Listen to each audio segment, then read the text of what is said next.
Okay, we'll go up by Carol can say.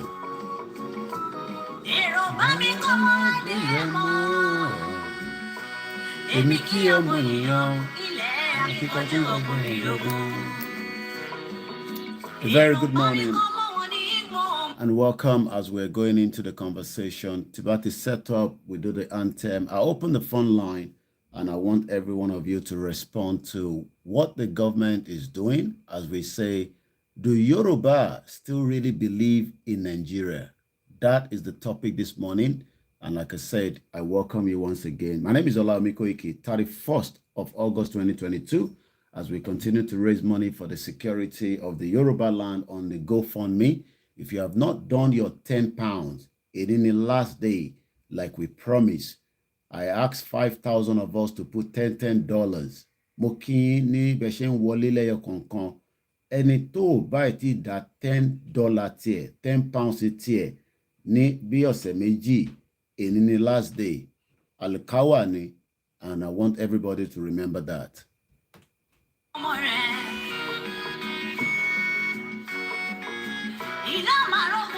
Akí gbogbo ẹ̀yin ìyá wa tí ẹ bá ń tẹ̀lé wa, akẹ́yìn bàbá wa, akí gbogbo àlùfáà, akí gbogbo ìjọ pátápátá. As we're just starting the program, I have not fully set up. I'm still setting up.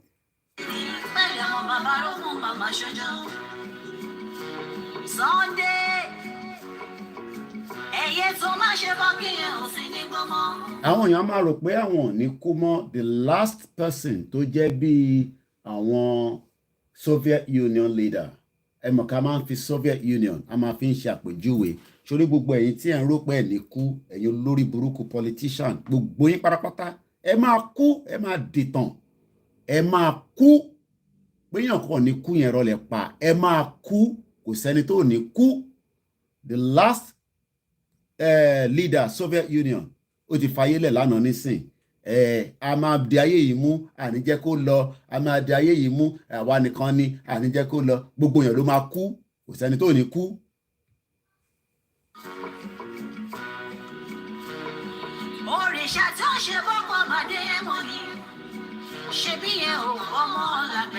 Yorùbá dájọ́, Fúlàní padà wá, ó náà wọn ò ní gbà, ó yọ ẹjọ́ kúrò, ó ní 20 billion kọ́ 20 billion ní. Abacha dẹ̀ jí 5 billion, àwọn lórí burúkú máa lé Yorùbá, ẹ ṣì ń believe in one Nigeria. Ẹ káàbọ̀ sórí ètò lẹ́ẹ̀kan sí ó kù díẹ̀.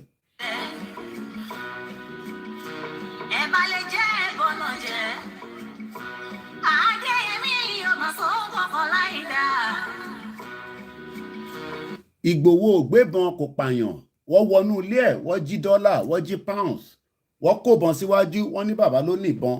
Fúlàní ń gbé AK-47, wọ́n wọnú military barracks, wọ́n ń jí kan, wọ́n ń pa sójà, wọ́n rí nǹkan kan ṣe sí yẹn. Àmọ́ àwọn ọmọ Yorùbá, ẹ ṣì ń believe in one Nigeria.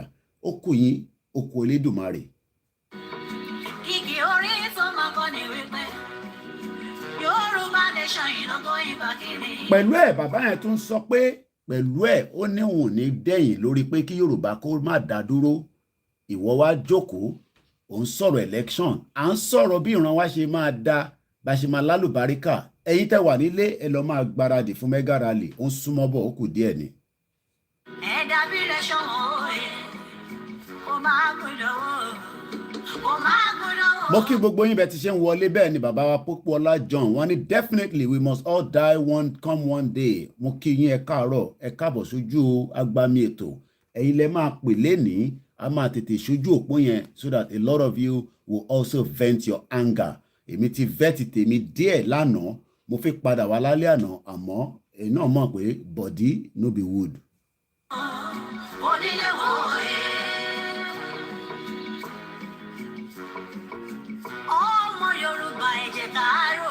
Ìjà ń rorí rárá, a sọ pé Fúlàní lòun nílẹ̀ Yorùbá, pé kí la máa ṣe sí. Wọ́n dájọ́ nílẹ̀ Yorùbá, Fúlàní tún padà wá dá ẹjọ́ yẹn padà, ó ní bóun ṣe fẹ́ kọ́ nìyẹn.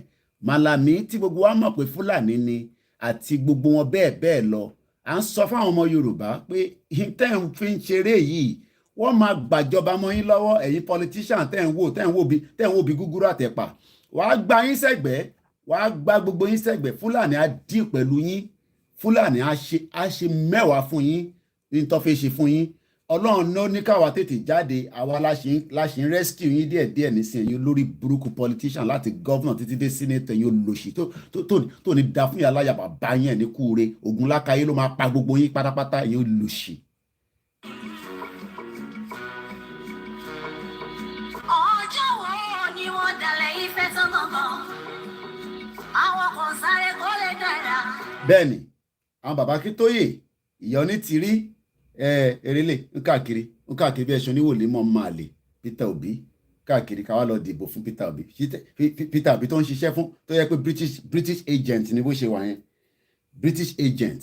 Ìgbà tó yẹ pé àwọn tó wà ń léwọ̀ dá kankan mọ̀, British tó dá wàhálà sílẹ̀, àwọn náà lọ tún ran níṣẹ́. Wọ́n kúkú ti mọ̀ pé Nigerians are gullible, but ìyẹn ọkàn mi pẹ̀lú Nigerians, ẹ̀yin idiot ọmọ Yorùbá la fi bá sọ̀rọ̀ láàárọ̀ yìí. Ta ló ṣì ń believe? Do you Yoruba really still want to be part of Nigeria?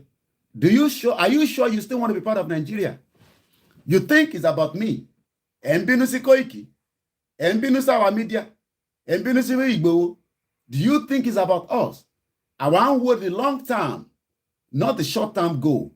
À ń wo pé maybe in another 40 years, kí Fúlàní kó má bàa overrun gbogbo wa àti Yorùbá politician. Àtọba wá pa gbogbo yín dànù, wá pa gbogbo yín àti baálẹ̀ yan máa lè. À ń sọ fún yín pé kí gbogbo akátètè ronú sí nísìn. Ẹ ń fi ṣeré. The last person that was meant to be the leader of the Soviet Union, ó ti kú lánàá nísìn, Gorbachev, àbí ẹ mọ̀ pé ojoojúmọ́ la máa ń sọ̀rọ̀ nípa Soviet Union. Mo sọ fún yín pé 18 countries wà lágbàáyé.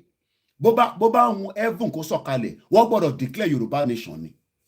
Tó bá hun heaven, wọ́n gbọ́dọ̀ Yorùbá nation, a gbọ́dọ̀ declare Yorùbá nation. But I don't care whatever anybody is going to say. I don't care. Gúrúùpù kan sọ lánàá sọ pé wọ́n ní pé èèyàn mo tẹ̀mọ́ táwọn yẹn kọ. Ẹ̀yin olórí burúkú máa lé Yorùbá tẹ́ wà nínú different WhatsApp group. Ẹ tó bá dárúkọ mi sínú group kan pé mo ní mi fẹ́ pé kọ́ lọ wọ́n ní Koiki as a spokesman of Igboho kó má yé máa sọ̀rọ̀ bẹ́ẹ̀ yẹn pé àbí kò fi da fún yàrá yàbá báyìí náà bẹ́ẹ̀ ń ṣí èrè ni. Pé kọ́ lọ sọ fún Koiki pé bó ṣe máa ń sọ pé yẹn pé anarchy ń bọ̀. Anógun ti wọlé, àbọ̀dẹ̀ nìyí náà ń ṣí èrè ni. Àbọ̀dẹ̀ ọ̀dẹ̀ nìyí ni. Anógun wà nínú ilé, ogun ó ti wà nínú Nàìjíríà, ogun ti wà lẹ́nu ọ̀nà wa báyìí. Ẹ̀yin olóṣè, ẹ̀yin olórí burúkú, àníkẹ́ ló máa gbáradì, wàá pa ṣégè sí yín lára tá a bá lọ tètè dira dáadáa. Àníkẹ́ jáde rálì ń bọ̀, ẹ̀sẹ̀ pọ̀ máa pa yín. Inú ilé tó fẹ́ wà nílé wọ̀ pa yín ni. Inú ilé tẹ wà nínú ilé tẹ ti ń gbé wọ̀ wọlé wá pa yín, tó bá wọlé wá pa yín, oró oúnjẹ jẹ láàárọ̀ yìí. Ṣé ó ti èmi àárọ̀ yìí nísìnyí mo ti mú kí omi kan òun ni díẹ̀ ló kù ń bẹ̀. Pure water kan ni mò ń mu. À ń sọ pé wọ́n ti pa yín economically. Kò síṣẹ́, kò sí yẹ, àwọn ọmọ school indefinitely lẹ́wọ̀ on strike. Ẹ tí mọ́jọ́ tẹ fi padà sí school. You don't even know when you're going back to school. So kí lẹ wá kúkú ń ṣe, kí lẹ àkúkú ta tán ká mọ̀ pé a máa kú náà ni, ta ló ní kú.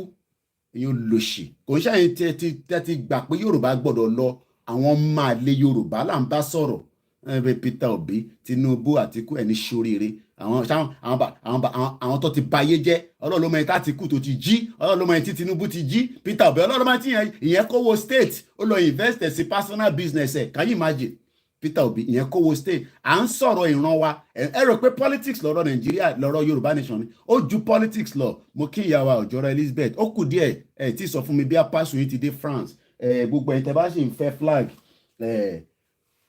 a máa dábò lẹ̀ nílẹ̀ Yorùbá ni ó kù díẹ̀ ni èmi ò ní jókòó ojoojúmọ́ ni production lọ a máa dábò lẹ̀ kódà àwọn ńláńlá yìí ó kù díẹ̀ ṣáná àwọn size báyìí náà ó kù díẹ̀ ó máa délé tán má bá yín fa nígbà má bá yín fa a paint ilẹ̀ Yorùbá mo sọ fún yín pé kẹ́ lọ́ máa gbáradì DJ nìyẹn ni lọ́ máa gbogbo àwọn DJ kílẹ̀ bẹ̀rẹ̀ sí lọ prepare torí pé tá bá ti pè fún mega rally báyìí a máa roll out ni everywhere every corner of Yorùbá land a máa sọ di carnival ni any part of Yorùbá land a máa sọ gbogbo ẹ̀ di carnival ni tó bá bí sójà dé nígbà yẹn kó sọ pé bí a ní right bóyá orílẹ̀ wa kọ́ la wà ní wàá sọ nígbà yẹn ẹ lọ́ máa gbáradì in tó ń bọ̀ yìí máa le gan eléyìí ti yàtọ̀ sí àwọn kan sọ pé kí ni kò àwọn pẹ̀lú ensars àwa jẹ́gẹ́ bí ensars ni we are not ensars ì máa fún yín láyè ẹ jẹ́ kan set up tọ́jú bá ti ṣe tèmi tán a play anthem wa then àwọn onú ètò ẹ lẹ́ máa pè é lòṣì. èrè bó bá jẹ́ kókò mi làwọn kan sá.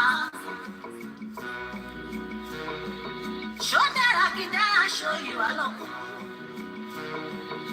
Yorùbá ìrònú kẹ́kọ̀ọ́ fi mọ̀ ṣọ̀kan. ẹ lọ fowó sínú GoFundMe ẹ bá sọ pé yín ọkàn máa sọ pé kí wọ́n máa fowó sí abẹ́ ń ṣí èrè àwọn olóńgbò máa fowó sínú GoFundMe kí wọ́n máa fowó sínú GoFundMe àbógun lákàá ife pa gbogbo yín ni ẹni tó bá sọ pé kí wọ́n máa fowó sínú GoFundMe á ṣépè fún gbogbo yín ni ọ̀rọ̀ tó wà nílẹ̀ a máa fúnra wa lépè ni kọ́fẹ́fẹ́ a máa fúnra wa lépè ni àná ọ̀rọ̀ tó wà nílẹ̀ ìsà fẹ́ defend ara wa àná fẹ́ bá gọ́ọ̀mẹ̀ntì jà a fẹ́ defend ara wa gbogbo tó bá dẹ̀ ní ìlágbọ́dọ̀ fún gbogbo àwọn ọmọ yẹn nílé àní sọ gbogbo ẹ̀pẹ̀ lẹ́nu níbí bá a fẹ́ defend ara wa tó bá ń wáyà SDM kọ́ máa kówó security káwọn náà bẹ̀rẹ̀ sí kọ́lọ́ mọ́ bọ́ ṣe máa secure ẹ fi gbowó ẹ fi secure lù òkìlẹ̀ wa fi fowó ṣe káwọn yẹn máa donate owó kẹ máa lọ secure lù wàá pa gbogbo wa dànù ni wàá pa wá dànù ni owó tó wà nílẹ̀ nísìn owó security ní ká máa wá bẹ́ẹ̀ bá tẹ̀ fi ṣe flag bẹ́ẹ̀ fi ṣe owó campaign ẹ lọ máa wọ́wọ́ bẹ́ẹ̀ ṣe máa di àwọn ọmọ dáadáa kọ́ di àwọn ọmọ yẹn dáadáa mo sọ fún yín pé tá bá ní 20,000 ọkùnrin tó dúró dáadáa tó kọrin iṣẹ́ tó tutù tó brand new tó ń ṣáṣáṣáṣá sí wọn lọ́wọ́ á bá gọ́ọ̀mẹ̀ntì jà tó àsìkò yẹn bá tó wọ́n máa ń jà ní a máa yẹ kí wọ́n fa fún yín pé àníjà gbẹgbẹgbẹgbẹgbẹ jágbàjàgbà lọ ẹ fẹ́ gba Yorùbá nation níjà a máa jà ní kẹ́kẹ́ jágbàjàgbà lọ àwọn olè fẹ́ máa parọ́ fún diplomacy kan la fẹ́ lò bàbá kí tó yẹ lè sọ yẹn Kóìkì máa sọ yẹn a máa jà ní gbogbo ẹni mo fi sọ kò ní dá fún ẹni tó bá sọ pé mo sọ bẹ́ẹ̀ pé àníjà a máa jà ní ọ̀rọ̀ tó wà lẹ́yìn ó máa di bàbá ìjà gidi ni mo sọ ẹ lọ ra irinṣẹ́ tútù fáwọn ọmọ kẹ́kọ̀ọ́ kan lé wọn lọ́wọ́ 20,000 men kọ́ dúró tán àbá nǹkan jẹ́ kásìkò bá tó àbẹ́ ń ṣí èrè àwọn ẹlẹ́fẹ́ máa sọ fún pàníjà èmi wá jẹ́gẹ́ bí nígbà tí UK ń bọ̀ lọ́dọ̀ wa wọ̀ ọjà ni wọ́n kó àwọn ọmọ ogun wá láti wá overthrown wa wọ́n lé àwọn ọba kúrò ní palace èyí wọ́n sọ ní 2021 pé ká lọ máa ṣe diplomacy kò rí dá fún bàbá lákú gbogbo yín ẹ̀ ń ṣí èrè ká lọ máa ṣe diplomacy títí dé àsìkò wo la fẹ́ bá jókòó de diplomacy fún diplomacy òṣìwò là ń ṣe a máa jà ní mo sọ ẹ lọ pé bàbá Akíntóyè kẹ sọ pé mo sọ pé àníjà a máa jà ní ẹ lọ sọ fún bàbá Akíntóyè pé mo sọ bẹ́ẹ̀ a máa jà ní ìjà ló mọ̀ ẹ lọ náà dírà yín tẹ wà nílé ìjà ń bọ̀ gidi a máa jà ní ẹ ṣí èrè. ọ̀sán yìí wá ká kó máa gbúdọ̀ wò àwọn bá ní ẹ̀kúndọ̀ wọ́n láwùjọ.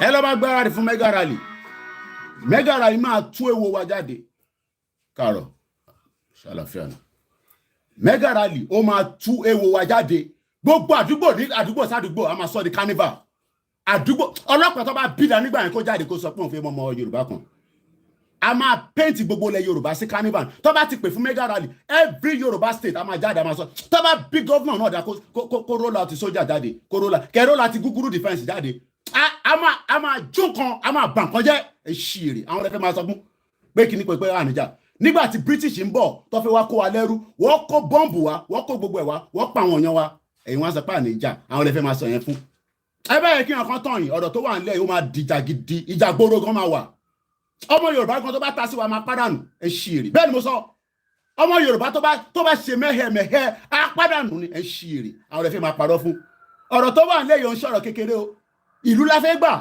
ìlú gidi la fẹ́ gbà a fẹ́ dá dúró gẹ́gẹ́ bí orílẹ̀-èdè àwọn ẹ̀fẹ́ máa tán ẹ máa kí nǹkan tán yín pé ẹjọ́ kò sórí social media kan wọ́n sọ fún yín pé ọ̀rọ̀ tó wà lẹ́yìn òní jíjà ẹni Kóìkì sọ bẹ́ẹ̀ Kóìkì media ni mò ń jẹ́ orúkọ mi ni Ọláyọmí Kóìkì ẹ sọ fún British government pé mo sọ bẹ́ẹ̀ ìjà ń bọ̀ gidi because àwọn ọlọ́dà problem sílẹ̀ fún wa if not kọ́ pé federal government Fúlàní wọn kọ́ dissolve Nigeria if not ìjà máa ṣẹlẹ̀ ìjà oníṣẹ̀lẹ̀ ní bíbà ilẹ̀ wa lọ́run láti máa jà a ní láti bá wọn jà ní bíbà a ní láti bá wọn fà wàhálà ní bíbà bọ́ nísàlẹ̀ lọ́hùn a máa jà gidi tó bá wọn British kọ́ túbọ̀ lọ kó support fún àwọn Fúlàní ọ̀rọ̀ tó wà nílẹ̀ ó máa di ìjà gbòòrò gidi ìjà gidi wọ́n sọ fún ẹ pa ní báǹkan jẹ́ ẹ ń ṣe èrè àwọn olè ní báǹkan jẹ́ nǹkan máa bàjẹ́ rúrú máa rún ó máa rún wọnú north gọ́sẹ̀ tó bá tásìkò yẹn a máa wọnú north rúrú máa rún wọnú north àwọn olè fẹ́ máa dẹ́rùbà pé wọ́n níjà ẹni Kóìkì sọ bẹ́ẹ̀ lórí ṣó ẹ̀ ọ̀rọ̀ tó wà nílẹ̀ ìjà gbòòrò gidi ni ó ń bọ̀ gidi ni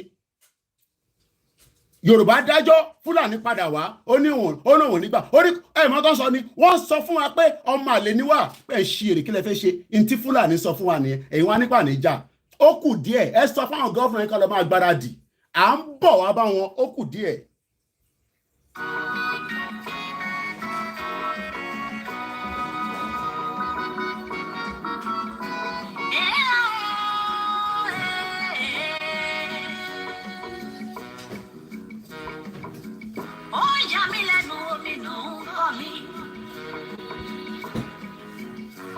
àwọn àgbàgbọ́ ló ṣe àwọn àgbàgbọ́ ló ṣíwó àwọn àgbàlagbà lórí burúkú òṣìwò àkànní dárúkọ yín ní lórí burúkú ní gbogbo yẹn ẹ̀yìn àgbàlagbà òṣìkẹ́ fuck off olóṣì gbogbo yín olóṣì ẹ ti sàn ọmọ Yorùbá wọn lọ sí Iraq ó lọ ń ṣiṣẹ́ fárabò iṣẹ́ tatu ọmọ Yorùbá kúrò nílẹ̀ Yorùbá lọ ń ṣiṣẹ́ ẹ ní kúre gbogbo yín àgbàlagbà yín ẹ ní ogun lákàáyé máa wọlé máa pa gbogbo yín dànù ní àkànní dárúkọ yín mọ́ ni ogun máa wọlé máa pa yín ó máa pa ọmọ yín wicked people ẹ̀yin jókòó sí air condition ẹ̀ ń jẹ́ tọ̀ìtọ̀ì ọmọ Yorùbá wà káàkiri ó ń ṣe wàhálà ẹ̀ ní sórí rẹ̀ yín àgbàlagbà òṣì rí dá fún gbogbo yín. wọ́n ní sọ títọ́ mọ́ àwọn olòṣì àwọn àgbàyà ṣàgbà làwọn yẹn ṣàgbà làwọn yẹn àwọn àgbà òfò bẹ́ẹ̀ ni Oòduà ti dé àwọn àgbà òfò àwọn àgbà tó ti bayé jẹ́ tó yẹ kẹ́ máa sunkún pé àwa tẹ̀ ń jáde à ń pariwo ẹ̀yin wá jókòó sínú ilé yín ẹ lọ sọ fáwọn ọmọ yẹn kẹ́ ogun máa wọlé pa yín ni ogun máa wọlé pa Jesus Christ máa wọlé pa yín ni Muhammad máa wọlé pa yín ni gbogbo ẹ máa wọlé pa yín ni ẹ ní sórí rẹ ẹ̀yin àgbà lójú burúkú lòṣì ẹ̀yin àgbàyà òṣì ṣàgbà làwọn eléyìí ṣàgbà làwọn eléyìí wọ́n fẹ́ wọlé pa Ìgbòho sínú ilé àwọn àgbàlagbà ò jáde káwa ká tẹ̀lé yín lẹ́yìn lòṣì ẹ̀yin Ìgbòho tọ́ọ̀gì ni lòṣì òríwọ̀ tó ń ṣe tọ́ọ̀gì àwọn àgbààgbà olòṣì àtàwọn ọbọ lórí burúkú àkànní dárúkọ gbogbo ẹ̀ka fọ́kọ̀ọ̀fù jàre ọbọ òṣì fọ́kọ̀ọ̀fù onídàá fún yàrá ya gbogbo yín ẹ̀ ń ṣí èrè àwọn ọba òṣìwò àkànní máa dárúkọ yín ni ọba wèé fọ́kọ̀ àwọn ọlẹ́fẹ́ máa dẹ́rùbà ogun òṣìwò lẹ́ni ẹlógún lẹ́ẹ̀fọ́gun lé Fúlàní tó ń pa wá kúrò nígbó wa lọ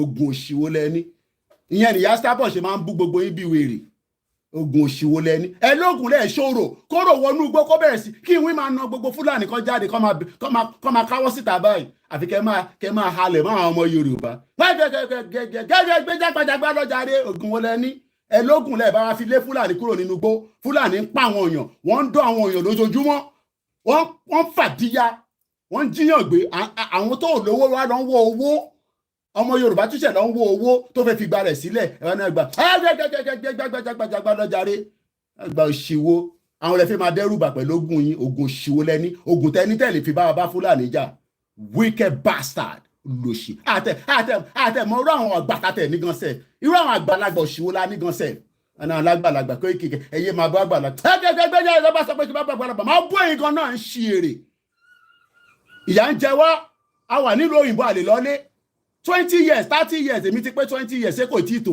mo bá mọ́mí wa kan sọ̀rọ̀ lánàá 15 years old ló ti wà lamẹ́ríkà yẹn lórí burúkú 15 years old ó ní owó ní gbogbo nǹkan ló ní ó fẹ́ lọ invest sílẹ̀ wa ó ní I imagine àti gbé nílùú òyìnbó ju ilé ayé tá fẹ́ gbé nílẹ̀ lọ́dọ̀ tiwa lọ.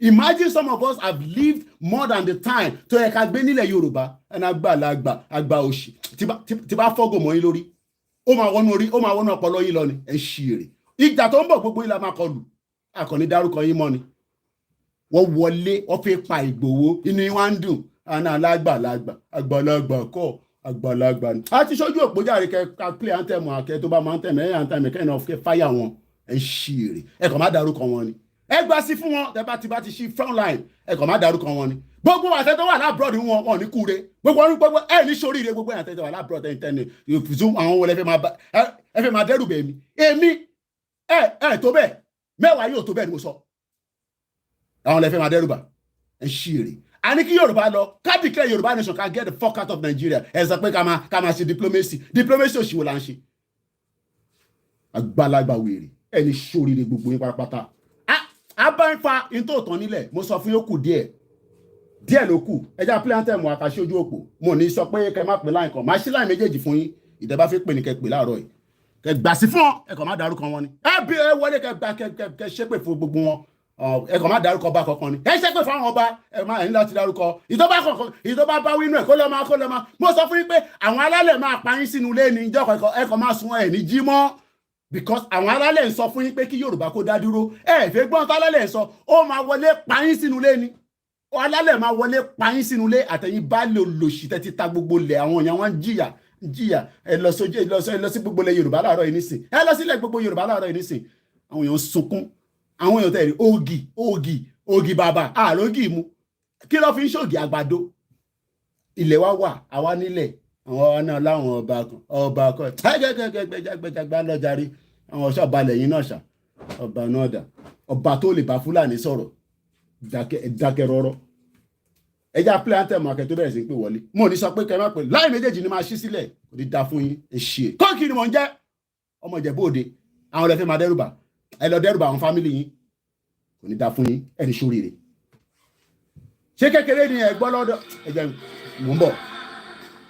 Forílẹ̀ ìgbé wa kàgbéga fàyèrè ìgbàgbọ́ wa ni pé bá ti bẹ̀rù lábọ̀ mọ́ ká ṣiṣẹ́ ká jọlá ìṣọ̀kan tó mi. Oya sing ní kẹjẹ ká máa lépa tẹ̀síwájú fọ́pọ̀ ire àtòhun tó dára ọmọ Oòduà dìde. You are not singing. Bọ́ sípò ẹ̀tọ́ rẹ ìwọ ni ìmọ́lẹ̀ ògo adúláwọ̀. Yorùbá nation. Yorùbá nation. Yorùbá nation. Now. Ẹ jẹ́ aṣojú òpó kẹ́ fáyà wọn ẹ kàn má dárúkọ wọn ni ẹ ṣépè fún gbogbo wọn ní ṣoríire ẹ wá gbóhùn sókè ó ti wọlé ẹwọ ti wọlé ẹ gbà sí fún wọn. Good morning sir, the white lion. Kò ní bàjẹ́ fún yín. Kò ní rẹ̀yìn ọlọ́wọ́ máa fún yín ṣe. Ó rẹ̀ tì. Ẹ wo kò dìgbà tá a bá ṣẹ̀ṣẹ̀ tán ní tá a bá sàbẹ̀bẹ̀ sókè ní gbagba ibi pẹlẹbẹ náà ló máa fi lélẹ̀. Àgbàlagbà tó bá fẹ́ ká ró ohun òun lọ́ máa rí kọ́ lọ́ bá wa bless bàbá bá jẹ́ Akíntóyè àtàwọn àgbàlagbà tó kù tó rò gbà yí wọn ká tó dúró fún Yorùbá nation. Àwọn àgbàlagbà tá a ní ẹ̀ ọkọ̀ bá mi ìsọ̀ ibi nìkan lẹ́nu bí wọ́n á sọ̀rọ̀ lágbàlagbà gba Yorùbá nation sọ̀rọ̀ lágbàlagbà.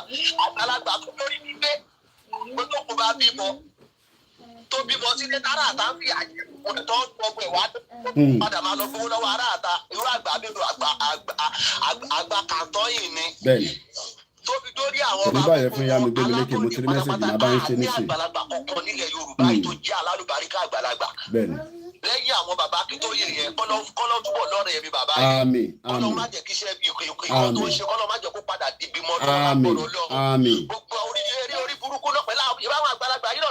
lọ́tún lọ́dà bàbá yẹn tó fún ma gbé propaganda rí nípa àwọn olórí burúkú tó ti gba owó tó ti gba gbogbo ilé ayé àti ìrandíro àwọn ọmọ tó ti gbà mówó tó wá fìyà jẹ àwa ọ̀pọ̀lọpọ̀ èèyàn wà lẹ́wọ̀n ọ̀pọ̀lọpọ̀ wà ní hospital ọ̀pọ̀lọpọ̀ wà ní pàtó ní anybody rú kí ni Ìgbòho ṣe ẹni tó yẹ kí káwọn bá máa jí láàárọ̀ kó máa gbàdúrà fún. ẹ jẹ́ kí n tó sọ̀rọ̀ ìsọ̀rọ̀ tán mute background yìí ẹ jẹ́ kí n tó sọ̀rọ̀ ìsọ̀rọ̀ tán ẹ mute background tẹ́ ń gbọ́ ẹ mute tẹ́ ń gbọ́nu lé ẹ mute tẹ́ ń gbọ́nu lé sẹ́. wọ́n tẹ̀lé Tinubu káàkiri Tinubu wá pé wọ́n sí méjì Tinubu wọ́n gbowó lọ́wọ́ Tinubu wọn ò lẹ́nu àti sọ̀rọ̀ mọ́. ẹ ní sùúrù ẹ jẹ́ kí n tó sọ̀rọ̀ tán kẹ́ ń tó sọ ti yín ẹ dẹ̀ mute Tinubu lé.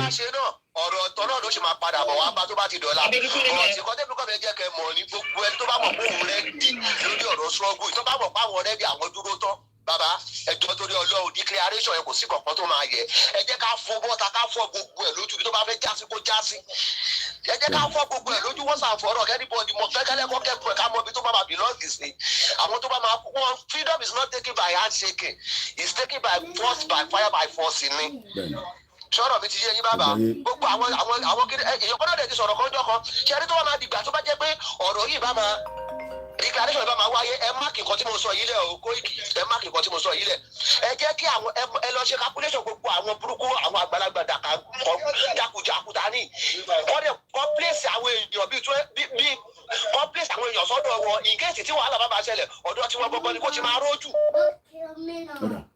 sóyè yí bàbá ọ̀dọ̀ tí wọ́n kọ́kọ́ ibẹ̀ ni kó ti máa rójú torí pé kí ni tábàdé ká máa wò wọ́n ọ̀rọ̀ báyìí tó bá di pé wọ́n declaration kan wáyé irú àwọn olórí burúkú àgbàlagbà àwòrán tá a rí tàbí pé wọ́n ní àwọn jẹ́ èèyàn gidi àwọn náà lọ́ọ́ máa mú páàsì àwọn èèyàn lẹ̀ tọ́lọ́wọ́ òde ní fún wọn ṣe tọ́lọ́wọ́ máa dójú tì wọ́n so ẹ jẹ́ kí fẹ́ lómi náà láyé wọ́n sì kí wọ́n kọ́ mi. ẹ ṣé gan ni thank you so much. àwọn olórí burúkú èèyàn. ẹ ṣé gan ni ìyá mi gbé mi lékè £20 yẹn lẹ́fẹ̀ẹ́ fi ṣe òmìnira yẹn àbí £10 ẹ tètè sọ fún mi because mo ti fi bá yín pay owó yẹn nísìn so kí n lè ka message ẹ bá mi ṣe straight away so ṣe £10 ni because you actually send to £10 on the cash app ẹgbọ́n sókè ẹni tó bá tún fẹ́ pè ẹ ṣe pè fún gbogbo wọn ṣeré ẹ máa gbẹ ẹdùn ẹgbọ́n sókè go ahead.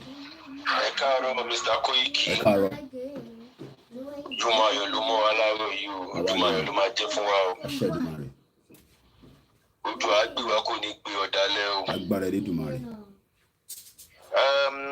ṣé ẹni tó ṣẹlẹ̀ ìpèsè rọrùn àwọn bàbá yẹn gẹ́gẹ́ bí tèmi rí sí bí wọ́n ṣe máa ń lọ negotiate pẹ̀lú gọ́ọ̀mẹ̀ntì tẹ́lẹ̀ tí wọ́n máa ń gba owó ṣóyé tí mo rí gbà mọ́ tí ayé ò gbà wọ́n mọ́ tí àwọn ọ̀dọ́ ti kín pé àwọn ò ṣe mọ́ àti lábẹ́ Nàìjíríà mọ́ a fẹ́ dá dúró ìyà yìí pọ̀ jù wàhálà yìí ti pọ̀ jù kò síbi tí ọmọ Nàìjíríà máa lọ ojú ẹlẹ́wọ̀n lọ́ máa fi ń wò wá pé kí làwọn ẹlẹ́wọ̀n yìí wá ṣe ń bì pẹ̀lú pálí burúkú tá a gbé dání táwọn ẹlẹ́yà kejì wa ti gba pálí yìí jẹ to the extent pé tẹ bá wọn tójú wá ń rí ní àwa tá a sí nílé tá a wà níta tó wá lọ sílẹ̀ lára kọ́ńtì ẹ̀ máa gbára sọ ma treat yín bad àwọn bàbá yẹn yẹ lọ ń gbowó àwọn ọmọ tí yín ò sí Nàìjíríà àwọn ọmọ tí yín kàwé lóyìnbó gbogbo àwọn àgbààgbà yóò lè dìde nígbà tá a ń sọ dídí school strike fún dídí bí oṣù méje báyìí kò sí àgbà kọ̀ọ̀kan táyé tó kúrò àwọn jọ tó lọ bá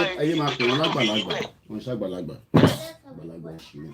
ṣàgbà ní ó dẹ̀ ní àgbà kì í wà nílùú kí ló bá jẹ tágbàdàgbà bá ti wà tí ló bá ti bàjẹ́ àgbàdàgbà burúkú ni ẹ̀ẹ́dẹ́gbẹ̀dàgbà burúkú ni yín náà nígbà tó wà ẹ̀yin àgbàlagbà jáde jáde àgbàlagbà rádaràda ìtẹ́mi kọ́ máa bẹ̀yìn fún ni pé ẹ fi àwọn àgbàlagbà iṣẹ́ tí tẹ̀ ń ṣe yìí òun làwa ń gbádùn especially rally tẹ̀ ṣe last time yìí tẹ̀ ṣe carnival yẹn all over the world pẹ̀lú àwọn Ìgbò kan mo pè wọ́n mọ́ra mi ní kí wọ́n máa wò àwọn kan wò gan inú wọn ń dùn ṣọ yẹn bẹ ṣe ń ṣe kíní tínú wá ṣe ń dùn yìí láfẹ́ ẹjọ́ ẹ máa bá wa pé nígbà yẹn fẹ́ ni pé àwọn tó wà nílé gẹ́gẹ́ bẹ yẹn fẹ́ rùkútù wọn a ní láti rùkútù wọn àwọn pípò yìí tó jẹ́ àwọn bọ́ìsì wa ẹ wá bẹ yẹn fẹ́ wọ́n tó bá jẹ́ nínú ìlú tó wáyé pé lẹ́yìn òjì ìlú lẹ́ ti máa lọ ṣe ẹ ṣe a ní at least 50,000 men tó strong tó wà kájẹ́rù tó yẹn díẹ̀ trust wà lórí wọn ẹ jẹ́ ká rùkútù wọn ẹ jẹ́ ká fún wọn ní tó tó àti tó yẹ tó ṣe báyọ̀ wò ẹgbẹ́ tó bá kojú wa àwa náà kojú wọn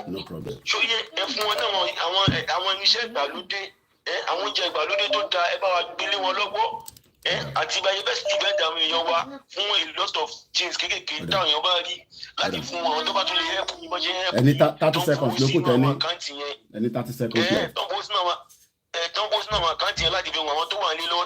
ṣẹlẹ̀ káwọn èèyàn wa máa sunkún fún oúnjẹ jíjẹ fún gbọgbà yẹn káwọn èèyàn náà dá sí kọjọ kan torí Ọlọ́run kan ràn wọ́n lọ́wọ́ báwọn kí ni ìbẹ̀ ṣe lè ṣe tó ti kárí ẹjọ́. ẹ ṣe gan ni ẹ̀yin náà ẹ máa wo time lọ́dọ̀ yín tó bá ti pé 3 minutes kálẹ̀ fẹ́ lómìnà láyé so 3 minutes ni olúkálùkù sọ tó bá fẹ́ sọ ẹgbọ́n sókè à ń gbọ́ yín. Good morning Mr. Ayosami ẹ káàárọ̀ mo kí gbogbo yín tẹ̀sí wọlé mo ń dá yín lóhùn.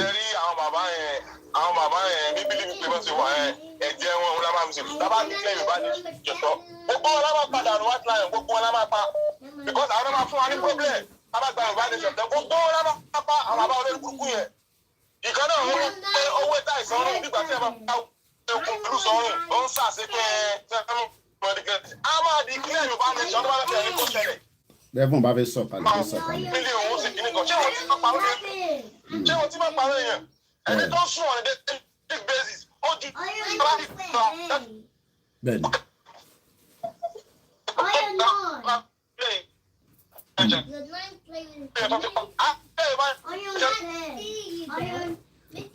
Libya lọ ti ń pè so line yẹn wọ a little bit fluctuated.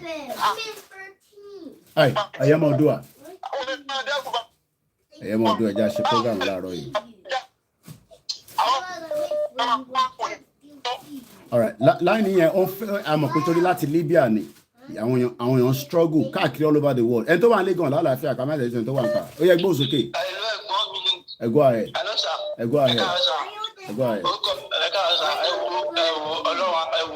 Inú mi rí ìtura rẹ̀ Ọlọ́run á dá fún yín gbogbo á máa dá fún yín ní gbogbo kókó wá ní bàjẹ́ nínú nǹkan yín Ọlọ́run á bá mi tún ṣe. Ṣé ní ọ̀rọ̀ Yorùbá lè ṣọ̀ṣà? Ṣé mo ń gbọ́. Ṣé ọ̀rọ̀ Yorùbá lè ṣọ̀? Ó ti kúrò nínú nǹkan tá à ń fẹ́ ló tútù sọ fáwọn àgbàlagbà wọ̀nyí. Ṣé láwọn àgbàlagbà wọ̀nyí olóyìí ní gbogbo wọn àdílé àwọn tó gbúra wọn náà bàtà àwọn tó gbúra wọn ní pọlitíṣàánù olókùnkùn ní gbogbo wọn ti gbà bọ̀dì wọ́n ti ṣẹ́rí kájà má pọ̀ sọ̀rọ̀ jù ṣẹ́rí ẹ jẹ́ ká fèsì ibi tá à ń lọ ní ká wà fèsì ẹ jẹ́ ká fà àwọn bàbá kúkú àwọn olókùnkùn wọ̀nyí sílẹ̀ ẹ̀yin náà gbọ́ kọ́tẹ́ sọ ní ti ẹ wo Good morning Mr. Ìṣọ̀lá Sọ́láìmọ̀. wọ́n mú 50 years ago mélòó ló kù kó fẹ́ lò nínú ní ìgbésí ayé ẹ̀kọ́ bá lọ kó òun fẹ́ wá sí orílẹ̀-èdè bàbá àtìyá o. olórí kúkú ni wọ́n jẹ́ ká fi wọ́n sílẹ̀ ká fi ẹ̀wọ̀ àwọn ọ̀dọ́ àtìlẹ́kì all of us who are ready kékeré la fojú orí ní ensas eléyìí tó ń bọ̀ ojú ensas lọ. lẹ́gbọ́n àti rẹ́dì ẹ̀kún fẹ́ lómi láàrin. ẹ ṣe gan ni mo ń sọ nǹkan kan lẹ́ẹ̀kan ṣẹ́rí bàbá tẹ̀ ń wò yìí bàbá yìí òun ni the last president of Soviet Union ó ti kú lánàá nísìnyí. His name is Mikhail Gorbachev, Soviet Union final president who changed the world history. Ejan sáré kakini. One man can change history. Èèyàn kan lè change history. I need 3,000, 50,000 people. One man can change history. Mikhail Gorbachev, one-time Marxist comrade, who dispute that history will be shifted. In the analysis by great economic force and class conflict, but the man who was the last president, or only the last president of the Soviet Union, proved them wrong. An aperture in the world history came to an end directly as a result of his action. Media free, independent, so I'm allowed to lower another one. But but let's take more calls. Mo kí yín o sister Yeti Queen mo kí gbogbo ẹ̀yin ìyá wa tẹ́ ti wọlé tẹ́ bá ṣá ti wọlé ẹ ní láti dárúkọ àwọn àgbà òṣì yẹn kakọ ẹ lè ṣépè fún gbogbo wọn ẹ ṣépè fún wọn fuck off abinu fún language mi láàárọ̀ yìí ẹgbọ́n sókè ẹgbọ́n pè wá wọn lọ ṣe àwọn àgbà òṣì wo ẹgbọ́n sókè ẹ káàárọ̀ he was ẹ má bínú ẹ jẹ́ sáré he was 91 years old so gbogbo ẹ̀yin àgbà yẹn náà ẹ máa kú dànù ni at some point ẹ máa kú. So, Mitchell, ẹ má bínú mo fẹ́ sáré tún show yín ní picture yẹn eléyìí tún clear there orí BBC lè ṣe rí òun ní the life ẹ má ẹ̀kọ́ sọ fún yín pé Nàìjíríà ò lè pín Soviet Union pín lórí bàbá yìí ní 1991 òun fúnra rẹ̀ gan ti kú nísìn ẹgbọ́n sókè kò ní bàjẹ́ fún yín Mr. ẹ̀gbọ́n mi Victor Ajílẹ̀ ẹgbọ́n sókè. ẹ káàárọ̀ sà. Mr. Cook. èmi ni ẹ sà. mo dúpẹ́ fún gbogbo akitiyan yín mo sì máa ń follow yín step to step mo gbádùn yín gidi. So most times mo send the messages but the issue that ṣe rí tó wà nílẹ̀ àwa tá a wà nílé àgbàdùn wọ́n ti brainwash àwọn èèyàn ti fi òṣì ṣẹ́ wọ́n ti fi dẹ́rù bà wá àti kó sínú wàhálà gidi. The best bet náà nìkan tẹ́ fẹ́ ṣe ohun tá a máa ṣe tó lè ṣẹlẹ̀ ni pé àwọn middle belt north central tó fi dé east bàtà bá máa take off ẹ jẹ́ kó jẹ́ pé ètí aṣọ dọ́gba débẹ̀ ẹgbẹ́ báwa bá ṣe ń ṣe ní bíbá kí kó máa dún tátátáta náà lọ́hùn. wọn àdébì kan gbà wọlé south. ó ti yé mi. tó ti yé middle belt láti péré wá gẹ́gẹ́ bí péré ṣe ń gbọ́dọ̀ péré ọlọ́jọ́ dá fún bó ṣe ń sọ̀rọ̀ akin náà tàbí ṣe ti bá ṣe pa ẹ̀ tó àwọn yẹn náà wọ́n sílẹ̀ táwọn náà bá lè délé agbọ̀n tiwọn táàdì délé agbọ̀n tiwọn bí táwọn àwọn ibo náà délé agbọ̀n tiwọn same time tó ti ní tàbí kọ́ńdọ̀ gbogbo ìbára yẹrẹ ọba tó jẹ́ ẹ̀rọ àpapọ̀ ká má fi bẹ̀rẹ̀ sílẹ̀ ní wọ́n jẹ́ pé àárín gbogbo ẹ̀fọ́ Ìbàdàn kọ̀ọ̀kan ni bí tó jẹ́ jẹ́pà Kìṣí gbogbo abọ́dá táwọn wà yẹn tó fi jáde sí Kogi ní Lọ́kọ́jà gbogbo ẹ̀ láfíà kí pàtẹ́kì jẹ́pà láfíà kí pàtẹ́kì bá ṣíta gbogbo ẹ̀ ní kán kọ́kọ́ náà gbogbo àgbà òṣì wọn yẹn ká má jẹ́ kán move an inch ká dítẹ̀lì yẹn sí wọn lọ́dọ̀. Mr. Michael Makinike, Oyemi. Èmi tí mo ń sọ̀rọ̀ I'm as old as 62 years. I see no Nigeria independent. Wọ́n ta ilé mọ́ mi lórí. Mi ò rówó jẹun wọlé ọ̀yọ́ pàdé mọ́wọ́ gan-an. Mi ò lè parí ẹ̀. Ìyàwó fi mí sílẹ̀, ìyàwó ọmọdọ́mọdọ́. Kábíyèsí Ọlọ́run. At 62 years, I'm still finding my way. At 62, tó yẹ ká ti máa tọ́jú yín ní Sídádì. According to ìlú tèmi wà ó yẹ ká máa tọ́jú yín ní 62. I senior Nigeria with 1 month and some days 27 August 1960. 27 August 1960. I'm still struggling. I'm still looking for a way out. I've been praying for order. Trade wọn ti kó fún Bangladesh, àwọn Lebanese, àwọn Jordanese, àwọn Israelis, àwọn Indians, àwọn àgbà trade wọn. Nigeria government tún license wọn as a prep order. Wọ́n tún license àwọn foreigners. Wọ́n máa import, wọ́n tún máa clear. So àwọn adáwà wà trade ọmọdé àárín kòkó ṣe mọ́. Ṣé gbọ́? Ìwọ dáàdì kẹ́ tó lọ ẹ má bínú ẹ̀gbọ́n mi Mr. Peter lórí second line dáàdì kẹ́ tó lọ àwọn ọ̀dọ́ tó sì ń rò pé àwọn ní Nàìjíríà ẹ̀yin 62 tí gẹ́ẹ̀tì fìtì yín ọ̀dọ́ kan wá náà ń fẹ́ lọ dìbò 2023 ọ̀dọ́ kan sì ń sọ pé politician ló máa ṣe whereas ẹ̀yin tí ń bá wọn ṣe Nàìjíríà for 62 years. ọ̀dọ́ ládùúgbò mi mo ti pariwo dé become a nuisance mo ti promote ní Yorùbá nation dé mo ti di nuisance lórí àwọn ọ̀dọ́ ládùúgbò mi ìmọ̀ tí ń bọ̀ wá ní bàbá yẹn ló ń bọ̀ ọ̀nà ọmọ mú pass sílẹ̀ ní wọ́n máa bẹ wọ́ọ̀ṣù wa ní wọ́n máa sílẹ̀. ṣe ń gbọ́ ọ̀nà mú pass ọ̀ní bàbá ń bẹ wọ́ọ̀ṣù àwọn máa lè. tí bá ti jókòó pẹ̀lú àwọn máa túká kọ̀ọ̀kan ní ọdẹ ni wọ́n máa fún wa ní.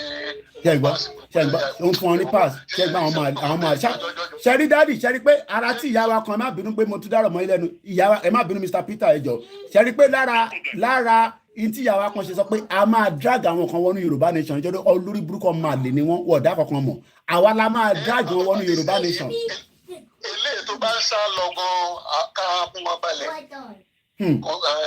èyí tó bá lóun fẹ́ sá lọ wọn kan wọn ò dáhùn kan then wọ́n fẹ́ fún wa ní history accident bá a ṣe wà láti 1914 ìlú ìjà táwọn olówó ìjà tìǹbì kan jà 1954 táwọn olówó sọ ní ìgbà tán fẹ́ gbé kọ́ńtíṣẹ̀ gbogbo rẹ̀ tí bí sì gbélé wa lọ́wọ́ fẹ́ gbé kalẹ̀ táwọn olówó ní ẹ fi club sí o tọrọjọ wájú léwu pé tí Nàìjíríà bá fẹ́ tó bá ta ìran tó bá wù náà 3 majority tẹ̀fẹ́ kójọ ẹ̀ ó lè lọ láìsí jà láìsí ta síkì ọ̀gá àwọn Ìgbò wèrè ló kọ́kọ́ takú pé ara o ilé ìgbìmọ̀ Amẹ́ríkà bá fi plus yẹn sí sàdáwọ́ ní káfíńsì tòkòyé wọ́n àjọ city yẹn jọ yẹn ìfọ́lẹ́yìn ni wọ́n continue ní sàdáwọ́ náà lọ ní tapete fún lóhùn bó ṣe tò sẹ́yìn zik yẹn iye ẹnu àbí plus yẹn sí ó tún dẹ́sí sísè náà gbéjọba lẹ̀ àwọn náà tó rí pé kíní máa dé wọ ìjálẹ̀ lọ́jọ́ wájú o àwọn lè ti lọ ṣùgbọ́n wàhálà máa wà.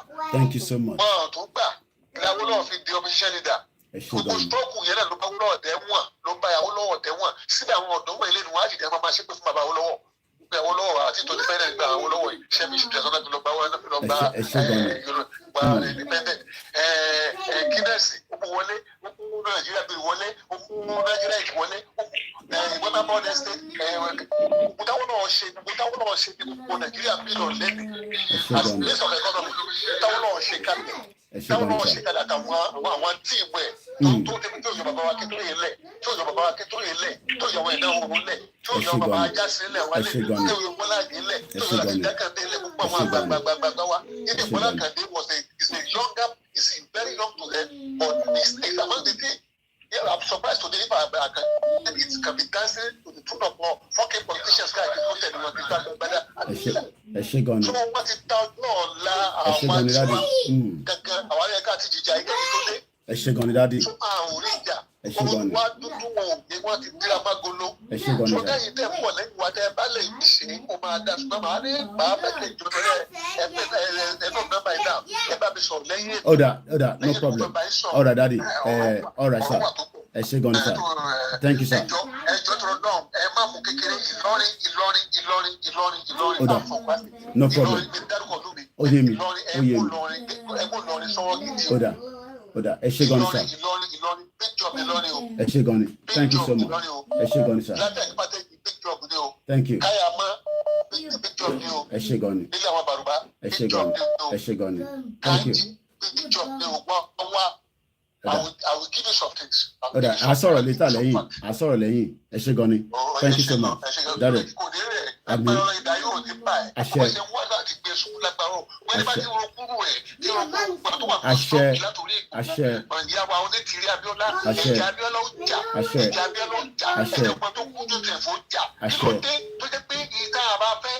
Fúlà tó máa là lé wa lọ́wọ́ ẹ̀pà Abíọ́lá kẹfà ní free hand kájú sí níta láàrin Yorùbá gbàdé pé Yorùbá lẹ́gbẹ́ pé fún ẹ lọ fọ́ Sànjọ́ láti ẹgbẹ́ ẹ̀wọ̀n tẹ́lẹ̀ pé òbí jẹ́ sàfàǹtì yìí ni ẹ búrọ̀ṣẹ̀ ọ̀ ẹ gbélé wa lórí ẹ jẹ́ kí Yorùbá rí ìfẹ́ inú wọn.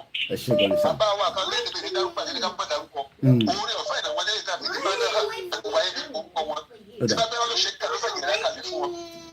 Ẹ ṣé gan ni, sir. Ẹja tó fẹ́ lómi náà láyé. Bẹ́ẹ̀dà ẹja tó fáwọn ẹlòmíì náà láyé daddy. Ẹ ṣé gan ni. I know my dad wants to, if I give him all the time, he's 62 is angry. Bàbá mi Peter ẹ yẹ ká kọ́ respect lórí tí daddy wa sọ yẹn. He's very bitter and angry. He's 62 years old. Ẹ̀yin olórí burúkú ọmọ àlè kò ṣẹ́yìn tẹ́ ń gbọ́ wa o. Àwọn ọmọ àlè tó ṣe sọ pé wọ́n Nàìjíríà. Ẹ̀gbọ́n sókè Mr. Peter mò ń bọ̀ mọ́mí Becky grandma ẹ̀gbọ́n sókè Mr. Peter. Orúkọ tèmi a máa jẹ́ Peter Ọmọládélé bẹ́ẹ̀ ni. Mo kí ẹ̀yin oníṣẹ̀ṣe, mo kí ẹ̀yin kìrìsìtẹ́nì, mo kí ẹ̀yin mùsùlùmí. Ẹ jẹ́ kó máa yé wọn o, àjàjà ẹ̀sìn o. Bẹ́ẹ̀ ni o, a fẹ́ gba orílẹ̀-èdè wa ni. Nǹkan tá à ń sọ for over about 3 years náà láti sọ yìí. Bẹ́ẹ̀ni kọjá bẹ́ẹ̀ni kọjá ọba kí gbogbo lé afẹ́gbà Yorùbá nation kí Yorùbá nation kó dá dúró afẹ́ padà sí nígbà tí sọ̀wá bí omi àmù. Bẹ́ẹ̀ni ẹgbẹ́ bá dẹ̀ sì dúró wọ́n wà lóko tó sọ pé Yorùbá ò ní dúró ẹ̀ pa ohun tí wọ́n ti rán ni. A ti sọ fún yín time with time number pé kí Yorùbá kó dá dúró ìwọ tó ṣù wà. Tó sọ pé wọ́n Nàìjíríà kí ló wà ní wọ́n Nàìjíríà they took your dignity they take your dignity àwọn tó jẹ́ sọ wá pọ̀ ìwọ́n ti kú sẹ́ndí lọ́ọ̀lù gáà pẹ̀lú girlfriend yẹn ó là ń sọ ó dẹ̀ ti expire 2014 kí la wá tó ṣe kí la ń wò ìbẹ̀rù olópa mọ́mí o ìbẹ̀rù olópa dádì ìbẹ̀rù olópa grandpa ìbẹ̀rù olópa grandma nǹkan tá à ń sọ fún nìyẹn kí Yorùbá kó dá dúró ẹ tún nǹkan tó tún ṣe wọ́n ní tó bá kọ́lé ìjọba wà sọ 80,000 naira ìbọn náà ti sọ ṣé nǹkan tá à ń sọ fún yín nìyẹn àti kí Yorùbá kó dá dúró kí Yorùbá bá dá dúró gbogbo ẹ̀ máa wà níbàámu nǹkan tá à ń sọ nìyẹn àwọn kan àlùkà mórí ẹ̀ ń bẹ̀ ẹ máa sọ̀rọ̀ lẹ́gbọ́n mi. wọ́n ti rìnrìn àjò bẹ́ẹ̀ ni akọ́sù ní gbogbo wọn nǹkan tá à ń sọ fún yín nìyẹn kí ni wọ́n fẹ́ ṣe ókè mò ń bèrè lọ́wọ́ yín o ẹ̀yin wọ́n Nàìjíríà kí Tinubu wá débẹ̀ tó bá kó bẹ̀ ká ló fẹ́ take over ṣé kìí ṣe Fúlàní ni Fúlàní terrorist àwọn bá dé sí wọ́n ti wọlé ọ̀rẹ́dì aláàkì ó ti bẹ̀rẹ̀ bẹ́ẹ̀ ni àwọn kan wá jókòó wọ́n ló kú kí wọlé ó kú ti wọlé sórí ìgbà tó bá kó bá kó bá sí bọ́ọ̀lù nínú ilé tó ń tó yàwó níyàwó wọ́n du ọmọ kọ́tù tó bàbá ṣé kọ́tà ló máa gbọ́wọ́ yẹn àti sẹ́ bẹ́ẹ̀ kọ́ Yorùbá ó láti dúró Yorùbá lówó sẹ́ bẹ́ẹ̀ ni títa ní o làkọ́là tó bá jiná tán olódóge o àwọn la máa dìde US British America wọn ò lè dìde fún wa bẹ́ẹ̀ni àwọn la máa dìde ẹni wa láti kọ́ méje bẹ́ẹ̀ni àwọn ayé má lọ kàn sí nǹkan tá à ń sọ fún yín nìyẹn àwọn ayé má lọ kàn sí àwọn la máa dìde láti gba orílẹ̀-èdè wa ìsàwọ́lá ó kì í mọ̀ ń bèrè lọ́wọ́ yìí kí ló dé tí British tó ń di church fún wa kí ló dé tí America tó ń di church fún wa ìlú wádìlà níbi tá a ti wá ní tá a ti ṣọ̀wá lómìnira nǹkan tá à ń sọ fún yín nìyẹn Yorùbá láti dá dúró ìwọ tó péré nígbà Nàìjíríà ojú bá sí gbogbo yìí àṣẹ fún yín ní ọ̀yọ́ 2023 ẹ̀rù péré ni sọ social media wọ́n pariwo ní ó ń bọ̀ bẹ́ẹ̀ ni àwọn láàbẹ̀ ẹ̀dẹ̀ bẹ́ẹ̀ ni nǹkan tá à ń sọ fún yín nìyẹn. ẹ bá fi nọ́mbà yẹn síta fáwọn tó bá mọ nọ́mbà yẹn wá. àwọn láàbẹ̀ ẹ̀dẹ̀ wọ́n ní máa parun bẹ́ẹ̀ni ọba bí a ti sọ fún yín 2022 bẹ́ẹ̀ni tí wọ́n máa bẹ̀rẹ̀ wọ́n ti bẹ̀rẹ̀ ọ̀rẹ́dì bẹ́ẹ̀ni wọ́n ti wọlé bẹ́ẹ̀ni wọ́n ti gba pọ́mínẹ́tì wọ́n ti gba ọba wọ́n ti gba àjẹ́ lẹ́yìn tí wọ́n ti ń gbọ́ba àbójú àwọn tí kò ìfọ́ abẹ́ẹ̀ni sùn ìkọ́ta ń sọ fún yín nìyẹn ní Yorùbá kò dájú 2023 wọ́n election ìkọ́ta ń sọ fún yín nìyẹn ẹni kò ti ń gbọ́ bọ̀ ọdún irun gbogbo gbogbo yìí ẹ máa sáré ẹ máa làágùn bẹ́ẹ̀ ni gbogbo yìí ẹ máa kẹ́tọ̀ ẹ máa sáré ẹ̀yin youth ẹ dìde lójú oorun ẹ dìde kò sí kankan tó fẹ́ ṣẹlẹ̀ bẹ́ẹ̀ ni ẹ lọ jàmàlà àtẹwédú àwọn gọ́tà wà ń bí tó bá tóbi àwọn wá sílé gọ́tà ń sọ fún yín à ń bọ̀ lé we are coming back home bẹ́ẹ̀ ni à ń bọ̀ wá sílé gbogbo ṣìkì gbogbo tíráṣì ó yẹ ká stop ẹ. It has to. It must stop. akẹ́kọ̀ọ́ wádìí náà must stop. wádìí kálẹ̀ lọ sí Sokoto. kálọ̀ máa ṣe gbogbo nọ́nsẹ̀nsì yẹn. kálọ̀ máa ṣe gbogbo ṣìkì yẹn. a sọ fún yín pé kí Yorùbá kójó dúró ẹ̀yin kan sì sọ pé no ẹ̀yin tẹ́ sọ pé no yẹn ẹ máa tẹ̀tún sáré. bẹ́ẹ̀ ni because Fúlàní kálífẹ̀ tí wọ́n gbèrè rojú. bẹ́ẹ̀ ìbọn lọ ti tẹ̀ sí wa lójú lánàá wọ́n nullify 20 billion àwọn làwọn ní Nàìjíríà kí lè máa ṣe sí. àwọn làwọn ní Nàìjíríà èmi kan tó sọ fún wa ni ẹ̀yin ọ̀dẹ̀. gbogbo resources wa pátápátá làwọn pípọ̀ ti kó lọ sí Katsina mọ àwọn tó wá rúùlù wá sí ni Nàìjíríà ni àwọn ṣáàtì ló ń rúùlù à ń sọ fún pé Buhari ti kú 2014 2017 wọ́n ti kú ẹ wá sọ pé Buhari kò sí Buhari mọ́. The center is broken already. Kò sí center mọ́. Center ti collapse. Center ti collapse. Bẹ́ẹ̀ni. Bẹ́ẹ̀ni. Mo forúkọ gbogbo dání láṣìírí. Ó fẹ́ mú ọmọ ẹ̀ wá sí ìlú pé kó wá kàwé gbà tó dé báńkì. Ó fẹ́ ṣẹ́jú owó sí dọ́là. Ìgbòho ti fi rí. Ìgbòho ti fi rí dọ́là. Kò sí dọ́là. Ó máa lọ sí Yaba ni àbí kó lọ sábúlé Ẹ̀gbá. Bẹ́ẹ̀ni. Fúlàní ni. Fúlàní ni. Lẹ́yìn kan ẹ̀sìn sùn ẹ̀sìn sọ pé wọ́n Nàìjíríà ẹ̀gbọ́n mi kí ló wà nínú wọ́n Nàìjíríà they take your dignity they take your decency from you àlìfẹ́ ká padà wá síbi tá a ti ṣọ̀wá bí ọ̀gá before anything Yorùbá kingdom Adékúta kingdom bẹ́ẹ̀ni kingdom là ń jẹ́ tipẹ́tipẹ́ tó kúrò ń bẹ̀ tipẹ́tipẹ́ ẹ ṣe gan ẹ̀gbọ́n mi. a sọ fún yín Yorùbá ti dá dúró bẹ́ẹ̀ni kò sí bẹ̀rù kankan mọ́ Yorùbá ò ti dúró ibùdó British ti mọ̀ pé Yorùbá ti dá dúró kò sí. kò ń ṣe British nìkan gbogbo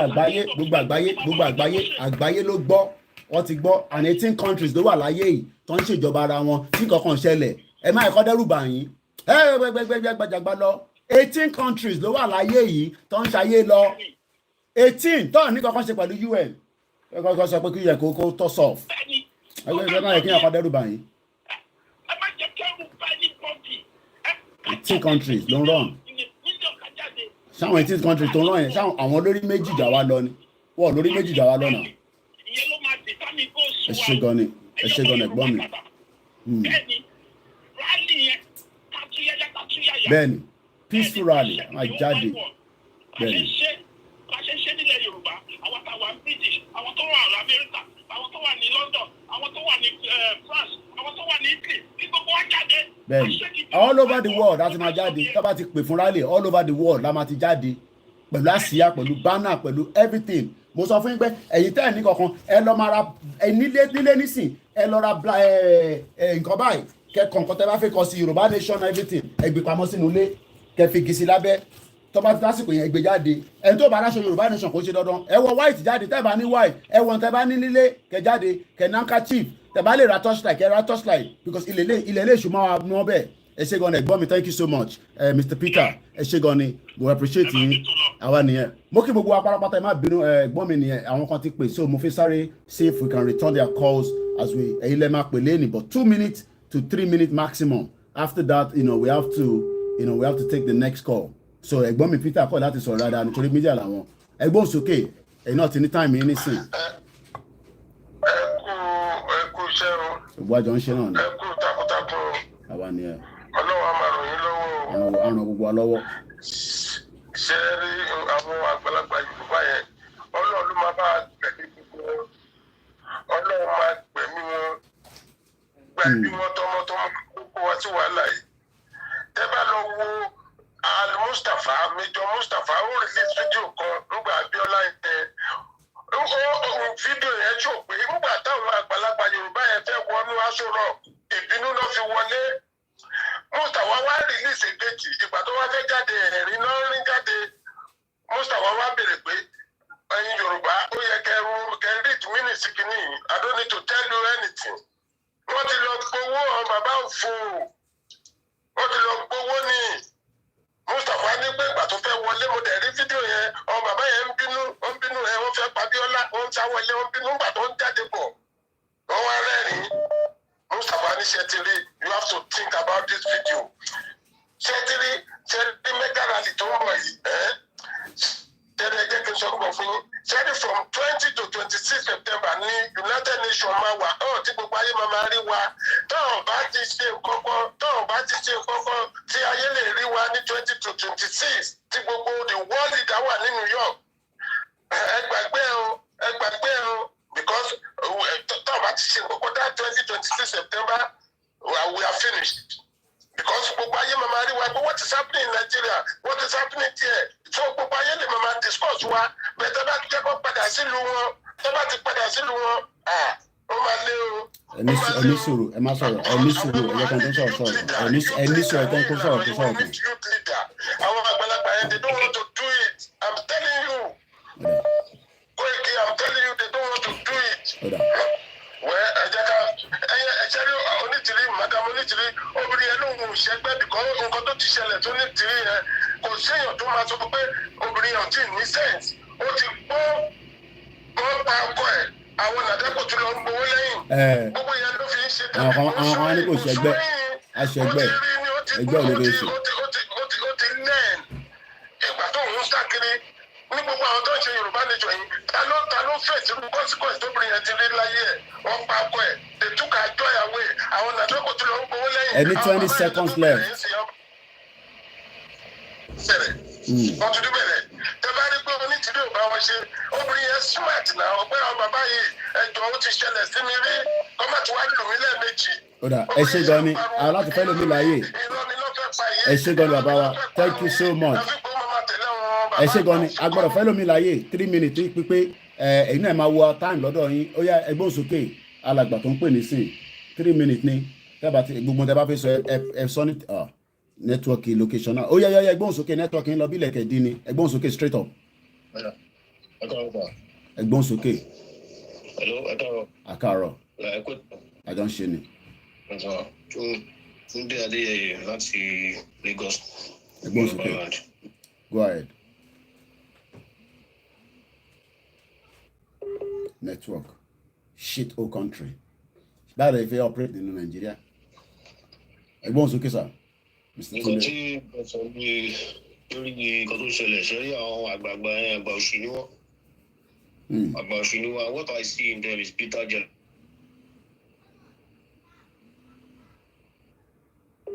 ọkọ̀ máa hijack this and that no you don't have to see it that way. à ń sọ̀rọ̀ independence gbogbo ọmọ Yorùbá àwọn táwọn alẹ́ ń ṣe ẹ̀wù sọ́fánẹ́sì tí àwọn dàgbò lójoojúmọ́ on every day yàrá ti pọ̀ jù. ó yẹ kó wù yẹn everybody falls one for. You don't need to keep criticizing someone's effort. It makes sense. kò ní ṣe sọ̀rọ̀ àwọn oṣù ló bá wà gbà fún yẹn ògùn ló máa pa gbogbo ọtọ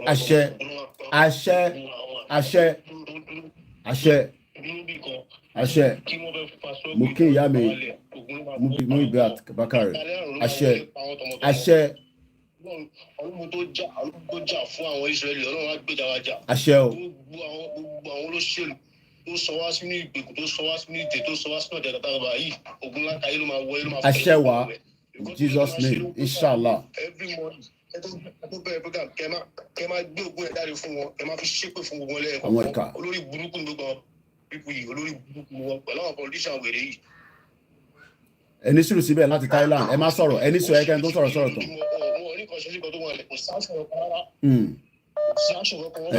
Mo kí ìyàwó ayẹyẹ oge Mr. Ọlọ́runwájú Táíwò mo kí àṣẹ wa ẹ̀gbọ́n mi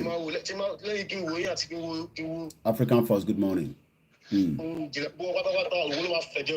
àṣẹ ẹ lọ́ wá gbáradì fún rálì tó ń bọ̀ ẹ kóra yín papọ̀ ẹ mọ̀ra yín dáadáa tẹ bá máa jáde ládùúgbò bóyá ẹ̀yin 10 lẹ́jọ́ máa jáde ní ẹ̀yin 20 ni ẹ mọ̀ra yín tán àwa ń gbìyànjú níwọ̀nba flag tá à ń ṣe kódà àárọ̀ yìí nísìn based on owó táwọn kan tún fún wa lánàá mo tún máa run another production mo ti run ẹ̀ pẹ̀lú àwọn tó ń ṣe láàárọ̀ yìí yàtọ̀ sí ti mo ti sanwó ẹ̀ lánàá mo ti san £700 lánàá a tún máa san another £700 a máa bá ń fa tó tán nílẹ̀ kò dùn mọ́ mi nú káwa wà nílùú òyìnbó ká náà ń gbádùn káwọn kan wà nílé kí a máa jẹ wọ́n ẹgbọ́n sókè láti Thailand. So èmi ọ̀rọ̀ tèmi ò pọ̀ púpọ̀ èmi kọ́kọ́ fẹ́ bẹ̀rẹ̀ number 1 mo kọ́kọ́ fẹ́ sọ fún àwọn mídíà kan tó má gbẹ́lẹ̀ Yorùbá Mr. Koiki ní kọ́kọ́ ló máa lo Yorùbá Mr. Koiki ó rìn lọ́ọ̀tù bó ṣe lọ kánífà níbà tó ṣe gbogbo ẹ̀ àwọn kan wà ń bẹ́ẹ̀ Mr. Koiki ṣe pàtókè wọn kàn fà á sílẹ̀ kí ló ṣe jáde àwọn akọ́ lọ wọlé bá àwọn mídíà kan tábà bẹ̀rẹ̀ sí nílùú wọn fún para wa kọ́mọ máa fa ìwẹ̀wẹ̀sẹ̀ fún wa ẹ̀yin nìkan lè fa flag gbogbo owó tó ẹ̀kẹ́ fi ṣe àǹfààní gbogbo olùkọ́ ló ti bó ẹ because of waiting ìyá ní tìrì ṣe ẹ̀ fà wá lẹ̀ àwọn bàbá lórí burúkú kan Mr. Koiki ẹ gbọ̀ wọ́n tó wà pẹ̀lú yín kẹjọ pariwo kìíní yẹn àwọn mídíà mélòó ló pariwo mídíà náà pariwo rally wọ́n tó síbẹ̀ àwọn ló pariwo kìíní sẹ́yìn kàákọ́ bẹ̀rẹ̀ látọ̀dọ̀ àwọn mídíà yẹn náà a máa gbá ẹ̀jẹ̀ máa wòran ó kù díẹ̀ ni Ìgbòho fún ẹ̀rọ tí máa ní kí bàbá release video fún mi ó kù díẹ̀ ni Ìgbòho sọ pé rally ń bọ̀ yàn kan sọ pé kò ní sí rally Ìgbòho ẹni sùn rẹ̀ gbọ́ mi láti Thailand Ìgbòho fúnra rẹ̀ sọ fún mi pé rally ń bọ̀ yàn kan sọ pé kò ní sí rally tádì bàbá ẹni náà Ìgbòho fúnra rẹ̀ sọ fún mi pé rally ń bọ̀ pé kí lọ sọ fún yín pé rally gidi ń bọ̀ gidi tọ́ọ̀rí irú ẹ̀rí lágbàáyé ẹ máa sọ̀rọ̀ lẹ́gbọ́n mi mo kàn understand pé tẹ gbogbo bá wà upset nípa àwọn pé àwọn mídíà kan sọ̀rọ̀ sọ ẹ má wọrí wọ́n sọ̀rọ̀ sọ Ìgbòho ti confam pé rally ń bọ̀ that's all. ẹ̀yin lẹni platform yìí ẹ jọ ẹ kọ ṣẹjọ kọjá ẹ jẹ́ ká fi sọ pé èpè náà fi wọ́pẹ̀ èkó tó ti lè mú bàbá dé níran tó fi òkú búra tó gbómi ẹ̀mù tó mú bàbá prop tó fi òkú búra tó gbé ẹ̀mù pé wò lè dalẹ̀ mọ́ Yorùbá. mo kí dáadáa yá mi gbé mi lékè. ẹ ṣí platform nílẹ̀ bàbá ń sanwó yẹn ní sẹ́yìn sọ bí a £10 bí £20 ìyá mi gbé mi lékè mo ń dúró dè látẹ̀ nǹkan. ọmọ aṣọ orí burúkú lọ ẹ̀kọ́ ẹ bá mi sáré respond sí 20 yẹn nàbí 10. gbogbo ọmọnì mi dẹ̀ ló jáde gbogbo ọmọ ṣáà ilẹ̀ ti síta gbogbo bó ṣe ṣe rájì gbogbo láàrin mélòó ni wọn ló jáde tó bá yẹ wọn sọ pé kókó ìgbòho dàgúlẹ̀ tó bá má dégúlẹ̀ tó bá dégúlẹ̀ tó àwọn olè gbogbo ni gbogbo nǹkan tó dùn gbogbo rí lágbára Ọlọ́run ayé gbogbo ojú wọn á rí bẹ́ẹ̀ ẹgbẹ́ yẹn tó ti pàṣípò lọ́wọ́ 20 ok máa ṣe ní sí. tẹ́yìn ọba ṣèyàn gidi tẹ́yìn ọba ṣọkùnrin akí ẹlòmíì àti ní nǹkan mi lára ìyọ́ ní tìdí nìyẹn ọ̀jẹ̀ kó ẹ̀jẹ̀ ọkọ ẹ̀ ọ̀pá ìyàwó ẹ̀ ọ̀jẹ̀ kó ẹ̀jẹ̀ ilé ayé ẹ̀ wọ́n á sọ pé kó máa ṣẹgbẹ́ wèrè kan ṣe rí Mr. Koiki àtòrí mídíà láti máa bẹ̀rẹ̀ ẹ̀jẹ̀ kẹsàn-án bá ti fún yín ṣe rí àwọn bàbá olórí burúkú kan mídíà yẹn gbogbo ẹ̀ lẹ́ máa fọ̀ mọ́ a máa gbára ajé ojú ta tẹ́bá ti lọ France àbá bá wọn àgbẹ̀ London a máa na bàbá kan tẹ́bá tó ti na bàbá kan ti bẹ̀rẹ̀ nìyẹn àákọ́ bẹ̀rẹ̀ àá lọ fòrè fún àpapọ̀ sórí ọ̀pọ̀ politician yẹn àwọn kan tó kọ́ ọ̀ṣẹ́ Yorùbá ṣe tó wọ́n fi Yorùbá ṣe lọ Yorùbá nation bójú wọ́n dẹ̀ máa discourage tí anything ẹ lọ síbẹ̀ ní sẹ́yìn tí lórúkọ yín bẹ̀ yá mi gbé mi lékè Mary ẹni sọ̀rọ̀ ẹ̀gbọ́n mi lá Thailand Mary Akimade £20 mo ti bá yín san owó tọ̀dọ̀ tí $20 tí ti wà níbẹ̀ ẹ ṣe gan ni gbogbo ẹni tẹ́tí ń fowó sí náà àdúgbò lọ́wọ́ yín ẹ lókè láti Thailand lẹ́ẹ̀kan sí. òmìnira ká ti jáde ẹ pariwo pé kíní kọ̀ọ̀fẹ́ ṣẹ́ ìlẹ̀ fowó sí ni àbúrò ìbúrúkú ní ni ṣẹ́ ìlẹ̀ fowó sódò òmìnira ni ìbáwọ̀ wíwọ̀ là ń sọ. ó yà mí lẹ́nu ọmọ Yorùbá ló ń fowó sí nígbà ọmọ Yorùbá bá dẹ̀ ti fẹ́ làwọn fẹ́ Yorùbá is bigger than myself nítorí ọmọ Yorùbá bá ti náà fẹ́ làwọn fẹ́ kò tọ́pẹ́ ìyá mi gbé mi lékè. ok máa fi déètì sí program yẹn máa fi déètì sí ẹ ṣe gan ẹ̀gbọ́n mi láti Thailand ẹja fẹ́ lómi lọ láàyè kọ́ lè wọlé 3 minutes maximum ẹ̀ kó pẹ́ jù 9 yẹn hot ẹ ṣe pé fún wọn ẹ bá yẹ pé ní ìwádìí ẹ̀jẹ̀ pé ẹ fi fún wọn nímọ̀ràn ẹ fún wọn nímọ̀ràn ẹ máa fi déètì sórí title program tì ní ó yẹ gbóhùn sókè ẹ tó ń sọ̀rọ̀ ẹ ti wà on ẹ go straight ẹ káàárọ̀ sà. ẹ káàárọ̀ sà.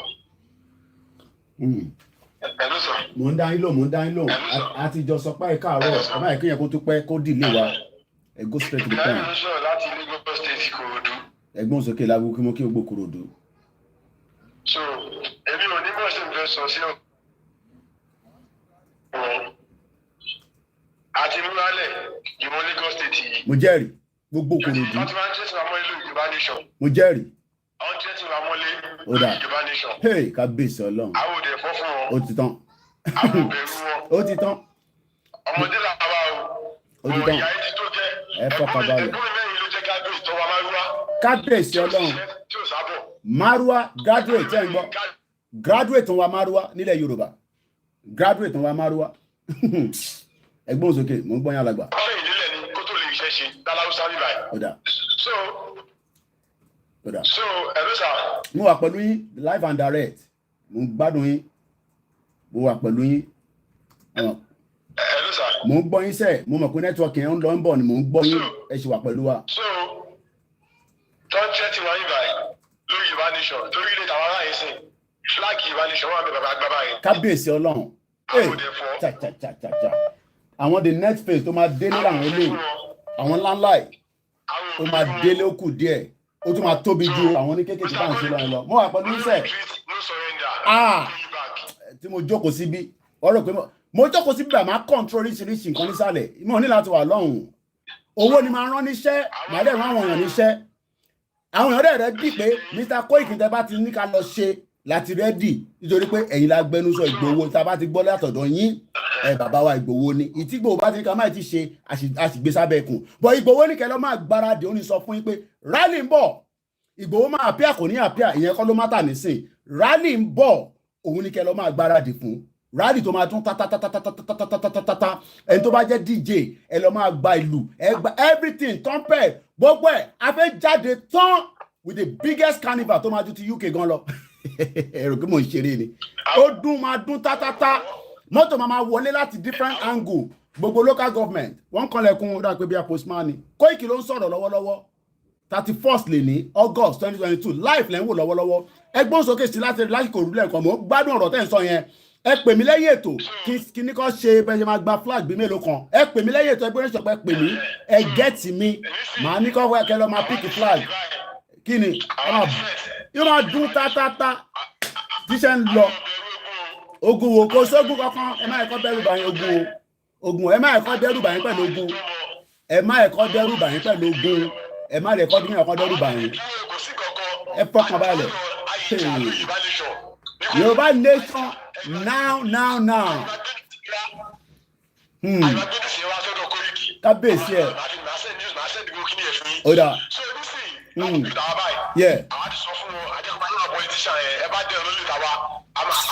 politician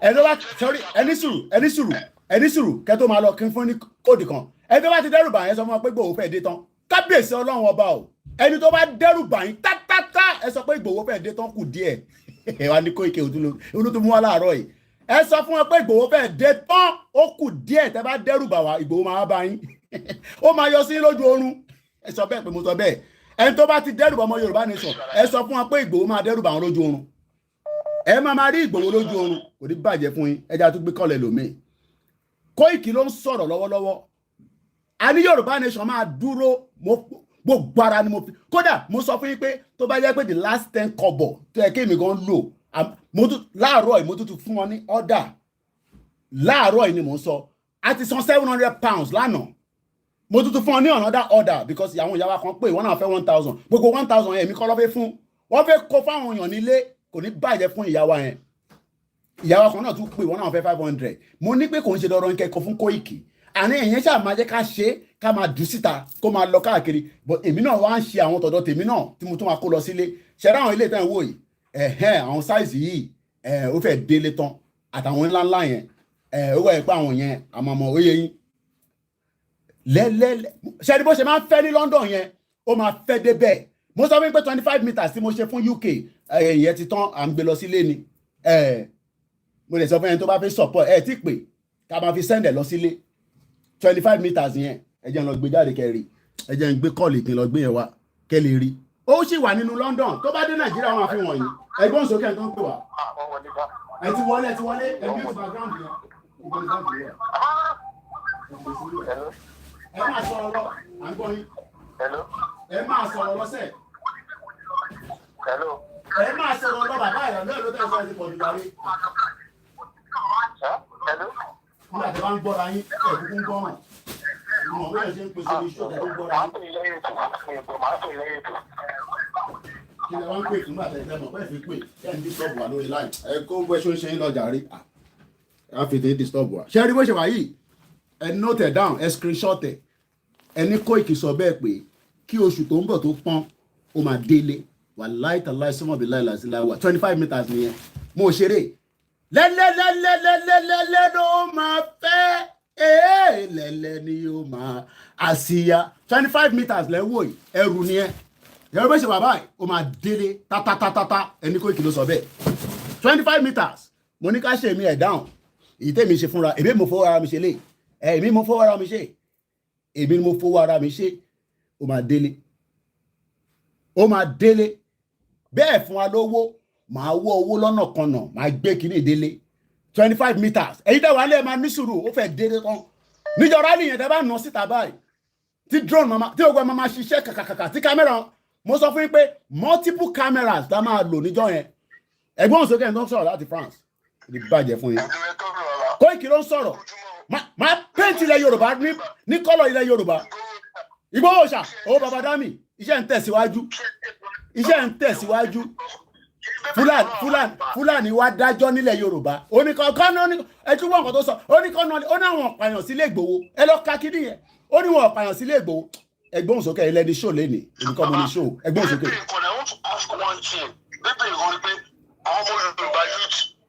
ọmọ Yorùbá Haúsá ọmọ Yorùbá Biafra ṣé ẹ bẹ̀rẹ̀ lọ́wọ́ kí ẹ tó fi pa history ṣé ẹ tó bàbá mi kí ẹ tó fi pa history ọ̀fẹ́ kọ́ mọ́bí tẹ́tí wá ọ̀fẹ́ kọ́ mọ́bí tẹ́ lọ ọ̀fẹ́ kọ́ mọ́bí tẹ́tí ń bọ̀ ni ọ̀fẹ́ ìjọba mọ history yín ẹ máa jà fún ẹ̀tọ́ yín àbọ̀bálọ̀ àbà.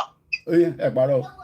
so kí ló ṣe mọ́ pa history ni ẹ̀kọ́ ọ̀fẹ́ ká mọ ibi tá a ti ń bọ̀ ọ̀fẹ́ kọ́ mọ́bí tá a ti ń lọ we need to ask ourselves we Yorùbá youth Biafra youth and Arewa youth bẹ́ẹ̀ bí lọ́wọ́ pé kí ló fi pa history ọmọ ọ̀pá history gbogbo wọn àgbàgbà yẹn. deliberate act ni wọ́n máa bá ń ṣe deliberate ní ọmọ mọ́. wọ́n pa àpapọ̀ pẹ̀lú federal government ni wọ́n pa history wa wọ́n fi sábà mọ history ọmọ ìjàpẹ́tọ̀ wa.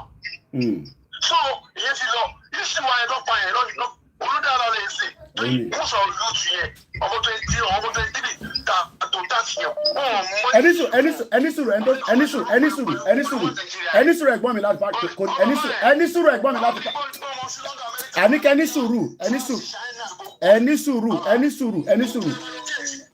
ẹ̀gbọ́n yóò gbọ́ràn kò ní dá fún ẹ Ọlárìnwájú Òbídẹ́yẹ oní Koiki ẹnu ẹ dùn just relax yourself this is not about kò ní dá fún ẹ kò ní dá fún àwọn tó bí ẹ ni mo sọ Koiki ló ń sọ̀rọ̀ tó bá bí ìyá ẹ̀dá ìwọ náà gbójú jáde kó sọ pé wọlé léyìí kò ní dá fún ẹ èmi ló ń sọ pé mo kàn ń ṣáàt lásán àbá nǹkan jẹ́ èmi ló ń sọ pé mo ń ṣáàt lásán ẹ ríran wò agbésábẹ́ ẹkùn mo sọ fún yín ní 2 years ago agbésábẹ́ ẹkùn èmi ni mo ń ṣáàt lásán lórí social media ọ̀rọ̀ ìjà àwọn mídíà tó kù ni Koiki ló ń sọ̀rọ̀ lọ́wọ́lọ́wọ́ nísìnyí mo ní nínú máa rún ó rẹ̀ pé mo ń ṣáàt lásán kò ní dá fún ẹ ni mo sọ ìwọ tó sọ̀rọ̀ yẹn kò ní dá fún ẹ tó bá bí bàbá ẹ̀dá àwọn náà ṣe fídíò ní sèkó sọ pé Koiki lọ wò mí kí n lójú ẹ̀ èmi gbójú jáde ní èyí máa lè tẹ́lẹ̀ gbójú jáde kò ní dá fáwọn tó bí ẹ̀ Koiki ló ń sọ̀rọ̀ mo ní kò ní da fáwọn tó bí ẹni mo sọ sẹ́ ìwọ whoever tó bá wà nínú dá orúkọ yẹn kò ní da fáwọn tó bí ẹ orí YouTube ló ti dé èmi orí mi ẹnu lèmi ń dán lásán èmi lè onímọ̀ ń dán ẹnu lásán àríran wò ẹ sọ fún àwọn politician yẹn mo sọ pé kọ́ máa gbáradì kò ní selection nílẹ̀ Yorùbá àbá nǹkan jẹ́ ẹni Koiki ló sọ bẹ́ẹ̀ èmi ni mò ń dẹnu lásán lórí social media èmi mọ̀ nígbà tí Britain ń bọ̀ wọ́n bà nǹkan jẹ́ mo ní àwọn náà máa bà nǹkan jẹ́ lásọ ẹ̀rẹ́ mi ni mò ń dẹnu ó kù díẹ̀ máa pè ń padà ẹ̀gbọ́n mi láti Paris mo láti cut out kò ní da fún ẹ kò ní da fún àwọn tó bí ẹ àní wọ́n pa ọmọ Yorùbá ọ̀rẹ́ mi ń dánu lásán ọ̀rẹ́ mi dẹnu lásán lórí social media kò ní da fún àwọn tó bí ẹ sẹ́ni mo sọ rúnrún máa rún lọ́rọ̀ tó wà lẹ́yìn rúnrún máa rún ẹ ríran wò ẹ jẹ́ ń dẹ́ ẹ̀gbọ́n mi padà ẹ má bínú pé mo láti cut out ẹ jẹ́ ń pè padà láti Paris ẹ má bínú ẹni mò ń dẹnu lásán ok ó kù díẹ̀ nìbọn ró lẹ́sọ ẹ̀yin àgbàlagbà náà lẹ́ni Koiki má fi gbogbo ẹnu sọ̀rọ̀ ẹni sọ ẹ̀yin tẹ́ ń pè mo fi pè ẹ̀gbọ́n mi padà láti Paris ẹ̀yin lẹ pè lẹ́ǹkan ṣé dáre tẹ́ pè mí ní gbọ́lẹ̀ wà gan sef ó kù díẹ̀ ẹni tó ń dẹnu àtẹni tó fẹ́ ṣiṣẹ́ orí ẹ̀dá wà láì ní sí màá ná last kọ́bọ̀ tí bá ní lórí journey níwọ̀n bá tẹ́kọ̀ọ́ rá fún àna lé lórí gbogbo ẹ̀ka la máa sọ lórí social media mo sọ fún yín pé kò ń ṣe fíìmù ni mo art èmi ò art fíìmù mo ti ń pè padà ẹ̀gbọ́n mi láti Paris kò ní bàjẹ́ fún yín má bínú Koiki ló ń sọ̀rọ̀ confam ọmọ Ìjẹ̀bú Òde kò ní da fún ẹ mo sọ lẹ́ẹ̀kan kò ní da fún àwọn tó bí ẹ èmi lèmi ń dẹnu lórí social media èmi lèmi ń dẹnu lórí social media lórí ọ̀rọ̀ Yorùbá nation ẹ̀ríran o ẹ̀gbọ́n sókè ẹ̀gbọ́n mi. Bàbá yẹn tó sọ̀rọ̀ yẹn ní agbára Ọlọ́run ìkó tó lè rí àárí ayọ̀bá ojú ẹ̀ máa rí bẹ́ẹ̀. àṣẹ. Ẹ̀jẹ̀ láìsẹ̀ kan pàpàtà á bí. wọ́n parí iṣẹ́ lọ́pàá délé sọ́bọ̀ kó wọ́n fàdé ọmọ yẹn ya kọ́ tó pa ìwọ wá sọ pé mi ń dẹnu lásán kò ní da fáwọn tó bí ẹni mo sọ lẹ́ẹ̀kan sí. Bàbá tí ẹsẹ̀ ẹni yẹn sẹ̀ ó ti gbà láàárọ̀ yìí dàbí tó bá gbọ́ kó ń pa èèyàn nítorí kò ti kùn ẹ̀ á kùn ẹ̀ bí yẹn náà ṣe ẹ̀dùnmọ̀ rẹ̀ àdàbí tó pàṣẹ gbéṣẹ́ lọ́wọ́ tó pàṣẹ ìjà fúnra ọgbà ìjà ebi ọ̀yọ̀pá ó pa àyọ̀ àfẹ́ olùkọ́ ẹ̀jẹ̀ yẹn ti dá bí yẹ àṣẹ ti tó ẹ̀gbọ́n sókè.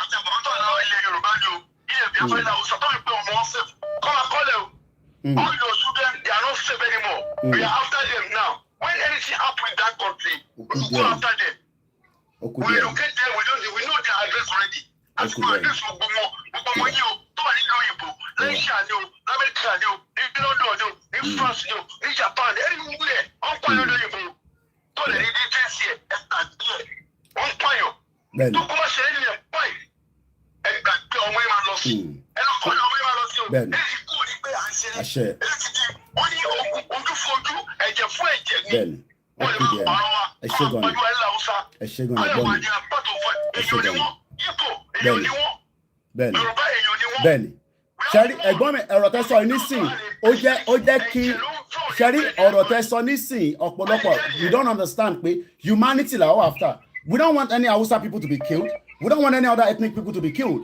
but àwọn kan wá lọ́dọ̀ wa tó ń pè ní Fúlàní wọ́n ń gé orí èèyàn lọ́sàn-án gan wọ́n yọ orí wọ́n gbé kalẹ̀ wọ́n ń bá àwọn èèyàn sùn ẹ̀yin wá ń sọ pé kí Yorùbá má dá dúró ká má get the hell out mo kí ẹ̀gbọ́n mi gbèjà gan Ọlọ́run ẹ̀gbọ́n sókè. They're not part of us. Bẹ́ẹ̀ni.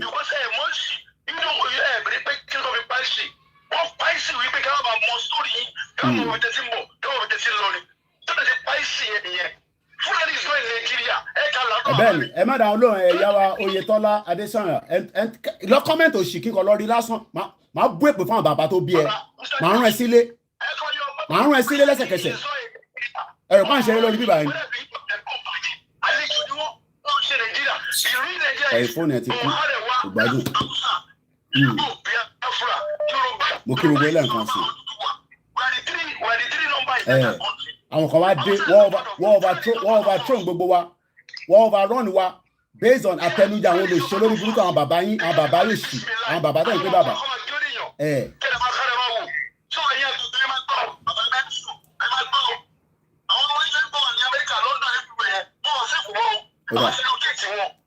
ilé tẹnujà ilé nìjà wà ṣebí gbogbo wọn lọ́nílé lọ́ní kíní sílé ẹ̀yẹ́ máa wo rántí bàbá mi rescue and mission ló máa pọ̀ jù ẹ ṣe gan ni ẹ jà fáwọn ẹlòmíràn láàyè ẹ ṣe gan ni láṣẹ Èdùmàrè àmín àmín.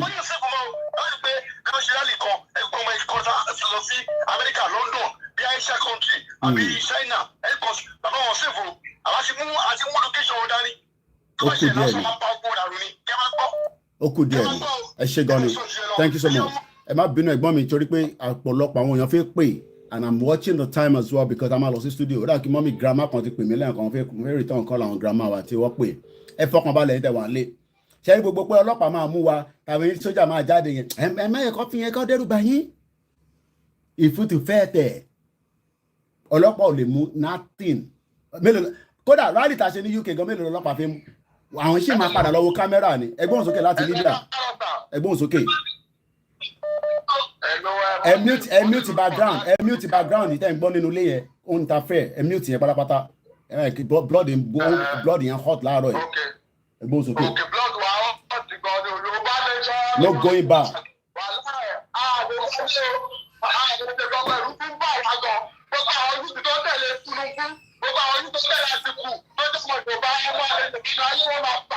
Share the man.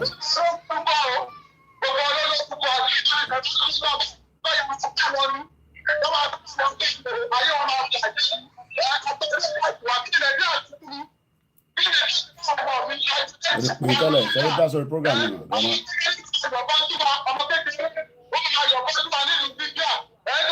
I was still more live program by moment.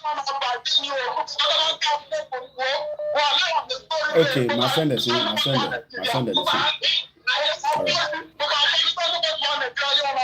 I share.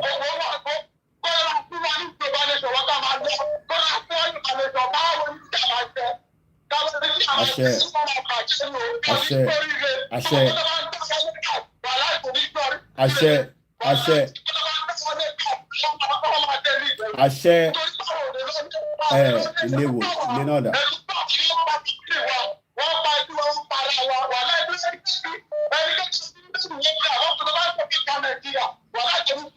Àṣẹ. Po. Ó kù díẹ̀.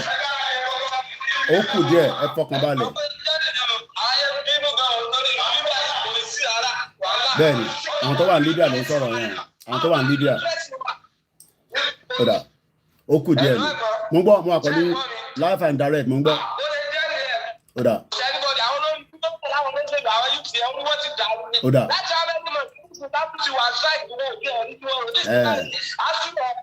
Mo kí ìyá mi rúkà àtọmọ́ mi.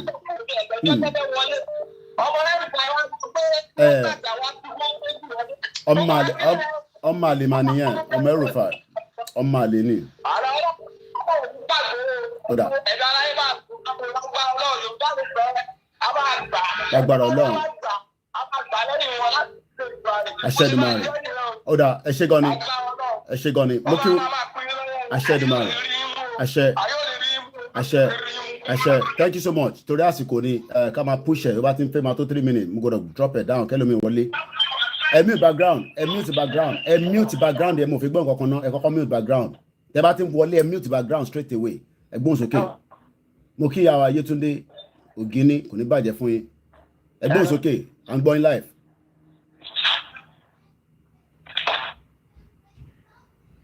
Ẹ ti wọlé torí ẹ ń gbọ́ ti gbẹ̀yẹn ẹ tẹ wà nílé ẹ máa sọ fún yín pé ẹ má gbọ́ yìí ẹ má tún gbọ́ra yín ẹ bá gbọ́ra yín ilé máa wà confused ẹ gbóhùn sókè láti UK níbí báyìí. Hello, Mr. Koiki, ẹ káàárọ̀ sà. Ẹ káàárọ̀. Ẹ kú iṣẹ́. Ẹ jọ ń ṣe ni. Ṣé ti rí ìdí tó dé ti ń pè ní àárọ̀ yìí mo fẹ́ support ìpè tí ẹ ṣe fáwọn pípọ̀ yẹn ní àárọ̀ yìí because nígbà tí màá fi jí láàárọ̀ yìí mo rí 24 messages lórí WhatsApp mi. Ṣé ń gbọ́? Could you believe that out of that 24, 18 were seeking help? Wọ́n ní fún olówó láti fi jẹun ní àárọ̀ yìí. 18. I was mad pé èyí mélòó ni mo fẹ́ dá lóhùn báyìí. Iṣẹ́ mélòó gan lẹ́yìn gan ṣe London? Iṣẹ́ mélòó lẹ́yìn ṣe? Ẹ lọ́mọ, ẹ ní family, ẹ máa san bills. Mo ní olùmọ̀ oníbà máa sanwó lé máa ṣe gbogbo ẹ̀ mélòó ló fẹ́ kó tàfẹ́ sẹ́yìn sáwọn pípé. How much tíyàn fẹ́ gbé wọn tó máa ká wọn láàárọ̀ yìí? Kódà. Ìkó tẹ́kì pé náà ni ẹ pé gbogbo àwọn tí wọ́n bá support Yorùbá nation. Alálẹ̀ máa wọlé lọ bá wọn.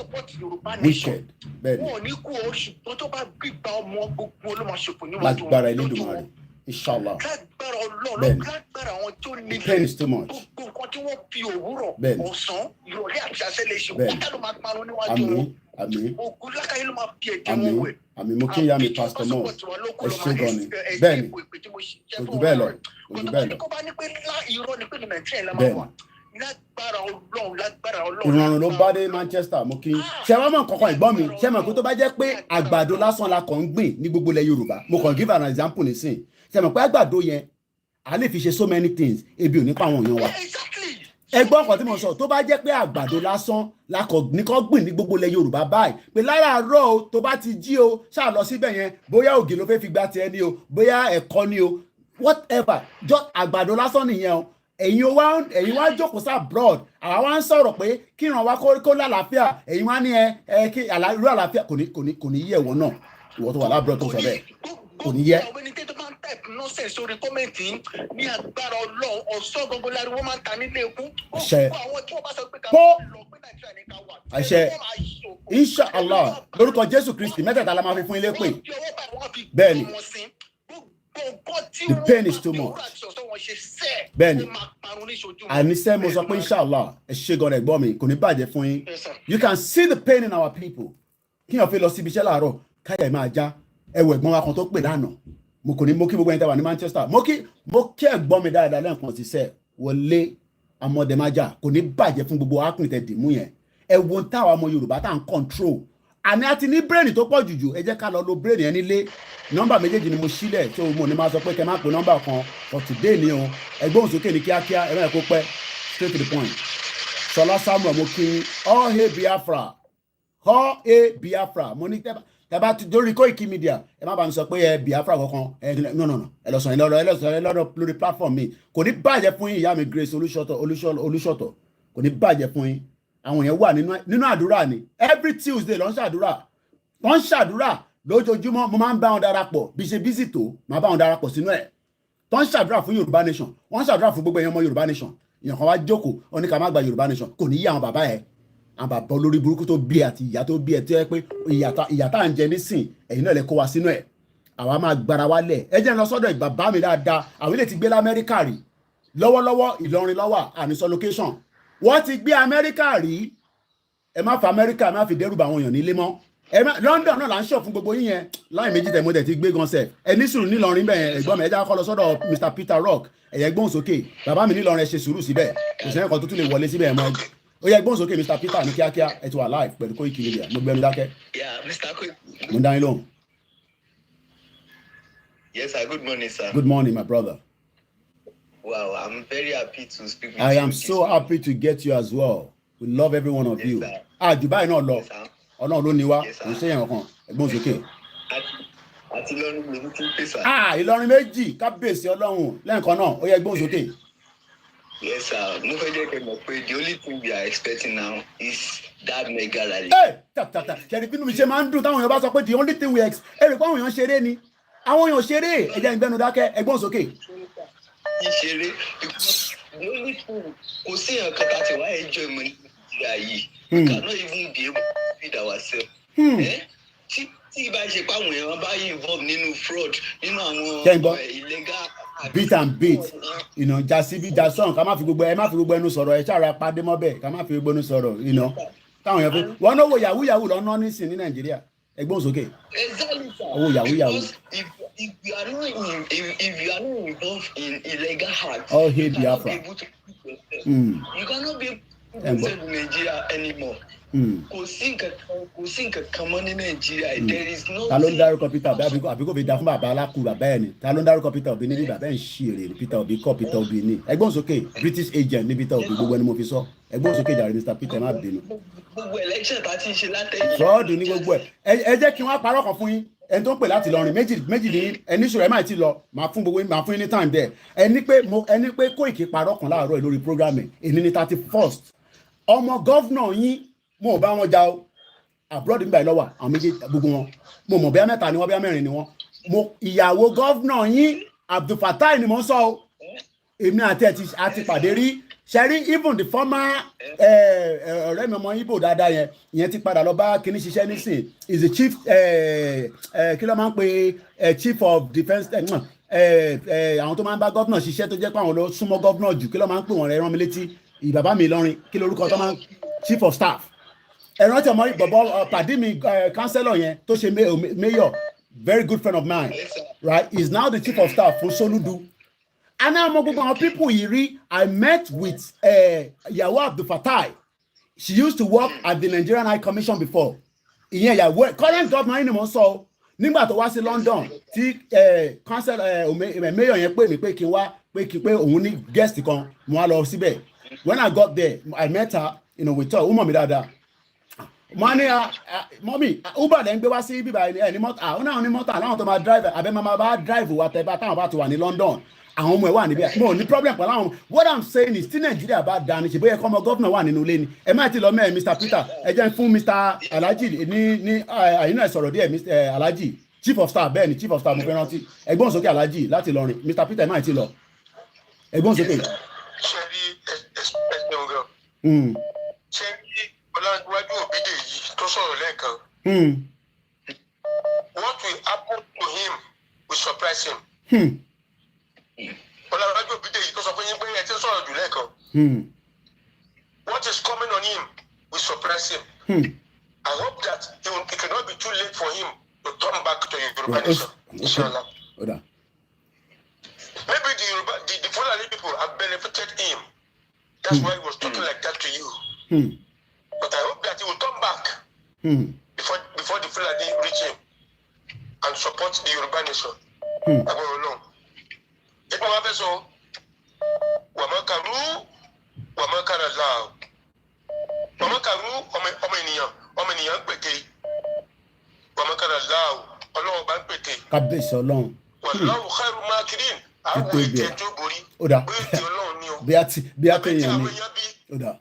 I will take alone, Onio Bori, Tawa Yoruba nation, you say, Alekere ni Leyan. Àwọn olùkọ́ àwọn lágbára àtàwọn kan tó wà ní àtàwọn Yorùbá kan náà wà tó pé njọ́ tí láyé bá bẹ̀rẹ̀ wọ́n máa sápamọ́ wọ́n máa jẹ wá lẹ́sẹ̀ wọ́n máa gbé àwọn ọmọ burúkú dìde kí wọ́n fi jẹ wá lẹ́sẹ̀ àwọn àdẹ̀pẹ́ àtàwọn ọ̀pọ̀ lọ́wọ́ níwájú lágbára Ọlọ́run bá máa tẹ̀ wọ́n rí kó tó níjọ́ yẹn. Inshallah mo kí bàbá mi Ṣítù ọmọ ọ̀hún mi ẹ ṣe gan Alhaji.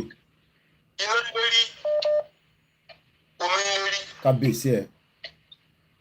Ẹ kára bá mi kúnlé Ṣítà. Òkùnkùn lérí. Kábíyèsí Ọlọ́run. Ìmọ́lẹ̀ lérí. Títóbi Ọlọ́run ọba. Òkùnkùn lọ́lọ́run kọ́kọ́ dá. Kọ́lọ́ tó tẹ ìmọ́lẹ̀ sínú ẹ̀. Gbogbo aburú tó ń ṣẹlẹ̀ yìí ìmọ́lẹ̀ ń bọ̀. Ìmọ́lẹ̀ ń bọ̀ bẹ́ẹ̀ ni Tolúwa ni ó ṣe bẹ́ẹ̀ ni ìyá mi Grace. Tolúwa ni ó ṣe. Mo fún ẹ wo èmi sẹ́rí ẹni tó bá sọ pé Báíbù ò dáa òun náà ni ò dáa. Kó nínú Sam kó lọ sí so many chapters lórí àdúrà adẹ̀rí àdúrà àrí gbogbo ẹ̀ mbẹ́. You cannot say the Bible is not good. You cannot say nǹkan àwọn bàbá wa ò dáa. Níbo láyé àtijọ́ tẹ̀ lọ́lẹ̀ sàn kò ń ṣe lórí Koiki Media máa gbá sí fẹ́ni náà lẹ́sẹ̀kẹsẹ̀ mo sọ fún yín pé ọjà ìsìnkà la gbé dání. So Quran 108 èyí tó pè ní iná àtẹ iná.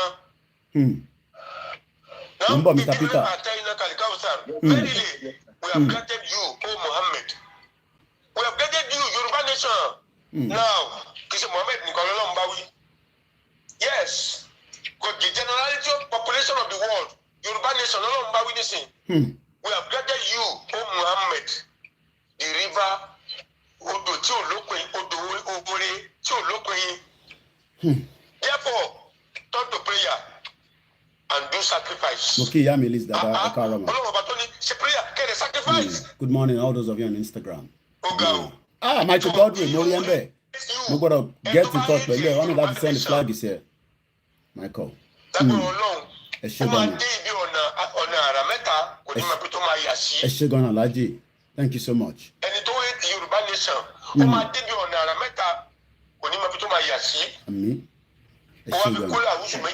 Hey. Tọ́lẹ́ pé ó wà fún àwọn ẹni bí Quran 113. Mr. Femi Sani, good morning. Nice to see you. Last chapters of the Holy Quran. Kúlẹ̀ àwọn méjèèjì tó pé àwọn ẹni bí. Jamila Yusuf, good morning. Shegun Sheyi, good morning. Àwọn tó máa ń jà lóru. Àwọn tó máa ń jà lóru tó máa ń whisper. Tó máa ń whisper sí ẹ̀dá ọmọnìyàn lóru. Tó máa jà lóru, tó máa strike, tó máa sáwọ lóru. Ìdí àwọn ẹni bí àwòtẹ́ tí ó ṣe bọ̀dá lókè. Ẹ ṣe gan ni. Ẹgbẹ́ náà tó wù ọ́ ní ọlọ́run bá tó fún wa lójú. Ọlọ́run bá tó fún wa ní brain. Sonny James, good morning. Adeyinka, good morning. Ẹ ṣe gan ni bàbá. Elasticity of the brain kò sẹ́ tó lè lò tán. O lè ń lò yẹn. Àwọn kan sọ pé. Ẹjọ́ àti ready we are more than ready sir. Kódà. Kódà a tún bí òdi àwọn èèyàn lórí ṣiríṣiríṣi. Very important. Very important. Àsùn rárá o. Kódà. Kódà àbárò ẹni tún another meeting tó wà báyìí láyé. Ẹ máa ṣe meeting yẹn lọ. Inú mi ń dùn tẹ́ bá náà ṣe meeting. Ẹ máa jẹ́ kí meeting yẹn kó máa lọ ní gbogbo ìgbà. Àsùn rárá o. Meeting to meeting ni.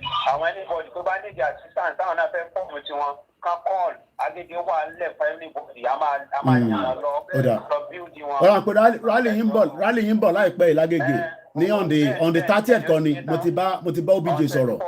Yeah, on the 30th lágbára Ọlọ́run. Ó tẹ̀ sí send message mi lánàá pé ẹ máa need the flag ẹ máa ní fọkànbalẹ̀. Gbogbo tá a bá lè fún yín á fún yín ẹ ti mọ̀ pé Koiki ó máa fún yín ní sọ. Ẹ rántí pé ẹ̀yin náà lẹ́yìn bẹ̀rẹ̀ rally yẹn náà.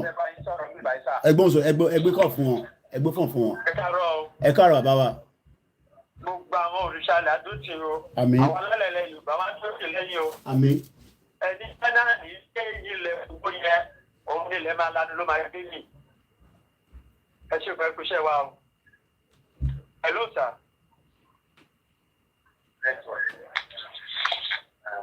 Hello. Okay sir.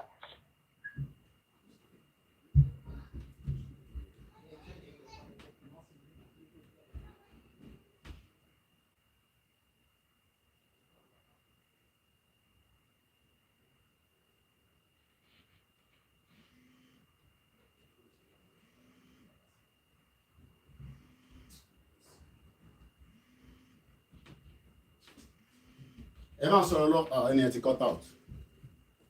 Ẹ má bínú ẹ̀yin àmọ́ bọ̀. Let me take the next call.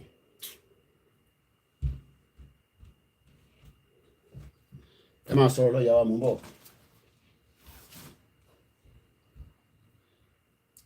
Ẹ gbọ́ ààyè ìbọn bọ̀ ìyàwó ẹ máa sọ̀rọ̀ lọ. Ọ̀tẹ̀ni báyìí. Adúpẹ́ fọlọ́. Àmín. Ọdẹ tó sọ ní ọ̀dà òṣìṣọ́ ààrẹ náà ni ibùdó ọlọ́pàá lórí oníbàáwí àwọn ọ̀pọ̀lọpọ̀ ìbàdàn ìwé ọ̀rọ̀ à ń lọ. Ṣẹ́jọ́ gbogbo náà wọ́n ní bọ́wà sí olè ilé olè ta olè wọlé o. Ṣé o gbọ́dọ̀ mi Ọláyọmí? Hello? Hello? Ọ̀sùnlẹ́kùn wà ń bí kó bá fi fẹ́ ránṣẹ́ sí bàbá kí tó yẹ.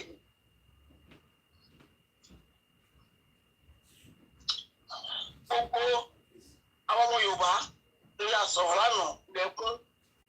Gbogbo nǹkan tó ń lọ pátápátá òun la mú tádé rí. Afẹ́ ro ẹ̀. Gbogbo àwọn tó wà tó ń sọ̀rọ̀ àyín tẹ́ ń sọ̀rọ̀ yìí. Tẹ́ ń ṣe ohun tó pe mídíà pé ayé mídíà yìí. Politician ló pọ̀ jù láàrin yín. Àwọn tí politician plan láàrin yín àwọn ló pọ̀ jù. Àwọn lè ti mọ̀ wọ́n ní ayé ìsọ̀rọ̀ sókè láwa yìí. Àwọn tó máa dá ní ẹ̀tọ́ ìdúró àwọn ò fẹ́ mọ́. Àwọn tó máa fà á sẹ́yìn àwọn ò fẹ́ mọ́. Àwọn afẹ́ gbẹ̀gbẹ̀ sọ fún àwọn Yorùbá ni. Afẹ́ ọ̀sẹ̀ náà bàbá kí tó ìgbìmọ̀ sọ fún ọ pé ẹgbẹ́ ìjọba lórí mídíà yín àwọn ò fẹ́. Afẹ́ yan lórí mi. Àfẹ́ kọ́fílẹ̀sì àwọn ò fẹ́ mọ́. Afẹ́ kọ́ tún gbogbo ìjọba yẹn balẹ̀. Afẹ́ àwọn Yorùbá fẹ́ jókòó afẹ́ dúró because àyíká wá sí àfẹ́ kọ́ yẹn fọ́yàn fún wa mọ́. Wọ́n ní àyíká bí wọ́n máa da. Wọ́n ti wá ṣe ní ìwádìí ṣòwò sí afẹ́fẹ́ ìrìn àti ìgbà ìlọ láti sì fi lọ. Àní wọ́n ti bá fẹ́ afẹ́ wọ́n tó bá fẹ́ àfẹ́ àìlè sọ̀rọ̀ ìbẹ̀rẹ̀ orí burúkú ni. Ìta ṣe láti Nàìjíríà tó pa Nàìjíríà jẹ àwọn òfin ilẹ̀ Yorùbá. Ẹ̀rọ yìí wọ́n fún yín ní àwọn òfin. Akẹ́kọ̀ọ́ tún kíní ẹ̀ balẹ̀ káwọn Yorùbá wá dúró fún wa káwọn yàn ọ̀tá fẹ́ síbẹ̀.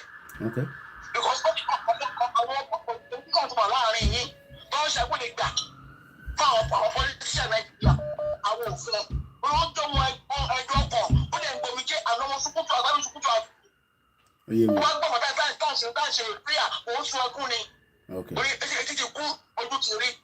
tó bá wọn sọ fún wa Akíntóyè kó jọ tó wàá fẹ́ kó àwọn èèyàn lọ́rùn àtọ́mijé kó jọ kó bọ̀ ká fẹ́ rí wọn níta ó yẹ ká ṣe mítìn afẹ́yìn olórí mi àfẹ́ tó fi sọ lórí àbúmọ́ ó bá wọn tún mú kí ní ìyẹn palẹ̀ kó jẹ́ ká fi hàn ó jọ torí Ọlọ́run orí ìrìnàjò ọjọ́ ọ̀sẹ̀ kan àfẹ́fẹ́ 40 years o àti pé àlọ́bùtì ayọ̀ ọmọ ẹ̀ka wọn lórí burúkú kò fẹ́ kó wọn ní dáa àwọn tó gbé wọn ti yóò gbọ́ ọ̀sẹ̀ kan lómi ìjẹ òun náà tó sì àlọ́ máa kọ́ sórí program ẹ̀ ó náà kó òun kú ní weekend ní wọ́n gba bẹ́ẹ̀ òkú every time kí ló dé ṣé kò fún ọyọ ní sẹ́ni ọyọ ṣé wọ́n ní èmi sì mọ̀ kọ́ tó sì ó ní èèyàn kó pòun làwọn pè é ẹ̀rí kọ́ every day ní owó ní Nàìjíríà ní owó ní ẹ̀rí bàbá kan Nàìjíríà là ní ẹ̀rí bàbá Nàìjíríà là ní nílẹ̀ it's just suffering and smiling it's suffering and smiling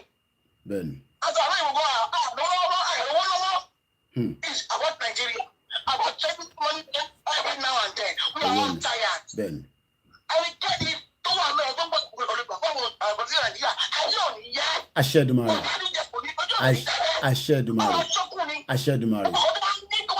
ó máa bàjẹ́ mọ́ wọn lọ́wọ́ ni bó ṣe máa rí nìyẹn po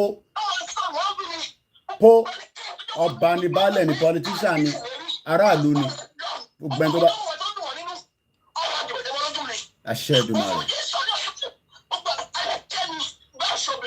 bẹ́ẹ̀ni àṣẹ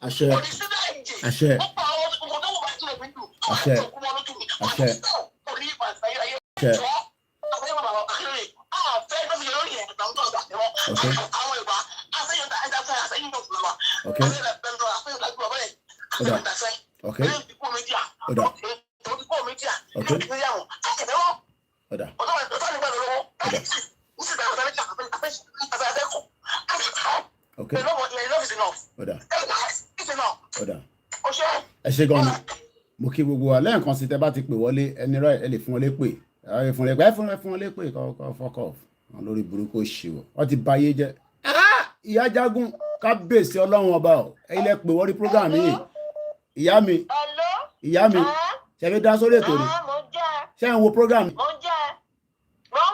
kábíyèsí ọlọ́run láti Ìjẹ̀bú Òde mo jẹ́rìí kò ní bàjẹ́ fún yín gbogbo bẹ́ẹ̀ ṣe ń lọ pátápátá. Okay. Ṣé adájọ́ yẹn wọn ò lẹ́mìí wa ni o? Ṣé wọ́n bá lẹ́mìí wa ọ máa wá sí Ìbàdàn tó máa wá dájọ́ yẹn ni? Ok Ìbàdàn kan láti dájọ́. Àwọn ojú wọn ní níjọ́ kìíní àná. Ok. Àṣẹ títì ni àti títì ni ọ̀kadà lè kọjá ẹlẹ́sẹ̀ gan ò lè. Ìyá mi abẹ́ mo kí n. Tí gbogbo wa ya sí títì nígbà tó jẹ́ ká wọlé. Ọmọ ṣe máa bọ̀ wọ́n bẹ̀rù wa ni lágbára ọlọ́run tó ṣe ìkò ní ṣe mí mọ́. Láṣẹ̀dùmarè ó máa ṣọ́kú ni kábíyèsí ọlọ́run àṣẹ. Àdàbí tí ọba jẹ́ kóbìnrin ló bí wọn. Àṣẹ. Tó bá jẹ́ kóbìnrin ló bí wọn ní agbára ọlọ́run ní agbára alálẹ̀ ikú tó pa àdùkọ́ òun ló máa pa gbogbo àwọn ọmọ tí wọ́n bí. Àṣẹ ọ̀nà Biafra àṣàìtì Paul àṣẹ. Ní agbára ọlọ́run òun àwọn fúnra rẹ̀ gan eléyìí tó dá ìkò ní dá ní ìmọ̀ àṣẹ. ọlọ́run á gbé wà sí mọ́lẹ̀ wọn lọ́wọ́ bá. Àwọn ti dọ́kínà ànọ́dà wọ́n wà lórí wíṣíà ọdún wọn ajẹ́kọ̀ọ́ náà lè wà lórí ṣíà. Àṣẹ. Lágbára ọlọ́run ọlọ́wọ́ bàbá mi jẹ́ ìyá bàbá mi ti lè máa nù àṣẹ. Àṣẹ. Àṣẹ. Àṣẹ. Àṣẹ. Lágbára ọlọ́run. Àṣẹ. Tó bá jáde wọ̀ ní bọ́ọ̀bẹ̀ wọ̀ jẹ̀ nílẹ̀ tó bá gbà wọ́n. Àṣẹ. Lágbára ọlọ́run. Àwọn ni wọ́n dá tiwọn o ọlọ́run bá a tún tiẹ̀ dá pẹ̀lú ògo ọlọ́run ọlọ́run á tún dá o. Lágbára ọlọ́run ọwọ́ ara ọlọ́dẹ máa fi ṣe ra wọn pẹ̀lú ògo ọlọ́run. Okú ṣẹ́ bàbá mi. Ẹ ṣé gan ni mo tẹ́ wọn kọ́ lórí program kò ní bàjẹ́ fún yín ẹ kú àdúró tì wá yá wa thank you so much we love you so much.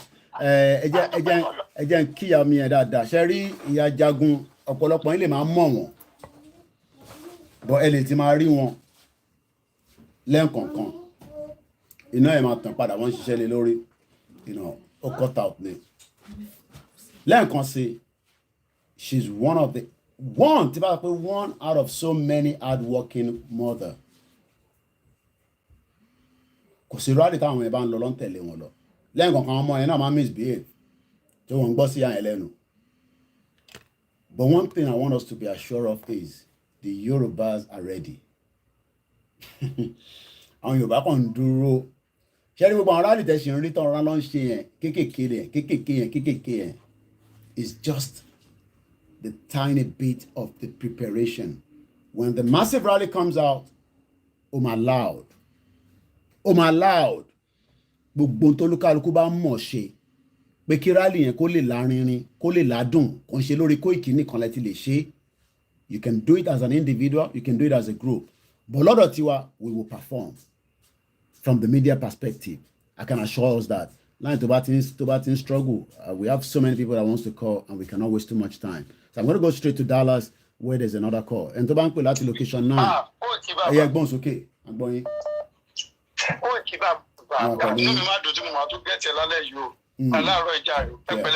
Now, Cherry, one of the problems I need as Yoruba people, I'm a straight.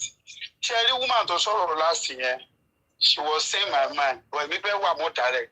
Cherry Baba was saying that the media leader, Tinubu ló ń ṣiṣẹ́ fún, so better kẹ́tẹ̀tẹ̀ yọ dànù. Okay. These are the enemies speaking. Àwọn tó lọ ń fún Tinubu lọ́wọ́ gbogbo meeting lọ́dẹ̀ bá ṣe meeting ẹ̀ṣẹ̀ àwọn tó lọ ń fún Tinubu lọ́wọ́ nìyẹn. I'm being direct now. Number 2, gbogbo àwọn àgbààgbà Yorùbá ò fún gbogbo máa ṣe dànù.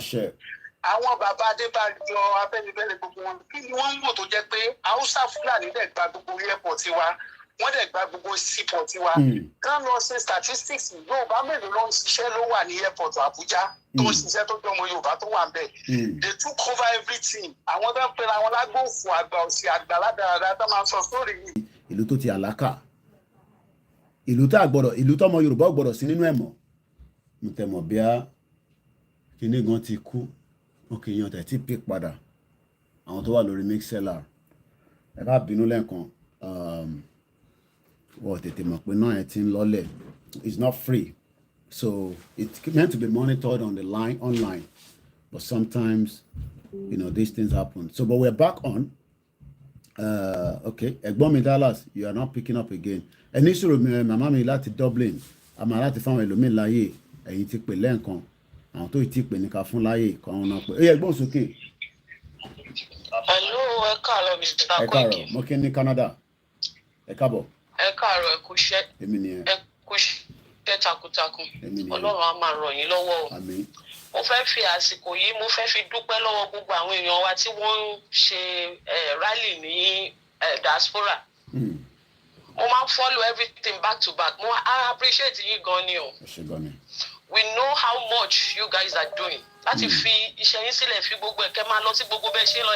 At the weekend, I was so concerned for you. I was like, how can kéèyàn ṣe gbogbo wàhálà yìí? Adúpẹ́ lọ́wọ́ yín gan ni. We are so grateful. Ọlọ́run á túbọ̀ máa fún yín lókun àtagbára. Ẹ jọ̀ọ́ láàárọ̀ yìí, pẹ̀lú ẹ̀dùn ọkàn gidi ni mo fi make call yìí o. Mo dẹ̀ fẹ́ bear mind mi gan ni. I want to bear my mind gẹ́gẹ́ bí ọmọ Yorùbá gidi tí mo mọ̀ wípé orí ni mo fi wọ ilẹ̀ Yorùbá o, kò kì í ṣe ẹsẹ̀. I want to bear my mind. Mo dẹ̀ fẹ́ sọ̀rọ̀ sí àwọn olórí wa ni. And I want to use this statement. Mo dẹ̀ fẹ́ kí wọ́n listen. We are already starting to get pissed off. Ṣé ń gbọ́ mi sà? Mo gbọ́ yín mà.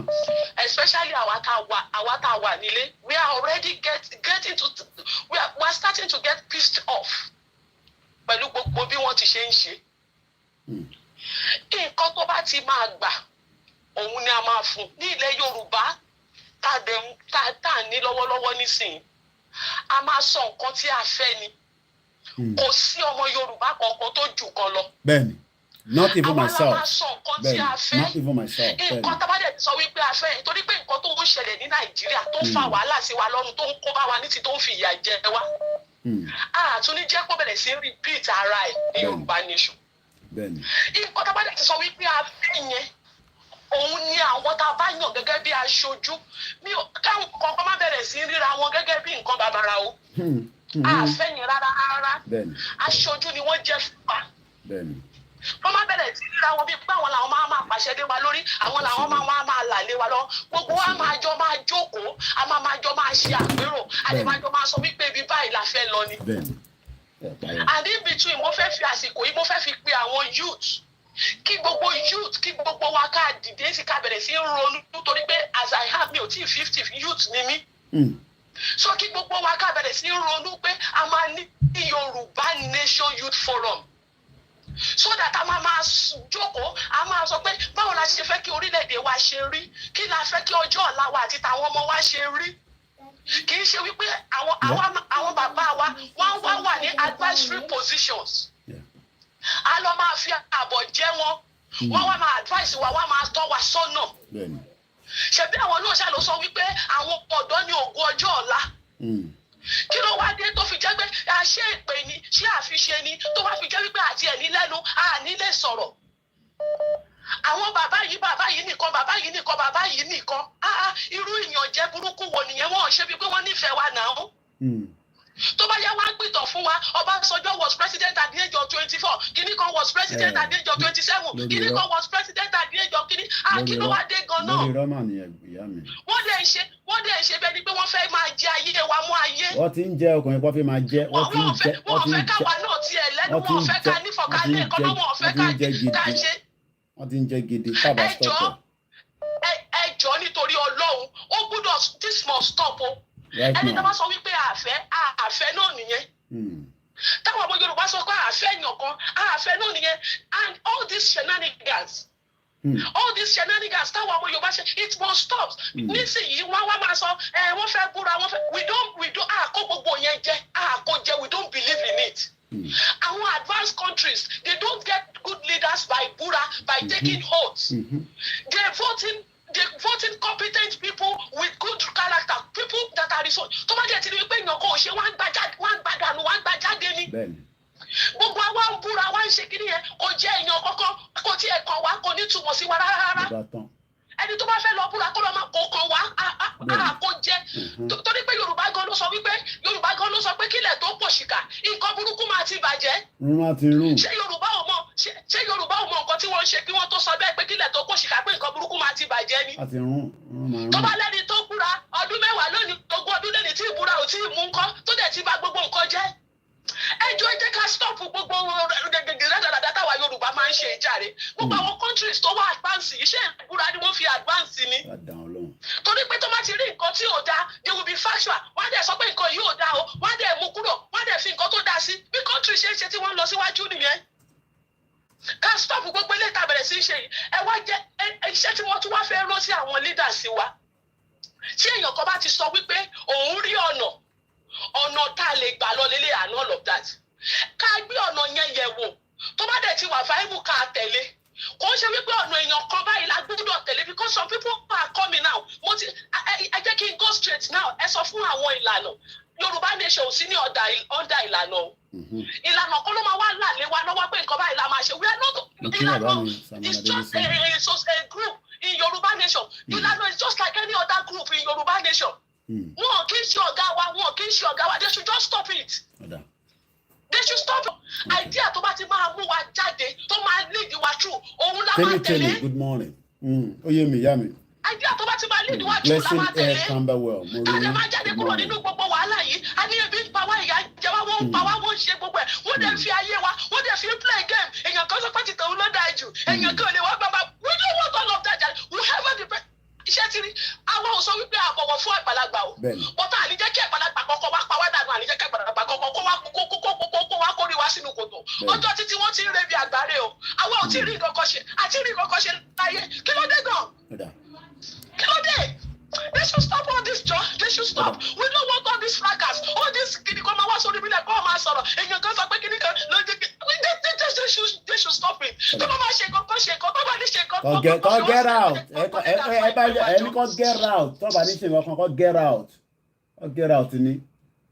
Ẹ ṣe gan ni ìyá mi, ìyá ẹ̀ fire up. Mo kí gbogbo ẹ̀yin tẹ́ jẹ́ different salon ní United Kingdom. Whether you're in Scotland, you're watching us, you're in Wales, you know, my name is Olayomi Koiki. You might not be interested in the Yoruba Nation because you are doing comfortable And I'm not talking about UK alone, in all over the globe. I understand. Kí ni bọ̀bọ́ ìwọ aláìbọ̀bọ́ ìgan ti pọ̀ jù náà, kí ló fẹ́ gan-an? I understand. Mo fẹ́ kankan. I don't want anything. All I want is just the same thing that you want, your safety. Wàá kọ́ lọ ṣe short weekend ní Nàìjíríà, wàá kọ́ pa ẹ́ síbẹ̀ ni. Straight away. And I'm not joking, kò ń ṣe pé wàá kọ́ pa ẹ́ síbẹ̀ lẹ́sẹ̀kẹsẹ̀. Wàá pa ẹ́ síbẹ̀. So what I'm saying is, the way things can operate, and the way things can operate abroad, where you can wake up in the morning and you can move from your house to your workspace without anybody threatening you, without anybody. Yeah, you pay for these services. That's the reality of what we are here.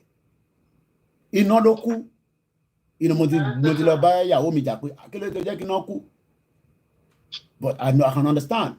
It's just the reality. And what did I do? Mo wá síbí báyìí, mo mú phone mi, mo send owó tó bá yẹ pé owó ni kò sí lákàntì, mo di Koiki Media kò ní wá tó wá, bó tẹ̀lé owó kékeré máa pé àwọn èèyàn pa ẹ bá wa dáwó díẹ̀, and I just sent £40. Reality lẹ rí yẹn, kò sí kankan tá fi ń bò, èèyàn máa lè tẹ wà lọ́hùn, but at least bó ṣe san owó yẹn lẹ́sẹ̀kẹsẹ̀ kí lẹ rò kó ṣẹlẹ̀ inú ẹ̀ padà.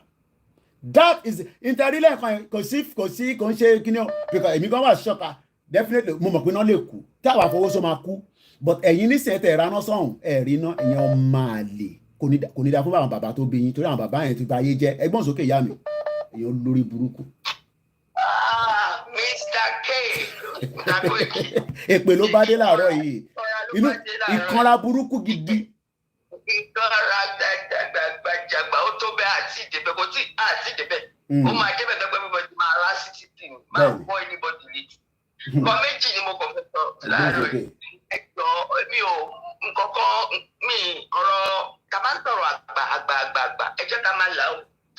Kò sí ẹ̀ka máa là á tí mo dẹ̀ ní pé kò sí bí a ṣe lè bínú tó bàbá Akíntóyè must not be shown pé nǹkan tó ṣe pé is nobody. Kò ṣe ní ti bàbá kẹ̀.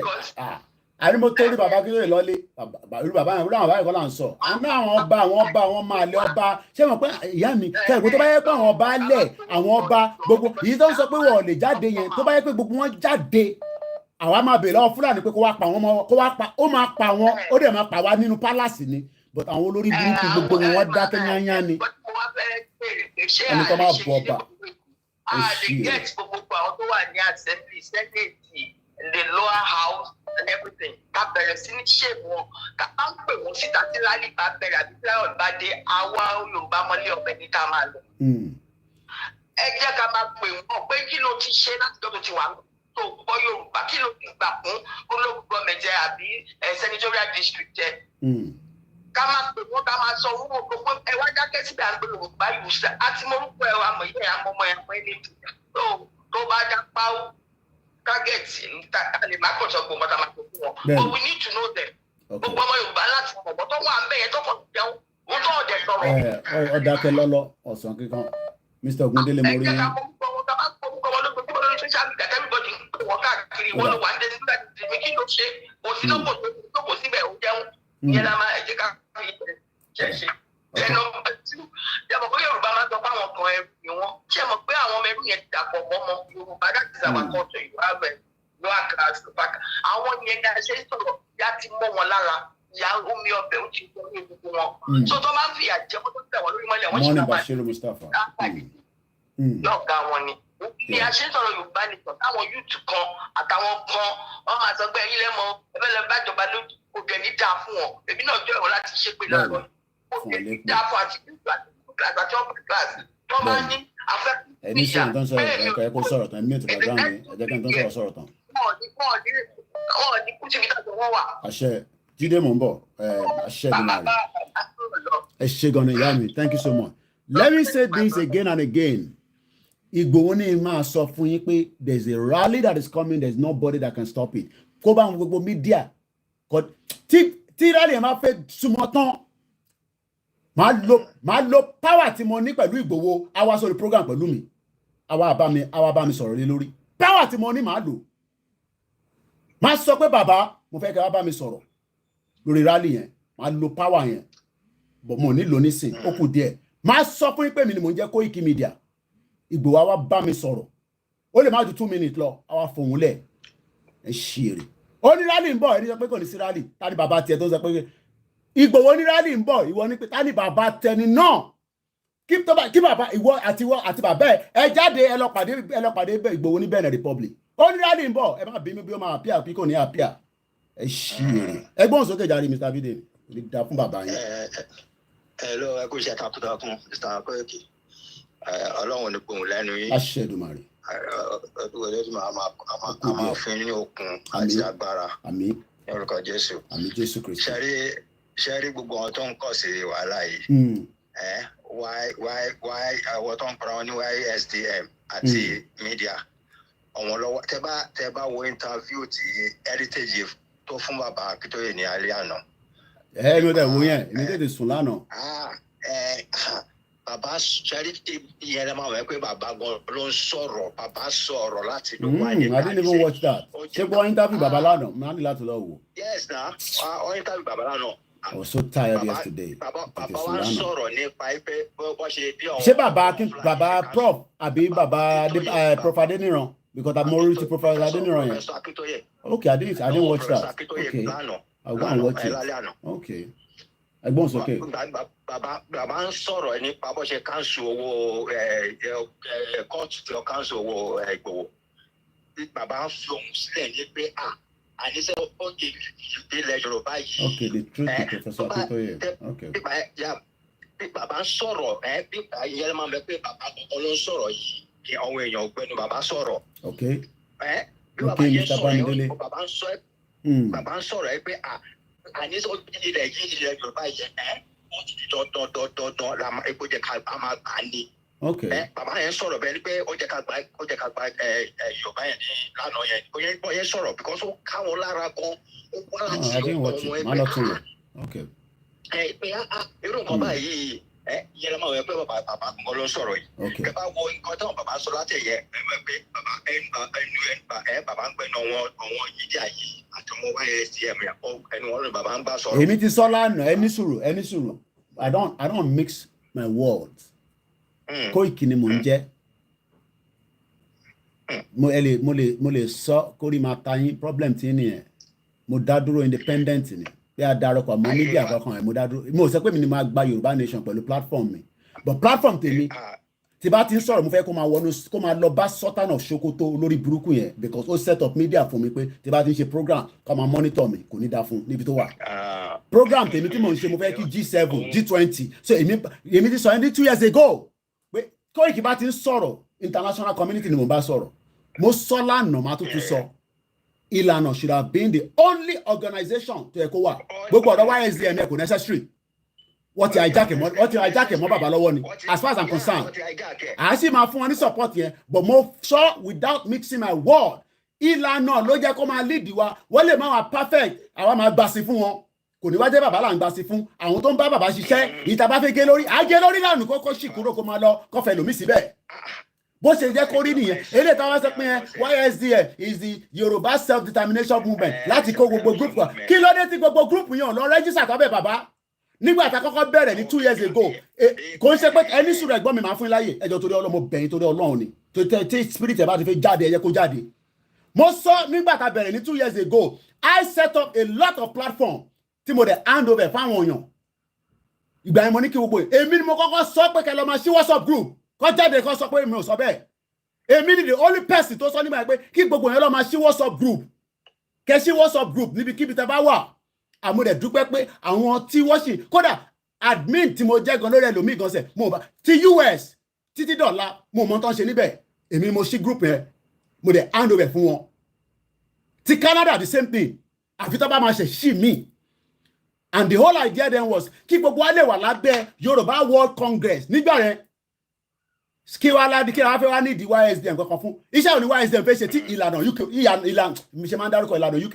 iṣẹ́ wo ni YSDM fẹ́ ṣe tí a lè wà lábẹ́ ẹ̀ka ìlànà if we truly believe ní fún bàbá Akíntóyè jọ̀wọ́lẹ̀ fún bàbá yẹn ìyẹn lẹ́sẹ̀ tún lọ gbágbágbágbá ẹ̀ tún lọ mú group olóṣì kan ẹ má yẹ kí n ṣépè fún gbogbo yín bẹ́ẹ̀ ẹjọ́ torí Ọlọ́run tó bá yẹ pé gbogbo á gbà fún bàbá Akíntóyè délẹ̀ bí Ìgbòho ṣe gbà fún bàbá Akíntóyè ó jẹ́ kí gbogbo ọmọ Yorùbá pátápátá yàtọ̀ sí àwọn tó tún lọ tẹ̀lé Ìbà Gani Adams gbogbo ẹni mo fi sọ tó tún lọ set up Yorùbá One Voice ó jẹ́ kí gbogbo wa wà lábẹ́ ìlànà ni torí pé ẹ fẹ́ràn bàbá yẹn ojú ayé lẹ̀ ń ṣe ẹ jẹ́ kí ó ṣe ẹ̀kọ́ sí lọ kẹ́kọ́ bó ti ń jẹ́ ọlọ́run kó ìkíni mọ̀ ń jẹ́ tí bá sọ tó bá tẹ́yìn lọ́rùn kẹ́ fuck off ẹgbọ́n sókè. In fact ẹ wo àwọn tó bá wá pé ẹ wà tí rẹ̀ di irọ́ ló ń pa ẹ lọ dírà yìí tẹ wà nílé tí Ìgbòho bá ti announce pé dáàdì jáde tán kẹ jáde a máa fi gba bàbá yìí sílẹ̀ ni Ìgbòho la máa tẹ̀lé tí wọ́n tó sìnkú kan pẹ̀lú bàbá Akíntóyè àti Yọrí Tìrì ẹ bá jókòó jẹ́ káwọn kan máa bá yín ṣe zoom meeting níbẹ̀ gbogbo ẹ̀ máa pẹ́ lórí ọ̀rọ̀ Yorùbá nation yìí àní lọ sẹ́ni wẹ̀. wọ́n ní orin tó ń kọ ìpọ́n lórí tó ti ń kọ ní ẹ̀yìn sí ọjọ́ báyìí. ẹ nífẹ̀ẹ́ bàbá yẹn jẹ́ ń gbé kọ́ láti jíra Jídé ṣe sùúrù má ti sọ̀rọ̀ jẹ́ kẹ́ tó sọ̀rọ̀ tán meet background ẹ̀ Jídé meet background ẹ̀ please ẹ máa sọ̀rọ̀ lọ Mr. Bídèmí. wọ́n lórí orin tó ń kọ ní Yorùbá náà ní pé wọ́n retí orin tó ń kọ sí nìyẹn àwọn tí mò ń bá sọ̀rọ̀. rally ni any corner ó máa di carnival ni ibi tó bá yẹ ká sẹ́ndì pop-up sí sẹ́ndẹ̀ síbẹ̀ ibi tó bá yẹ ká sẹ́ndì gúgúrú sí àárọ̀ àwọn èèyàn kan wá kó gúgúrú wá fún yín níbẹ̀ ká má fi gbẹnu sọ̀rọ̀ tán ó kù díẹ̀ ni ẹjẹ́ àgbẹ̀lúkọ̀ lẹ lòmí ìjà rẹ̀ ẹ̀gbọ́n mi ẹ ṣe gan ni kò ní bàjẹ́ fún yín ẹ fọkàn balẹ̀ kò yín ọkàn lè dẹ́rù bà wá níbi tọ́rọ̀ dé yìí mò ń bọ̀ Jídé fún mi ní few minutes tó bá jẹ́ pé gbogbo wa nífẹ̀ẹ́ bàbá Akíntóyè délẹ̀délẹ̀ bàbá ló yẹ kí gbogbo wa tẹ̀lé nídìí ẹni group kankan mọ́ ìlànà ti wà ó ti dá dúró wọ́n lè má perfect I'm not saying they are perfect àwọn náà ní tiwọn lọ́wọ́ but àwa lè máa gbà sí fún wọn a máa nà wọ́n ní kó a sọ pé bàbá àfẹ́ ní báyìí ẹ yọ wọ́n máa yọ lẹ́sẹ̀kẹsẹ̀ torí pé bàbá yẹn bàbá ti dúró tán ẹ̀wá ṣẹ̀ ní ká lọ́mọ ẹgbẹ́ kan oníkàlùkù wọn ṣe tiẹ̀ mo ní táwọn Yorùbá One Voice ń ṣe wo kò dá o but tó bá jẹ́ pé gbogbo wa fẹ́ dúró tán ká fẹ́ fa ìrìn àjò kó máa tètè fast ìlànà lẹ́yìn kí gbogbo wa tẹ̀lé wọ́n lè máa wà perfect àwa la máa sọ pé no àfẹ́ lè la fẹ́ Koiki gan òun náà lè sọ̀rọ̀ báyìí àwa ṣe àwọn máa structure mágáràlì ẹ lọ máa dúró dè ìyẹn la fẹ́ máa sọ̀rọ̀ yín lórí jù ẹgbọ́n sókè Mr. Jídé kò ní bàjẹ́ fún yín láti UK bíbá. Mr. Koiki ẹ káàárọ̀ I'm really bitter at this point to be honest with you. Bẹ́ẹ̀ni Baba Akintoye is our supreme leader I don't care any other person Baba Akintoye ni. They are all inconsequential. They are just trying to be relevant. Anything other than anybody other than Baba Akintoye. Bẹ́ẹ̀ni. Olóyè Sunday Ìgbòho Òòṣà àti ìyá Onítìrì. Jẹ́sí àwọn tó kù yẹn jẹ́ àwọn ètùtù ìṣàmúlẹ̀ kan aláìjẹ́ ìṣẹ́gà. Anybody tó bá ti bá Nàìjíríà media ṣiṣẹ́ rí ẹgbàgbọ́ pé they are all sellers. Everybody tó bá wà ní movement yìí tó bá ti ṣiṣẹ́ lọ́dà Nàìjíríà media tó ti ṣiṣẹ́ bí Nàìjíríà media tó wà ní Nàìjíríà àbí tí media ẹ wà ní bíbá like NTV ní bíbá everybody tó bá ti ṣiṣẹ́ bẹ̀ ẹgbà pé sell out I'm saying the real truth and the real fact. Ẹnìkan mẹ́tò orúkọ yẹn ọ̀sán má kọ́ lẹ́ẹ̀kan they are all inconsequential. Èmi ní ọ̀pẹ́ tájọ lọ sí school. Lẹ́yìn bàbá nígbà tá a ti lọ sí school, owó tàkìrìkì tó wà lọ sí school ọ̀gbọ́n náà yìí. Ẹ ṣe gan ni Mr. Tijani bó ṣe láti rí gangan níbi sáwọn. Ìfọ́jú ìgbè politician ẹni tí mo mọ̀ dá mi ní dárúkọ ẹ̀. Ọmọ Ìjẹ̀bú gidi ni Ìjẹ̀bú ni ẹni tí mo sọ yìí. Náà ó ti ní magazine ti tiẹ̀. Adé lọ sí school ni, Adé graduate sí school ni. Wọ́n lè fi pè é several times pé ibi tó ń lọ sí you are telling on the dead path nǹkan tó ń ṣe yìí.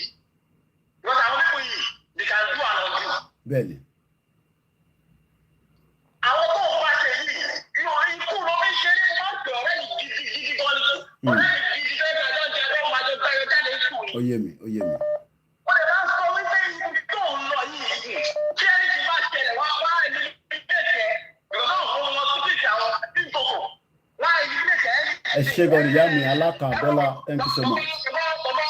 Ọmọ dáhùn sí yìí sọ ẹni tó dáhùn sí náà. Ìyá mi Kẹ́mi bẹ̀rẹ̀ mọ́ rí. Ọmọ tó jẹ́ dáhùn sí àdúrà ìdí ọ̀rọ̀ tó wà Nàìjíríà TV kí ni ìwà tó ṣe ń sìn ìdílé ìtàlà fún they are all sellers like you said. Mo rí ìyá mi bí Sima Kànjọ́ra bẹ́ẹ̀ni. They are all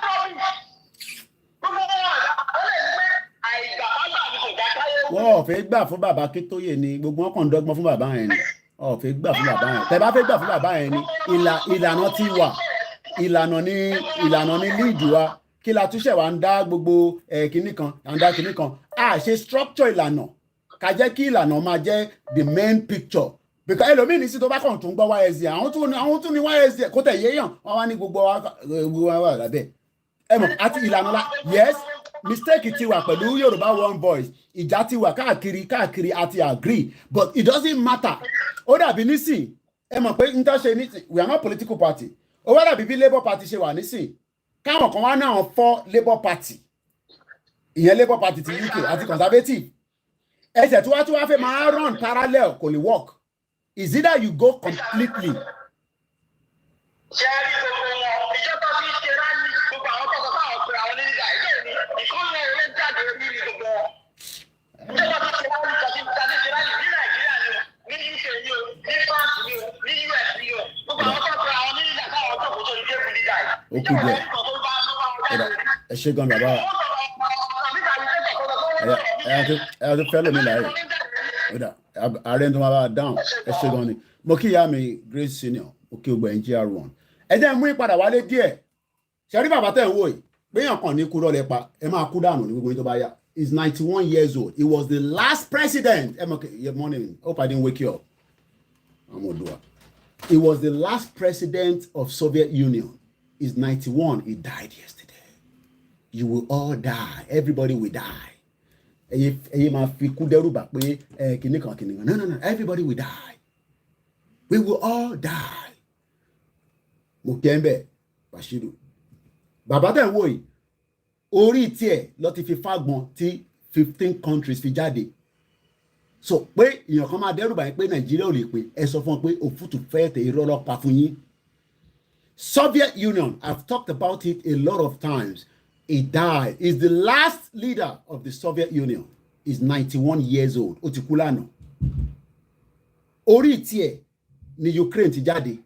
Orí tiẹ̀ ni Estonia. Ẹ rántí gbogbo àwọn òlù tí máa ń kà kélébé. Ẹ jẹ́ ká kọ̀ ká díẹ̀ nínú nǹkan tó kọ. This is BBC. Tèmi BBC náà lẹ kúkú like. Ẹ kúkú like Koiki Media. BBC náà nìkẹ́ máa dúró tó máa sọ fún yín pé Nàìjíríà láti pín. Mumu people. You be mumu. Mumu man. Ẹ ṣe sùúrù. Mikhail Gorbachev, last Soviet leader, dies at age 91. Within low point English. Mikhail Gorbachev, the former Soviet leader who brought the Cold War to a peaceful end, has died age 91. Ọlásùnkànmí kò ní bàjẹ́ fún ẹ láíláí. Tí bá ti rí ẹnu mi a máa dùn. Mo kí gbogbo ẹ̀yin ẹ̀gbọ́n mi gbogbo yín pátápátá lẹ́gbọ́n èmi lọ́mọ kékeré láàrin gbogbo yín bíbá yìí àwọn kan máa ní bàbá náà I'm not your father ọmọ kékeré ni mí ìjà tó wà ńlẹ̀ yìí òmìnira ni ẹ tó bá tabà kó lọ tó bẹ̀ ṣe ẹ fún bàbá Akíntóyè ní ọ̀wọ̀ tó fẹ́ gangan ó yẹ ká sọ fún bàbá yẹn pé bàbá ẹ ṣe jẹ́ ká jẹ́ kí ìlànà kó káàkiri gbogbo àgbáyé kó tàn kẹgbẹ́ kan jọ ẹ wá ní mọ̀ ṣe ẹgbẹ́ ilẹ̀ tí mọ̀ ṣe ẹ tí ń yín lọ àwa máa sọ ní tó bá yẹ ká sọ ni yes ẹ ṣe gan ni ìyá mi kẹ́mi ẹ jẹ́ n sáré ka bíbá Mr. Gorbachev ẹ gbọ́ ẹ máa take note kódà pépà tèmi ti kún mo láti tún rà mí lémi ẹ rí pé ó ti kún so tí bá rà báyìí màá wá tọ́jú eléyìí tí bá kọ̀ ní láti rẹ́fẹ́rẹ́nsì mo rẹ̀ ní tó pọ̀ bẹ́ẹ̀ ṣẹ́rí ìkànnì eléyìí sometimes you can go back to it ntí wọn náà máa fi wọn àwọn ọmọ ẹ eléyìí náà máa fi kàn tán lọ́ máa fi kọ story eléyìí tó kún ní sìn máa bind ẹ̀ àlọ́ tọ́jú ẹ̀ let's listen to this don't let any 18 countries ó wà ní ayé tá a wà yìí ṣọlá ayé yìí this world 18 countries in day make I speak broken English there be 18 countries wey dey exist we no get any United Nations ó ju 18 lọ but I normally use 18 there are more than 18 countries operating in this world they care less about whatever United Nations is saying take gbogbo tí United Nations bá sọ lé America náà ń dẹ́lẹ̀ ni because America is the one funding United Nations ó gbọ́ lẹ́nu mi lẹ́yìn kò ní bàjẹ́ fún ẹ̀gbọ́n mi tèmi tọ́pẹ́ mo ti rí ojú ilé ilé gbogbo Germany àwọn ẹ̀gbọ́n ẹ̀ máa ń bínú tán ni àjókòó sá abroad àwọn wọ́táyàns àtẹ̀wọ́tá ìmọ̀ àwọn jacket a big boy you didn't drive Mercedes big boy big women your own land is in rubbish don't overthrow the land there you wan go Mercedes you wan go Volvo labroad and you are happy the way Yoruba land is you are happy like that. Mr. Gorbachev, who took power, kódà tí n bá dé lọ sí Star Radio lẹ́yìn aláwọ̀ rẹ̀ mọ́ mind kákọ̀ fi run through àkókò ń pẹ́ lẹ́nu kò ní bàjẹ́ fún yín ìyàwó Manchester. Mr. Gorbachev 1985 who took power ẹ máa gbọ́ ní 1985 I'm sure some of you were born in 1985 ẹ̀yin tẹ́ ń wo mi tẹ́ ń sọ pé Nàìjíríà ò lè pín ta ló sọ bẹ́ẹ̀ who is telling you that nonsense that Nigeria cannot break òmò tó ń pè ní Soviet Union ni powerful more than Nigeria as at the time it was breaking up. Ó dissolve ni. Ó open up the Soviet Union to the world. Ẹ ti jẹ́ ká dá dúró. Ẹ ṣe jàre Mr. Femi. Àwọn yẹn ní gbáyé Kóìkì. Ẹ fọkàn balẹ̀. Ìyẹn kan ní mò ń sọ̀rọ̀ lórí social media pẹ́nu mò ń dán. Ó kù díẹ̀ ni. Màá ná last call bọ̀ tẹ́ bá fún mi lórí ọ̀rọ̀ Yorùbá Nation. Ẹ̀rọ kí mò ń ṣeré ni. Ẹ máa rí àwọn oríṣiríṣi nǹkan tó máa wọlé nísìnyí. Ta ló tún pè báyìí? Ṣé ìyá ẹ̀kọ́ ló pè ní?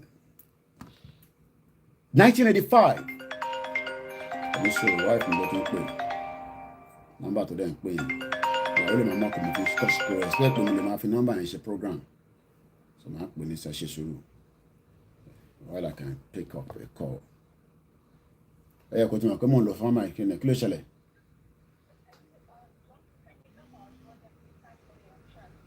No. Sign for keep it, normal first class ni. Àwọn yẹn máa polówó oríṣiríṣi fún ẹni first class lásán ni o. All right. Ó ń bá mi post lára àwọn tẹ́ ń ra flag lọ́wọ́ wa US. Ó ń bọ̀. Gbogbo àyìn tẹ́ ti ra flag tẹ́ ti gbà ẹ tọ́jú ẹ̀ tá bá ti pè fún mẹ́gàrà lè kẹ́ jáde. Ẹ já sáré kakiri nígbà ẹ má bínú. Mr. Gorbachev, who took power in 1985, opened up the Soviet Union to the world and introduced a set of reforms at home. But àwọn tó fẹ́ reform wọ́n ọ̀gbẹ́ dí ara wọn they are different people ẹ gbọ́rọ̀ tá à ń sọ yìí the same thing that they are saying come and vote how are you going to unite people that are different all this nonsense that come and vote come and how this man tried it is the last person of the Soviet Union president he has died yesterday at 95 he tried it. Tí Tinubu bá débẹ̀ a lọ restructure a wá jẹ́ kó tẹ́mọ Yorùbá lọ́rùn ẹ̀ tó bá wá restructure ṣé máa fún wa ní Western region àṣìtò wa wà pẹ̀lú àwọn ìlú òṣì torí pé this some of the ìtàwọn irú àwọn ẹ̀gbọ́n Délé tó máa ń sọ̀rọ̀ yẹn Farotimi pé ká lọ padà sí Western region so àṣìtò máa wà nínú Nàìjíríà ni a náà fẹ́ ṣe Nàìjíríà mọ́ a ti tó láti dá dúró láti dá dúró he tried it ó fẹ́ reform wọn but àwọn tó fẹ́ reform ní àwọn ọ̀gbọ́ and that's why we have countries that you want to go now and live there and continue to be there bẹ́ẹ̀ni àgbọ̀ Haúsá àgbọ̀ Ìgbò a máa bára wa ṣe bá a náà fẹ́ gbé papọ̀ ẹ farabalẹ̀ yìí tẹ́ wà ń lé this I will do more lecture on this because this is how Nigeria they are trying to tell you now ẹ jẹ́ ká lọ dìbò fún Tinubu ṣìwò Tinubu kọ́ Tinubu ni ó máa wá reform tó bá débẹ̀ ọmọ wa ni a kì í ṣe kinní kan kọ́ lọ fi ilẹ̀kẹ̀ ajálẹ̀kẹ̀ náà dànù ẹ̀ ń ṣí èrè à ń sọ̀rọ̀ àwa ìran wa ẹ̀ ń sọ̀rọ̀ Tinubu nìkan ìran wa ni bọ̀bọ̀ ìtry ẹ̀ nígbà tó wọlé ní 1985 ó fẹ́ kó gbogbo àwọn tó gbé di ara wọn ó fẹ́ kó 15 countries ló jáde nínú ìlú yẹn 15 countries came out of Soviet Union 1, 2, 3, 4, 5, 6, 7, 8, 9, 10, 11, 12, 13, 14, 15 wọ́n rán ìjọba ayé wọn nísìn èyí tó kéré jù mo rántí ẹ̀ but màá máa sọ fún yín pé Estonia is 1.3 million ó jáde kúrò lára Soviet Union ẹ̀yin òmùgọ̀ 1.3 million ní population Estonia láàárọ̀ yìí ní Estonia ìwọ tó ń wò mí nílé human right ni pé o gbọ́dọ̀ ní internet ẹ̀yin ò tí ì ní human right kẹfẹ́ jẹun ní Estonia ọ̀rọ̀ oúnjẹ kọ́ ni problem wọn pé gbogbo government parastatals wọn 99% is run on internet ó fẹ́ ṣe anything ó máa lọ ṣe lórí internet ni because what ti make internet a priority for ọmọ ìlú olóṣì wà nílé student láti February ó rí kankan ṣe kò ní bàjẹ́ fún ìyá mi tèmi. He tried to bring them together wọ́n náà wọn gbọ́ we are not kò mí pé wọ́n fẹ́ra wọn wọ́n marry wọ́n ti ṣèyàwó wọ́n ti wọnú ara wọn but wọ́n náà fẹ́ dá dúró gẹ́gẹ́ bí orílẹ̀-èdè intan sọ nìyẹn náà so báwo nìyẹn ti fẹ́ mú jà wá ìyẹn ò ní láti mú jà wá a ní àṣẹ Nàìjíríà mọ̀ ìgbà tó yẹ pé ẹ̀gbọ́n àgbọ̀yé Soviet Union ẹlòmíì ní sani bàbá yìí o but he tried òun ló kú nísìnyí o tó bá jẹ́ pé Soviet Union ò break bó ṣe máa kú náà nìyẹn o èyí tẹ́ ń sọ pé èmi ò ní sọ pé àròkú sẹ́nibọ̀dì àwọn wèrè tẹ́ ń sọ yẹn náà tó bá kó yín papọ̀ sínú ìgò yẹn tó bá dé stage kan àwọn wá kú dànù àwa sì máa wá struggle ìtẹ̀fẹ́ ká lọ ṣe nìyẹn yóò lò ṣì. He died. No, everybody máa kú at some point. We are not gonna be here forever. That's what you should understand. Gbogbo àwọn political party units àwọn politicians yẹn they will die and they will continue to leave us in Nigeria that is not working.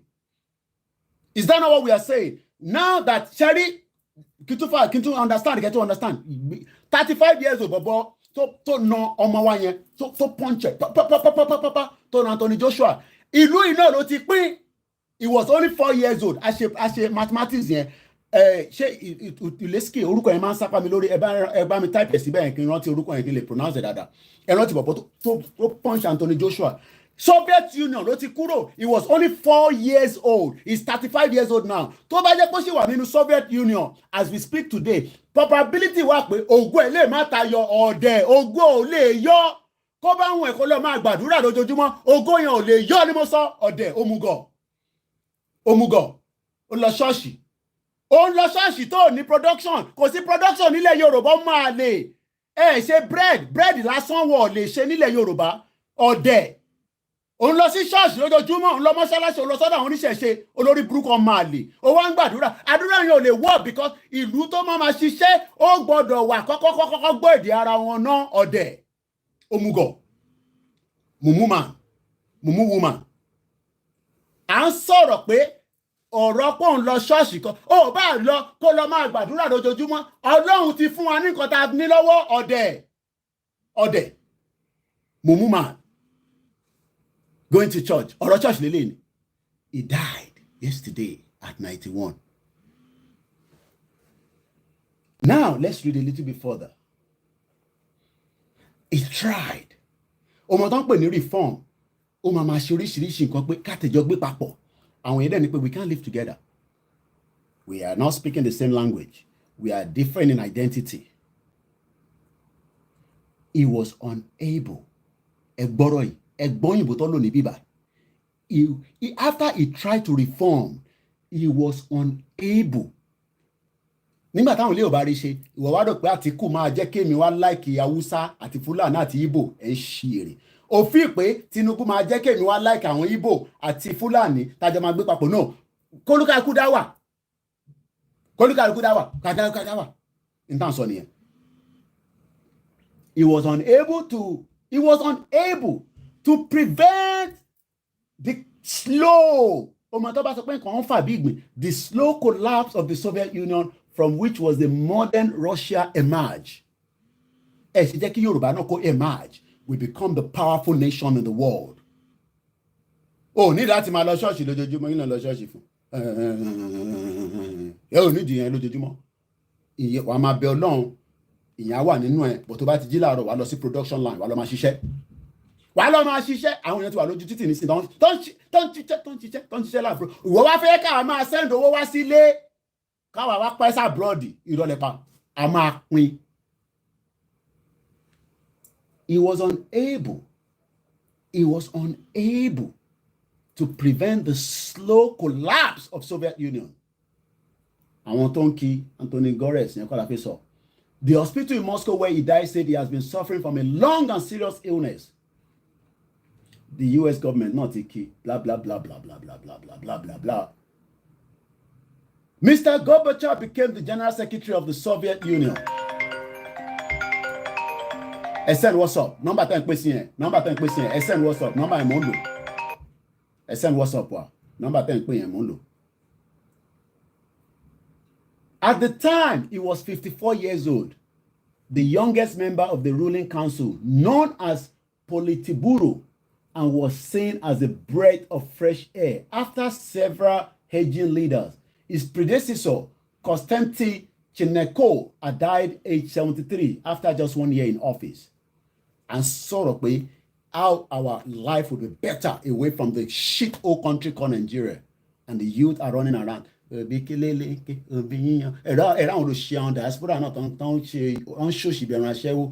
that are not going to come home, I'm sure some of them will be welcoming Atiku and Peter will be like that. Mad people all over the place. Send WhatsApp. Once again, a very good morning. So what am I trying to explain to you this morning? Now, let me go straight to Soviet Union. Just to give us a kind of, in 1991, in 1991, after symbolically organized coup by the communist hardliners failed, Mr. Gorbachev agreed to dissolve the Soviet Union and he left office. But I want to one, do you think the Fulani will allow Nigeria to dissolve? Is the question. Do you think that they will allow Nigeria to dissolve? America 3008. Okay.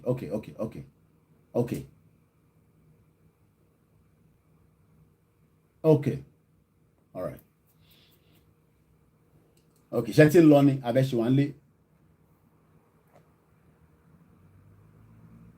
It only 5'8". Shetty was lonely, I bet you feel my law. In 1991, it was dissolved. Nigeria was dissolved. Ayomi Kun, thank you so much. Remarkable 1.63 million population is watching them on TV right now. Why the Yoruba over 50 million population can't stand and stay alone? We must not allow Nigeria to continue. That is how our own Ogoma Jade. You're going to enter. Russia has banned any form of religion. Soon it will be universe. Let's take some of the calls again. Motiri message. Ama. She Baba, she you can find the message here na biba o. Oh. Okay. Mo kàn fẹ́ return calls to me. Oh yeah, everyone's okay. Okay.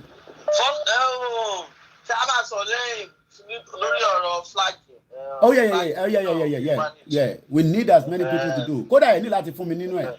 Ìyàn kan tó ṣe 1,000 ní sìn tẹ fún wa lẹ́yọ kan náà wọ́n kàn ní ká distribute ẹ̀ káàkiri ni. No problem. So báyìí bẹ́ẹ̀ sọ ní pé ọ̀rọ̀ tẹ́sán láti ló ti parí ẹ̀rí pé èèyàn ṣèjì bẹ́ẹ̀ bẹ̀rẹ̀ kẹ́ kíkíní kan. A máa já dànù. Tinubu náà ṣe ti sọ náà.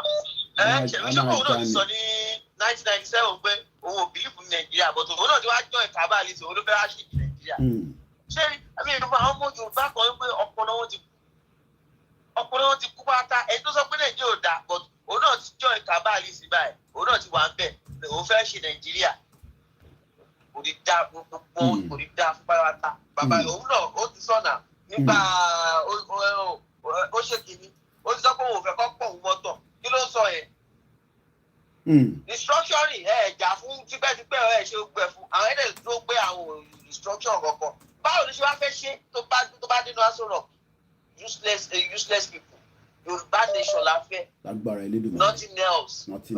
Àbí mo fẹsẹ̀ kan mo jẹ jáde nú ẹ̀ I send it to you now. Mo fẹsẹ̀ kan mo jẹ jáde nú ẹ̀ pé gbogbo gba ìgbó ẹ̀ gbogbo báyìí pé tó bá ń gbà báyìí pé àwọn òbèrè àwọn bí wọ́n fẹ́ pa wà báyìí. Ọmọ apá ni Ọlọ́run fún wọn ṣe adúpẹ́ fọlọ́. Adúpẹ́ fọlọ́ àwọn olórí burúkú ayé wọn ò ní dáa. So gbogbo nǹkan tá a fẹ́ ìsìn àti ẹ̀fẹ́ ẹgbẹ́ kọ̀ọ̀kan and again náà gbé bá a ṣe wà lórí platform bíbá ìlísì báyìí ẹ ká máa pariwo òmìnira àkáǹtì rẹ̀ bá a ṣe wà bẹ́ẹ̀ máa dá $5 ẹni tó máa dá $2 káàtẹ̀tẹ̀ surprise àkáǹtì ẹ̀ ní wíkì. That surprise because gbogbo jílẹ̀ lánàá náà ó sọ pé ọmọ àlọ́ náà ṣe yẹn àti wọ́n máa lọ ṣe. Yeah. We're going to come out on Friday. Ẹjọ́ tó lọ́nà òmìnira àdáwó sí central account owó tá a fẹ́ fi gbára wálẹ̀ láàrin for now. Àdáwó sí ẹ tó bá fẹ́ dá sí central account kó lọ dá mi sọ fún kọ́mádà but èmi o òmìnira lè fi fẹ́ dáwó sí. So ẹjọ́ tó lọ́nà ẹ ká ṣe kankan lórí ẹ̀ ẹjọ́ nǹkan tí mo fi sọ nìyẹn. Thank you very much. Thank you so much. Okay. I'll call you.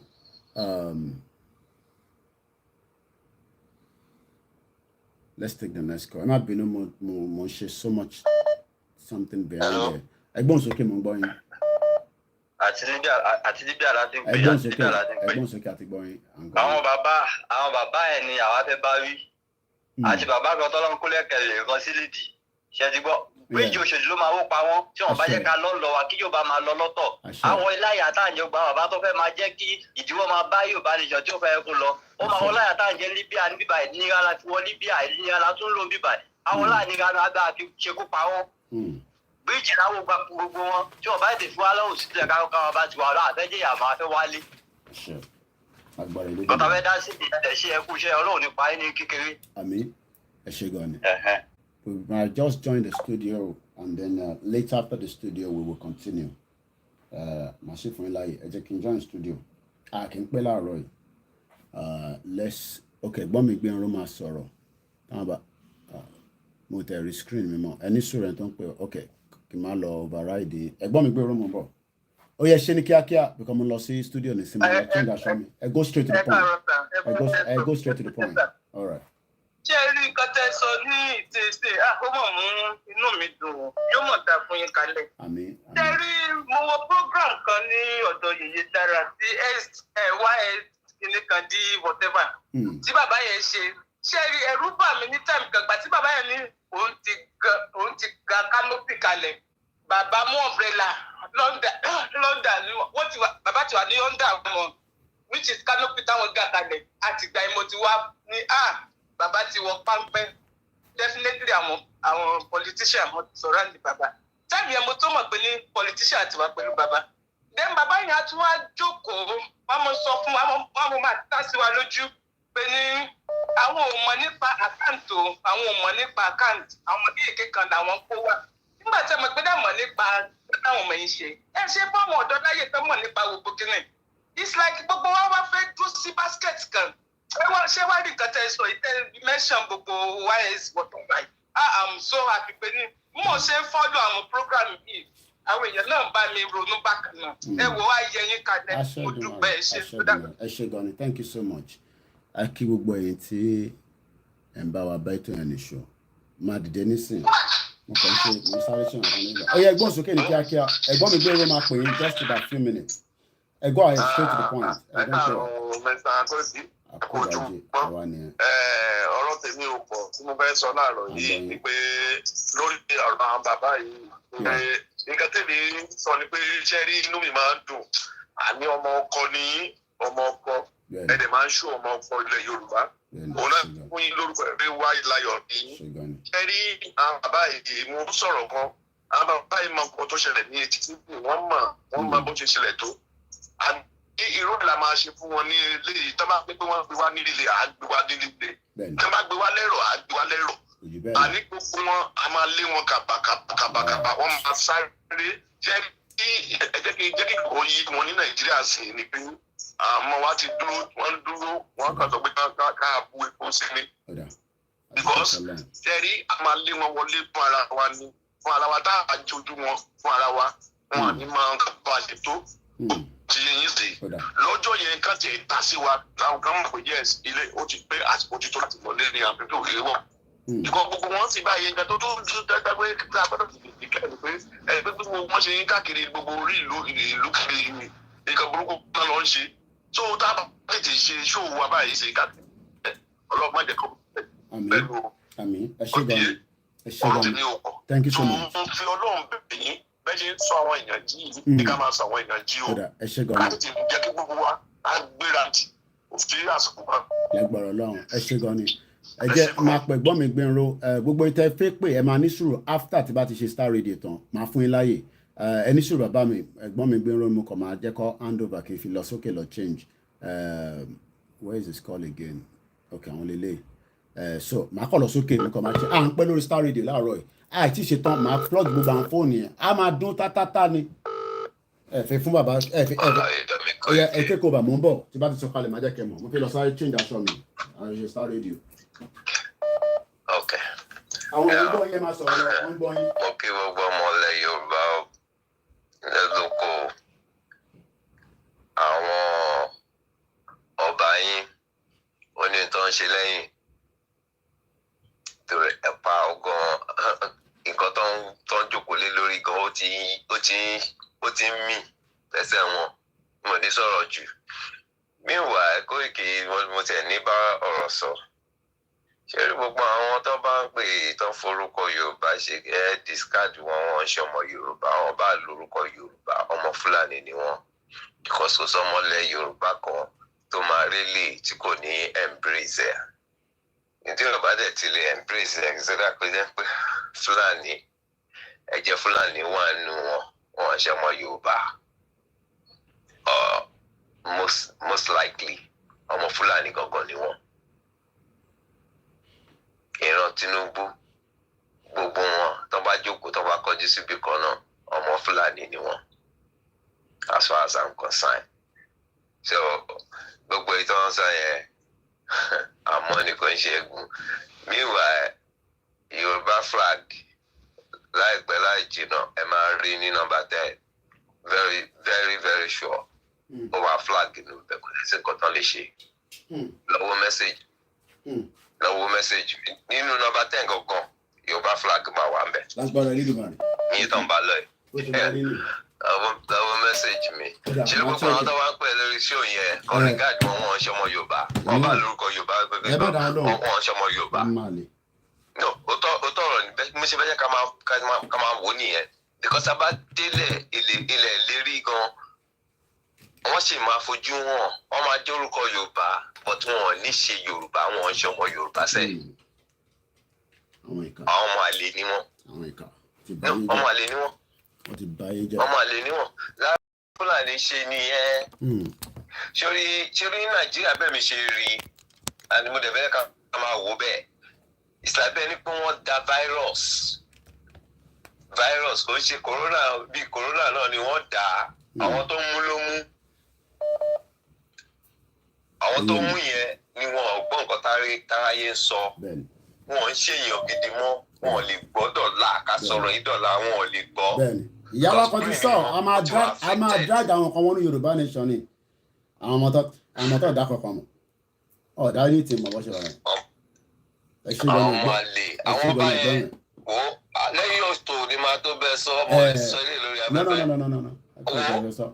bó kí gbogbo yín tí mo pàdé àwọn ẹ̀gbọ́n mi wájọ pàdé níjọ́ Sunday wájọ wà together ní acne gbogbo àwọn ilé òní sọ̀rọ̀ tán díẹ̀ lọ́kàn máa yín fún yín gbogbo ń tajọ́ sáà ní sọ̀yìn lórí social media wọ́n ń dúró ní pátátá wọ́n ń dúró ẹ̀rọ pé kó ìkíní kan ló ń sọ̀rọ̀ àwọn ọba tó bá dúró a máa fi love wa ọba kan tó bá ń sọ pé politician kan lè fẹ́ support politician show nígbà tá a bá ti lé politician down ẹ̀gbọ́n mi ẹ jẹ́ ń lọ sí studio máa padà wá máa pè tí bá ti ṣe tán again ẹni máa pè padà ẹ ṣe gan ni ẹni get me more for now kì í fi ẹ máa get me but just for program tá a fẹ́ ṣe ni o a máa wà forever ẹni sùúrù ẹ jẹ́ sáré lọ sí studio ká lọ bá studio sọ̀rọ̀ á sì ń dúró dè mí ẹni tó bá fẹ́ kó bá yín sọ̀rọ̀ ẹ máa lọ ṣe látọ̀dọ̀ tiẹ̀. Again, change the picture the connection hold so that we don't have any. But let me see whilst we get him on. Those of you on the YouTube, just bear with us whilst we just get it activated so that you can post your comments there. But let me say good morning to my brother, the White Lion himself. Yomi, good morning to you. A very good morning to you, Mr. Archie. Good morning to all our listeners and viewers as we have multiple connections here from the other side of the globe. A very good afternoon to those that are watching, depending on the part of the world that you are. This is Star Radio UK, your finest African and Caribbean radio station, and it is a Wednesday edition where so much is going on again this morning, and I'll slightly come back again to you in the studio, Mr. Archie, and I hope you can hear me loud and clear. Loud and clear. Loud and clear. Loud and clear. Now, how was your your day and your evening. Well, I knew that there were a few programs and early this morning as well. Well, as you can imagine, the world is so beautiful in the sense that we are communicating due to the best technology that we have at the moment, and those technology is so powerful. And you're quite right. Yesterday we had, after the Star Radio UK Morning Show, we had a bit of conversation, and the focus point again was we have to give a breaking news regarding some of the things we're going to be discussing this morning, where the court has now finally nullified Igboho 20 billion judgment against the DSS. This morning we've started again because I was looking at Gorbachev, and I'm sure you've been looking at the news as well. Which is what discussing, especially when you look at Africa, the way Africa has been put together. Gorbachev, for those that might not know, is the last leader of the Soviet, and he did his own best. He tried, like I was saying to some of my listeners this morning, to reform those at home as far back as 1985. But after some 6 years, Soviet Union decided that it was time to be dissolved. And today, 15 beautiful countries that are living side by side, even though we know there are issues between Ukraine and Russia, that we pray that will be resolved and there will be peace in that region. The question is, can the politicians also, as they are saying that they will reform Nigeria, restructure Nigeria, but are the indigenous people going to align with that? And the question again remains all the time, will there be election next year? But it seems Peter Obi continue with his campaign across the globe, where he is currently in the US, and likewise Atiku Tinubu are doing their own best. But the indigenous people continue with their peaceful campaign, and that is exactly where we started this morning before joining you again this morning. Well, listeners, that is what is happening when it comes to Nigeria. There's lots of things happening there, and we are going to tell you more about that in a moment. But wherever you are, once again, welcome. And that is Mr. Olayomi Koiki, the White Lion himself on crack. Now let's first of all come to the court's decision on Sunday Igboho's story. Now, what was the ruling of the court again there? Well, remember that there was a judgment that was given out to the case prior to the appeal by the Attorney General of the Federation, the DSS, which is the Department State Services. For just a brief, because of the time this morning, for those that might probably not understand, 1st of July, there was an assassination attempt on the life of Chief Sunday Adeyemo Igboho at his residence at Soka, Ibadan, southwest Nigeria, in the middle of the night, and that eventually led to 2 individuals that were killed, property were damaged, 12 people were taken away, and yesterday was exactly a year that 7 of those that were released until the fight for the remaining 5 eventually took some time as well. But there was a judgment that was given out yesterday by Justice Azan, overruling what Justice Laderan Akintole that acted on the wrong principles of law in awarding the cost of 20 billion naira to Igboho. And Justice Azan of the appeal court says that the judgment of the lower court was not supported by any kind of evidence, but by 2 affidavits. He said Justice Akintola cannot assess damages using his own conceived parameters, as there was no evidence that quoted the value of damage at Igboho's residence. The court held that there was no evidence that 2 people were killed in Igboho's house, and also that there is no claim that 2 people were killed in the Igboho's house during the invasion, even though there is evidence that the DSS actually said during their statement that was released, even though those statements did not say everything, because millions of naira was stolen, jewelries were stolen, dollars and euro and pounds were stolen, but the only thing that we're able to present to the international community was that they found ammunition in Igboho's house. There is no video recording of the incident after the attack, even though they also took away some recording that Igboho had in his own residence. So yesterday, the headline that has come out from Nigeria says, Court of Appeal have now set aside the 20 billion judgment against the DSS. No, so what are they trying to say? That the damage that they caused on Igboho's house will not be paid for by the state? Well, you're quite right. And let me go back to some of what was actually said, by Justice Azan that gave the ruling. And he says, and I quote, that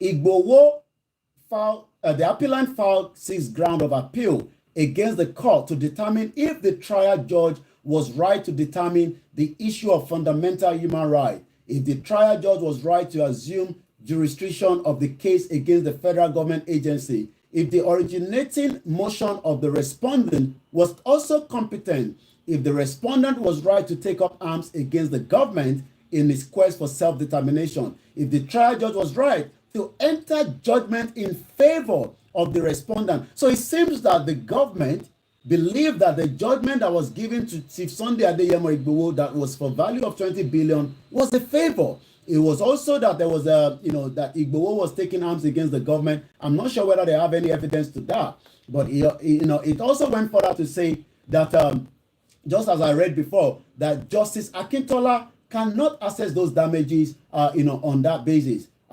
Likewise, reacting to the judgment, as you can expect, the legal head of the DSS in Oyo State, Barrister Nuruddin Aderahman, said the judgment affirmed the position of the 1999 Constitution.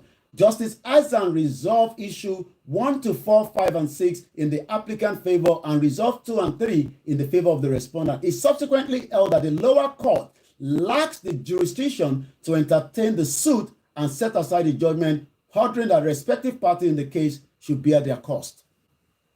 Wow. Now, I mean, fine, if you talk about bearing the cost for the court proceedings, I would say, okay, let's see. But the damage that has been caused, people who have died, are they trying to say that, this judge trying to say that they are all not true? Well, he said there's no evidence that, the DSS actually killed 2 innocent Yoruba men in Igboho's house, even though evidence says 2 of them were right in the house as at the time the DSS arrived. We have blood evidence, even though the government of this particular APC of Buhari has actually taken the bodies away. And that is now showing that, as a lot of people will now be waking up this morning, whether they were traveling overnight on an aircraft or arriving this morning, wherever they are, and be shocked that a judgment has been given has now been overturned by what we can call, again, what we will look at it from a different angle, a marginalization from a particular ethnic group against a different ethnic group. That was the question I was going to ask. Because the judge that gave the judgment was a Yoruba man. The one that gave this judgment now is from the Fulani, tribe. My goodness. Now, yesterday I was touching on a story from Ghana where the former president was talking about the judiciary, and he says that when citizens lose their confidence that they have in the judiciary, then the country is in trouble. Because this seems to be exactly what has happened. At least if this judge has come out to say that, look, we're not going to give him the full amount that was ruled to be given to him, but we think that so the damage, so we are going to cut it down to something. Somebody would think that, oh, maybe he's not being biased. But for him to blatantly say the DSS did not, there's no evidence to it that the DSS killed somebody. And what about the destruction of the house? When they were firing at the house, weren't they? Well, yes, there is evidence, like I said, bullets all over the house. But, like we said, it seems, the judge, Justice Azan, I'm not sure whether we have our chat on the YouTube. Maybe you might want to check on that, or maybe it's from it is on. Okay. It is on. Apparently, it seems, like I said, a lot of people will be waking up this morning and try to review, this particular. And like you said, one justice that is not served properly, that means the rest of the country is in a real problem. And again, some of the accusation that that has now come out to say that there was nobody that was killed in the house is something that a lot of us are a little bit worried that if the government just like that means that if Igboho was killed in that particular incident, the government would have even totally denied that they ever visited his house, just like the late fella Nicola Kuti murder. Nobody till date has been found guilty for that death. Obviously. Well, Bedemi Olu Yoku says that but we have the witness. So that means there are people who witnessed whatever happened on the ground that day, and they are the ones who were saying. And then I remember, was it a few hours after the incident, in the morning, I think you fed us with information with the blood on the floor and everything that has been. So what are they talking about? So where are the bodies? Well, I mean, what has the family been saying about all this? Because it doesn't make sense, does it? Well, I mean, you're quite right. The family continue to request, that the federal government should release the bodies because, like I said, there was enough evidence, that the two individuals that were killed, both his uncle and a very close businessman that was passing by that slept over, the bodies have not been recovered from the federal government. And this body should have been buried according to the Islamic rite. But it is now more than a year plus, and nobody knows whether the government have buried the bodies or the body is kept somewhere. So I think that is why they are trying to use it. That look, if we have got bodies of that sort, then definitely we would have released them or buried them or something of the sort. But they are saying, look, we don't have no bodies. That means, I mean, that's what they're trying to use as their evidence that there is no case to be answered there.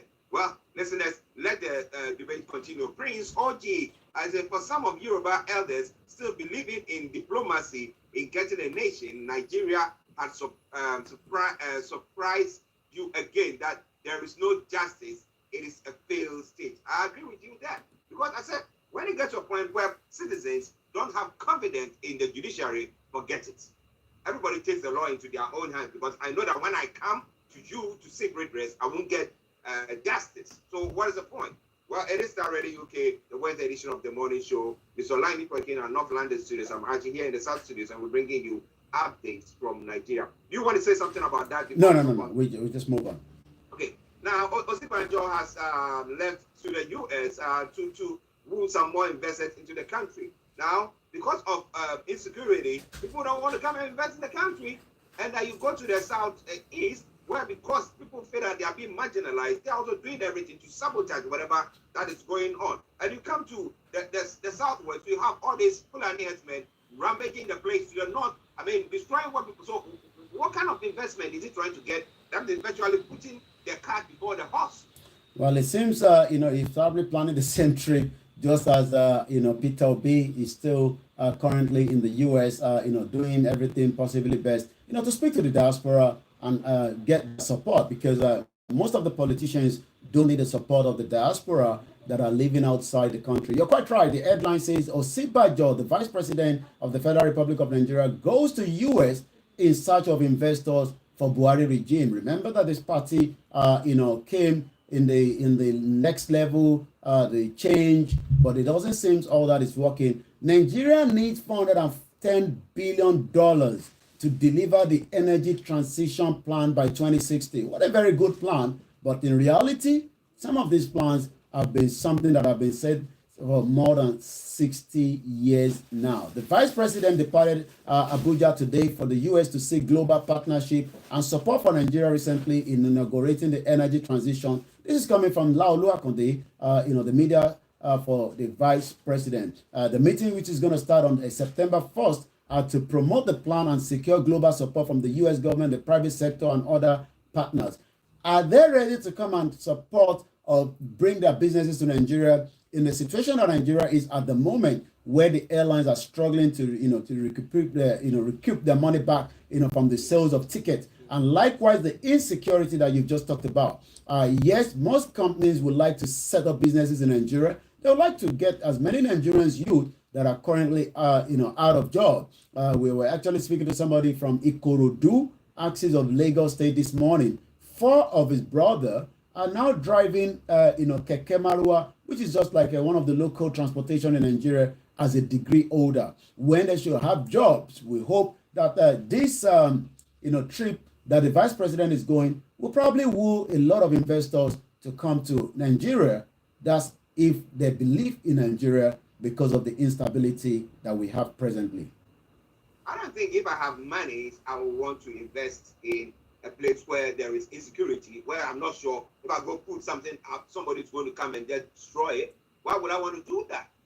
So that's why I'm saying that they need to put their acts together if they really want to invest into the country. But who knows? Maybe some way, somehow. Because we have some people doing their businesses there in the midst of all this. So maybe others will think that there is still the opportunity there and therefore they can still do it. But what do you think? We want to know, if you are listening to us or watching us this morning, would you want to go invest in Nigeria with what is going on at the moment? Let us hear from you. Now, I will bake bigger national cake, not bigger debts, if elected President Atiku. Where is he going to get the flour from? Where is he going to get the money to buy the big oven and bake that big cake that he's talking about when the country is already indebted into that billions and billions and billions? Yummy.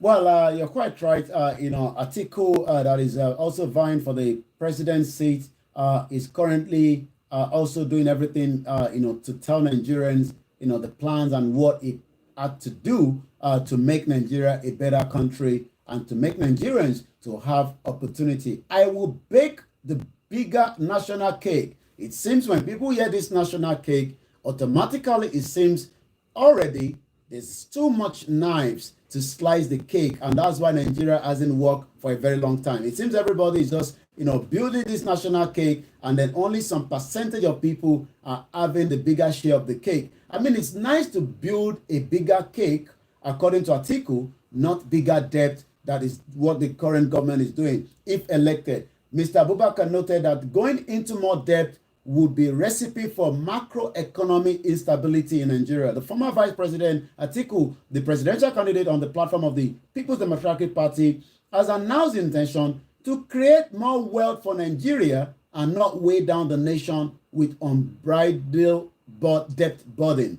He says President Muhammadu Buhari's regime on Monday said Nigeria will likely borrow to finance another budget deficit of 11.3 trillion in 2023, thereby taking the country's debt to stock about 50 trillion naira. Zainab Ahmed, the cabinet minister of charge of the finance and the national planning, said Buhari regime plan to spend 19.76 trillion next year. I'm not sure where those money are going to, because an average Nigerian this morning is struggling to have 3 square meals.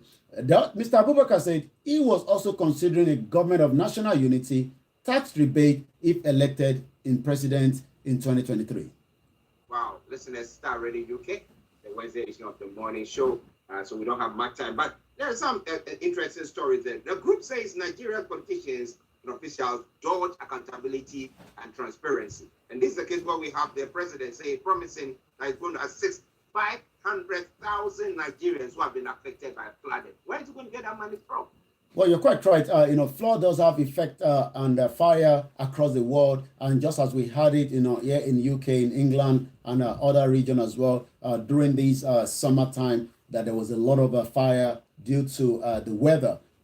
Buhari says to assist 500,000 Nigerians that are affected by flooding. President Muhammadu Buhari says he received regular update on the flooding, which has affected more than 500,000 Nigerians since January this year. In the statement that was issued by Garba Shehu, that is always what they do, issue the statement, but I'm not sure whether those Nigerians will even have that access to the money, even when that money eventually gets to their local government. He assured that his regime will continue to provide the needed emergency assistance to individuals. I was watching an article donated 50 million naira as well to Kano State, where young children were swimming in a pool of muddy water due to no drainage and all sorts. I'm not sure whether that was a good thing to do, but in Nigeria, everything counts. But eventually, they will fall sick and there will not be any hospital to take care of them. So maybe somebody should have told them that swimming in a dirty, muddy water is not the best way, even though they might want to cool off the weather, but it is not a swimming pool that will create more problems. Buhari also invited public-spirited individuals and organizations to support hundreds of thousands of Nigerians needing urgent help in their affected communities. Well, let me say good morning to Believe Yourself channel. Say good morning to you all. God will protect you all in Jesus' name. Thank you, my brother. Well done. And say EGMI me. Okay. That one. I'm not sure of the meaning of EGMI. Yes. But it is still Star Radio UK. Mr. Olayomi Koiki in our North London studios. And let me hand it over to him for him to bring us the rest of the stories making the round. Over to you. So we're just going to go straight, to one more and then take you straight to the social media because of the, the 12 o'clock Wednesday edition. But tonight, we'll be coming back and we review everything about the judgment that is coming from Igboho court case. And the question we'll have to do when we come later in the evening is, do you still believe in the justice system in Nigeria? So that will be the topic later on this evening at exactly 1800 hours. So let's take a look at more other headline that is coming out of Nigeria this particular morning as the end of the month, which is the payday for so many people that are, being paid. And for those that are not being paid, we just say continue to, demand the right justice from wherever you are, especially those in Nigeria where they are working tirelessly, but they're not getting paid as well.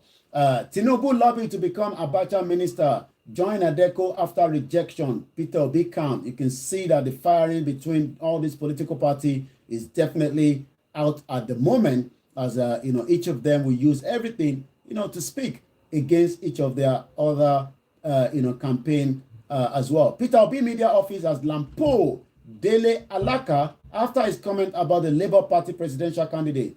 Alaka is the Director of Strategy and Communication of Bola Ahmed Tinubu Campaign Presidential Council. The former Lagos Commissioner for Information has declared that Obi achievements were way less than Tinubu, but reacting, Obi media office noted that Alaka is among those who believe Nigeria begins and ends in Lagos, because everybody believes that Tinubu owns Lagos because of some of the money that have been, used, from Lagos State for his own personal, gain. The camp said he might not have been to Anambra, was too biased to read up the Labour Party candidate's record in the public domain. And that you can see, the banter that have not even started yet. But let's now take you back to, the social media where Nigerians, again this morning, are reacting to the issue of the ASU strike. So that is actually trending at number 6 with so far 7,886 tweets. You would expect that Nigerians should be angry, upset that, the education sector is completely shut down. But like I said, it seems maybe they have something that most of them are doing that is not giving this opportunity for them to really express, but they're doing so on the social media. So let's take a look at what they're saying on social media. According to Alhaji AAA, stop using hashtag ASU strike to delay our academic careers. University students are tired of staying at home. Enough is enough. Let's go to more as well. Again, ASU strike. Unilag, that's University of Lagos, speaks on resumption, debunks rumor of suspending the strike.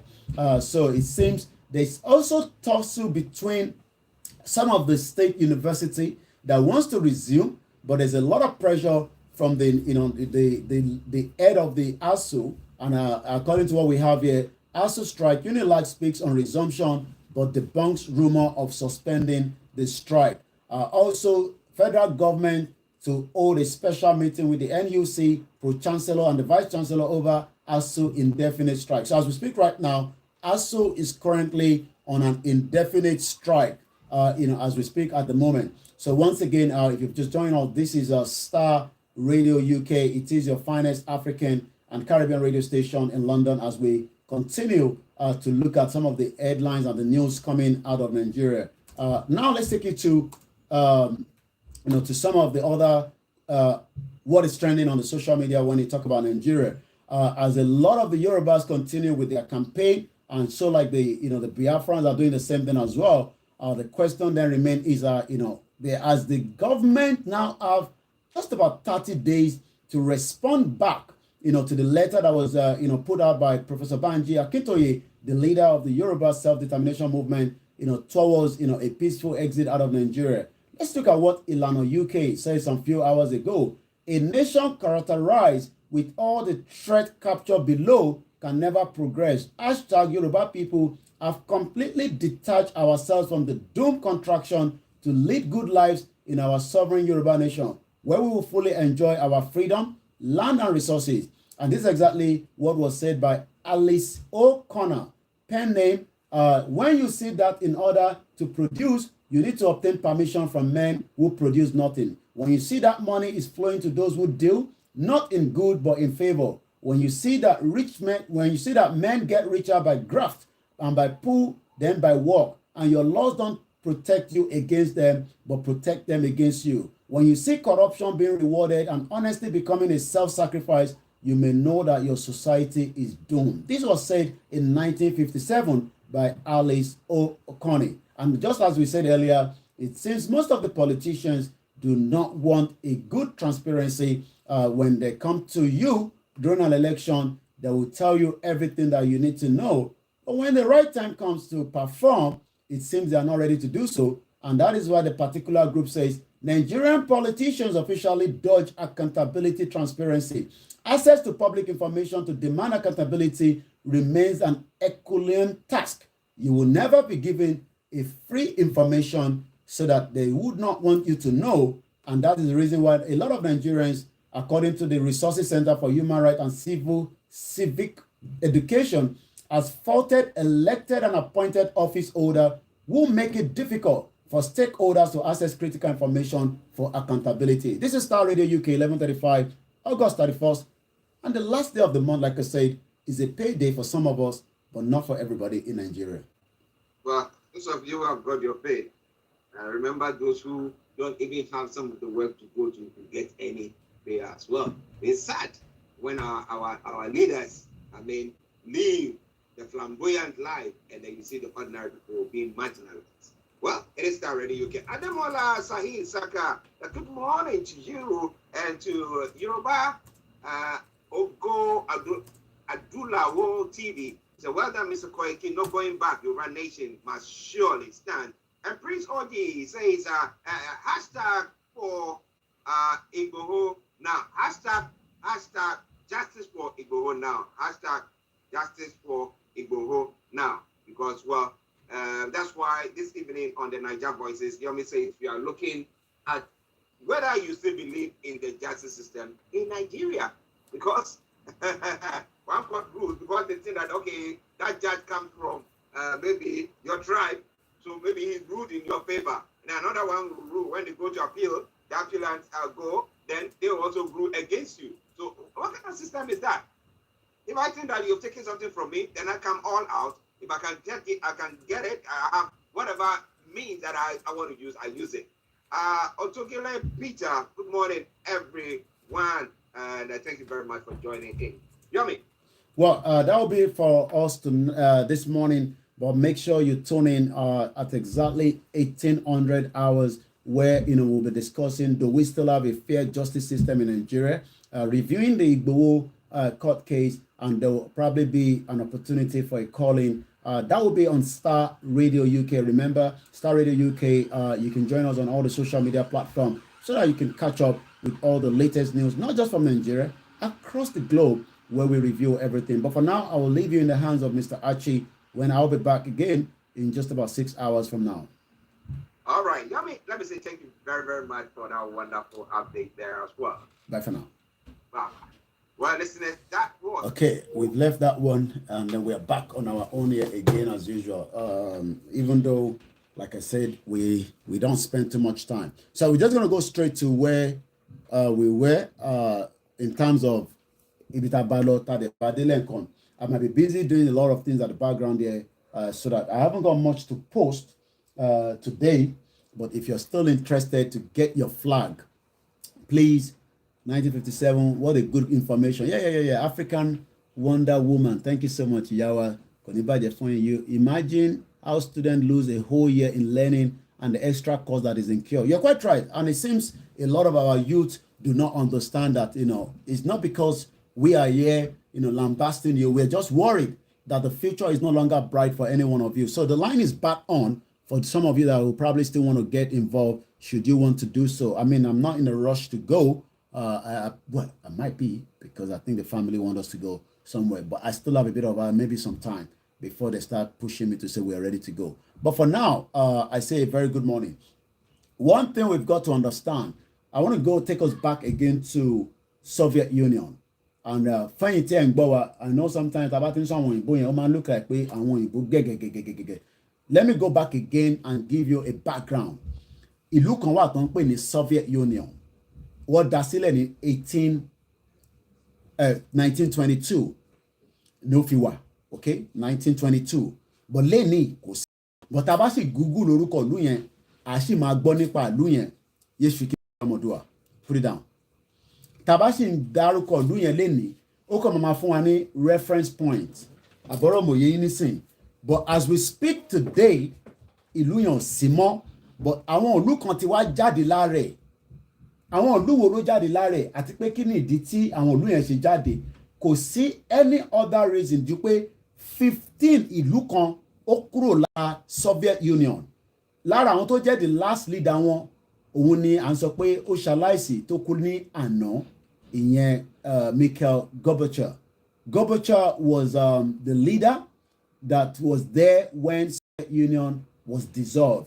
I showed you his face earlier, and that is his face. We're not going to be here forever. So if you think that Yoruba nation ṣìwó ẹ má bà kọjá mọ́ wa lọ́wọ́ o, ẹ jẹ́ ká lọ dìbò, let me say something to you. What happened after tẹ́ bá lọ dìbò? Èyí tẹ́ ti ń dì láti joy. À ń sọ̀rọ̀ pé 15 countries jáde kúrò lára ìlú kan, ayé wọn dẹ̀ dá. Tí bá sọ fún yín láàárọ̀ yìí nísìnyí pé àbí lọ́sọ̀gbọ̀ àṣìwà láàárọ̀ yìí pé lára àwọn ìlú tó kúrò nínú Soviet Union yẹn, mo ti ṣe analysis ẹ̀ látòkè délẹ̀. Inú ẹ̀ ni Russia ti dá wà, inú ẹ̀ ni Ukraine, Georgia, Belarusia, Uzbekistan, Armenia, Azerbaijan, Kazakhstan, Kyrgyzstan, Moldova, Turkmenistan, Pakistan, Latvia, àwọn ìlú tó lù kọ̀ọ̀kan. So ẹ má jẹ́ káwọn aráalé sọ fún yín pé in tí ẹ̀ ń gbọ́ lórí Koiki Media in tó fẹ́ dọ́gun sílẹ̀ ni. Ọ̀rọ̀ ogun kọ́ lélẹ̀, àní ká dissolve Nàìjíríà, ká dissolve ẹ̀. Kódà èyí tẹ̀ ń sọ pé àwọn ìlú kéékèèké kí ló máa ṣẹlẹ̀ sí wọn, àwọn tó jẹ́ minority tó wà ní Nàìjíríà, káwọn náà bá fẹ́ dá dúró, wọ́n ní right láti dá dúró. There are countries that are not even up to 2 million. Ẹ káàárọ̀, ẹ káàbọ̀ sórí ètò bàbá wa. Ẹ káàárọ̀ bàbá wa kò. Ẹ rà sà. Ẹ kú takuntakun. Ọlọ́run ní pẹ́yán pa. Àmín. Láti lè rí pẹ̀lú ògo Ọlọ́run. Pẹ̀lú ògo Ọlọ́run ṣáà. Yorùbá nation no go back. Kò sí. No go back by God grace. Amen. Ẹ bá wọn sọ fún àwọn bàbá wa nítorí torí gbogbo wa táwọn Fúlàní wù yìí wá kẹlá bẹ́ẹ̀ sí náà ni. Ilé ẹjọ́ ìkẹ́ tó lọ dáhùn sí ibi ọ̀rọ̀ bàbá wa Sunday Igboho. Ìwà kẹlá bẹ́ẹ̀ bá wọn sọ fún bàbá wa. Kékeré pẹ́tẹ́tì sí kí ní pápá àgbọ̀dọ̀ pé kí gbogbo ẹ̀ perfect kó tó lè bá ṣe. Ẹ̀dẹ́ kí rádi jáde rálí náà. Kàmásì kọ́lọ́hún ṣe ogun ẹ̀ lọ́rùn fún wa. Inshallah. Àní gbogbo lọ pẹ̀lú ògo náà. Ẹ kú iṣẹ́ ọmọ kàṣíkà. Thank you so much. Thank you. Once again, so Bishen Solo, the line for those of you, I have to get another one because okay. All right. I think, yeah, you were, I mean, I was taking the 2 line, but I think you were trying to call the second line earlier. I'm going to make sure put my phones and wire on a supercharge. Maybe we're not going to be here for another 40 minutes. I don't know, but I'm about to not ready. Hello, caller. Yeah. I'm going. Yeah, Jerry, àgbàtí mi kọ́ bẹ̀ fún yín ni pé ẹ má fọ́ fún anybody o. Because mo wo àwọn program kan lánàá orí rẹ̀ ń fọ́ ọ̀tá mi. Okay. Báwo ni àwọn ọmọ Yorùbá tí à ń sọ pé à ń wá òmìnira, báwo la ṣe máa dúró ara wa sẹ́yìn? Tá a máa sọ fúnra wa pé ẹ má yẹ kán tì í sẹ́nu kú o, ẹ má yẹ kán lọ pa yín o. Àwọn kan jókòó sílùú òyìnbó, wọ́n sọ̀rọ̀, wọ́n sọ̀rọ̀ pé kẹ́ máa jáde, ṣé ìwọ fẹ́ ẹ̀yin fẹ́ bá wọn jáde ni kíníkan. Ifá ọmọ àlè lọ́pọ̀ jù náà nínú àwọn ọmọ Yorùbá yìí o. Ọmọ àlè gidi ni wọ́n. Ìṣẹ́rí lẹ́yìn judgement tó jáde lánàá yẹn, tí àwọn wèrè àwọn Fúlàní àbí Hausa dẹ̀ ni wọ́n èyíkéyìí tó ń bá jẹ́ nu wọn. Tó ń nullify judgement tí wọ́n ti dìbò nígbà yẹn. Okay. Nílẹ̀ Yorùbá.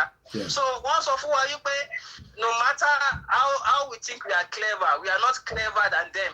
That they can. $27,000 on the GoFundMe so far. Ẹ má yẹ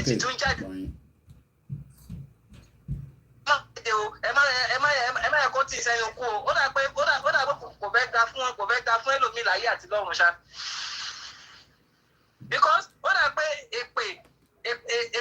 èpè máa pa ẹlòmíì. Jẹ́rí mo wá bẹ́ sọ̀rọ̀ kan. Ṣẹ́rí nísìnyí báyìí tí a bá ti gba Yorùbá nation yẹn. Ṣẹ́rí gbogbo àwọn ọba tó wà ní ipò lẹ́nu àti gbogbo àwọn olóṣèlú tó wà ní ipò lẹ́nu. A sọ pé wọ́n ní bá wa ṣe Yorùbá nation wọn ní sí lára wa ò ṣùgbọ́n wọ́n gbọ́dọ̀ ṣe ìbúra wípé mi ò náwó sí BDSS bó ṣe lọ sí ilé ìgbòho gbogbo pátápátá fún mi ilé tó bá ti lè ṣe kò sọ̀rọ̀ lórí wọn o káyọ wọn dànù ni ilé tó bá sọ pé òun ò lè ṣe gbogbo wọn ló gbọ́dọ̀ ṣe from A to Z wọ́n gbọ́dọ̀ jáde kán búra publicly wípé àwọn ò náwó sí àwọn ọmọ nípa ẹ̀ ìgbà ìdá máa tó forgive wọn tí wọn bá ti lè ṣe à lè forgive any of them wọn àdé gbọ́dọ̀ ní wọn àdé gbọ́dọ̀ ní ipò kọ́kọ́ lórí nílẹ̀ Yorùbá káyé máa fi parẹ́ so ni mo ní pé kémi contribute because inú bí mi báyìí inú bí mi kan látàárọ̀. All right, thank you so much. All right, Eshegoni, let's allow somebody else to also get their message in as we are going to be winding down because I have other things to deal with. Let's go straight to US. Hello, good morning, caller.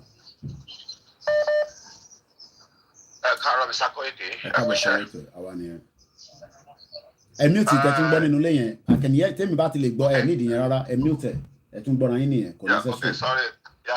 I'm on drive lọ́wọ́ ni. Okay. Sherry, most of the things tó ń ṣẹlẹ̀ mo máa bá pẹ̀lú idea ẹni tó sọ̀rọ̀ tó ń sìn yẹn ṣùgbọ́n nǹkan tí màá kàn sọ máṣáláì lórí ni pé ara ń kan àwọn ènìyàn nílé lóòótọ́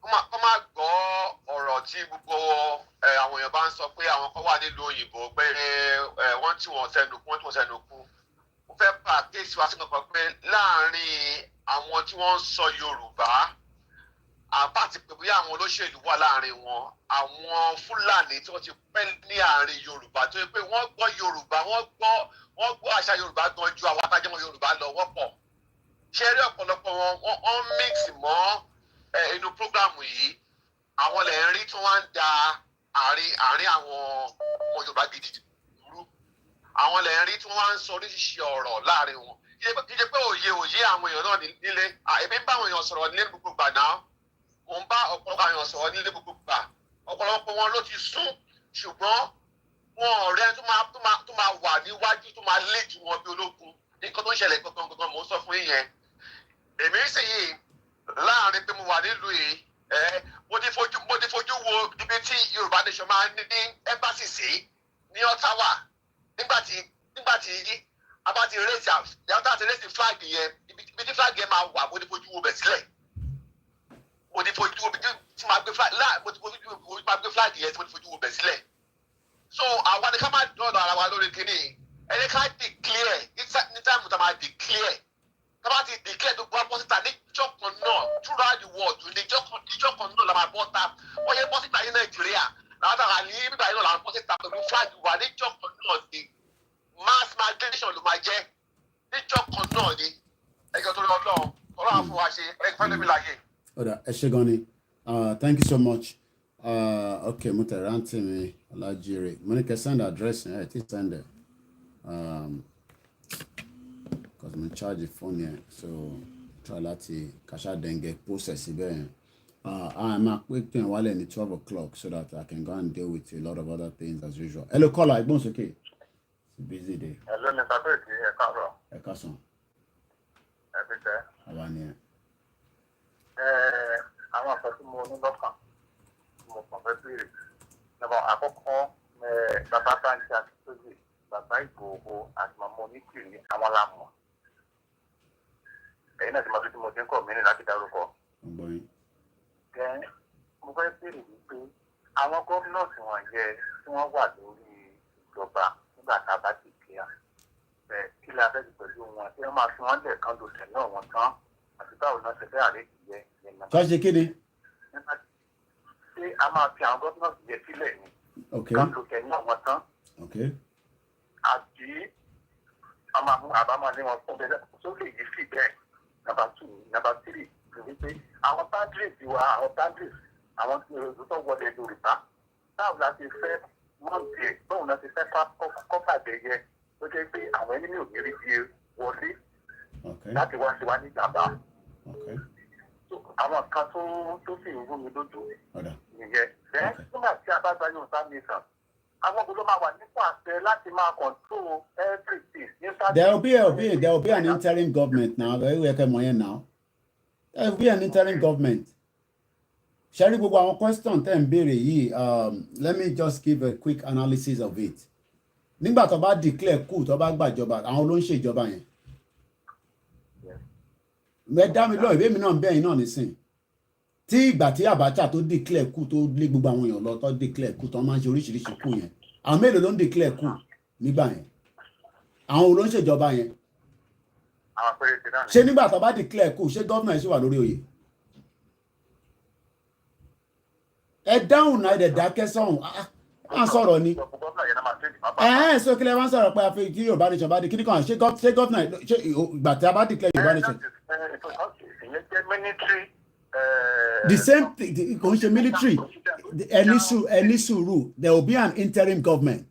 The governors do not have any say or any right anymore because kò ń ṣe Nàìjíríà la ṣì wà ní.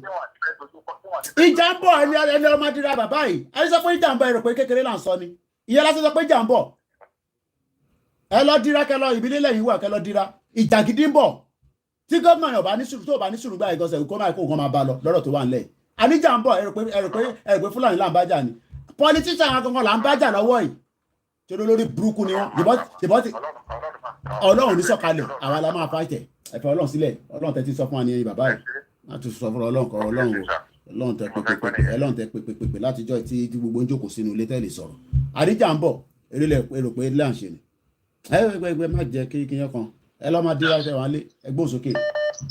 Hello Mr. Koiki. mi ni ẹ. Ẹ káàárọ̀.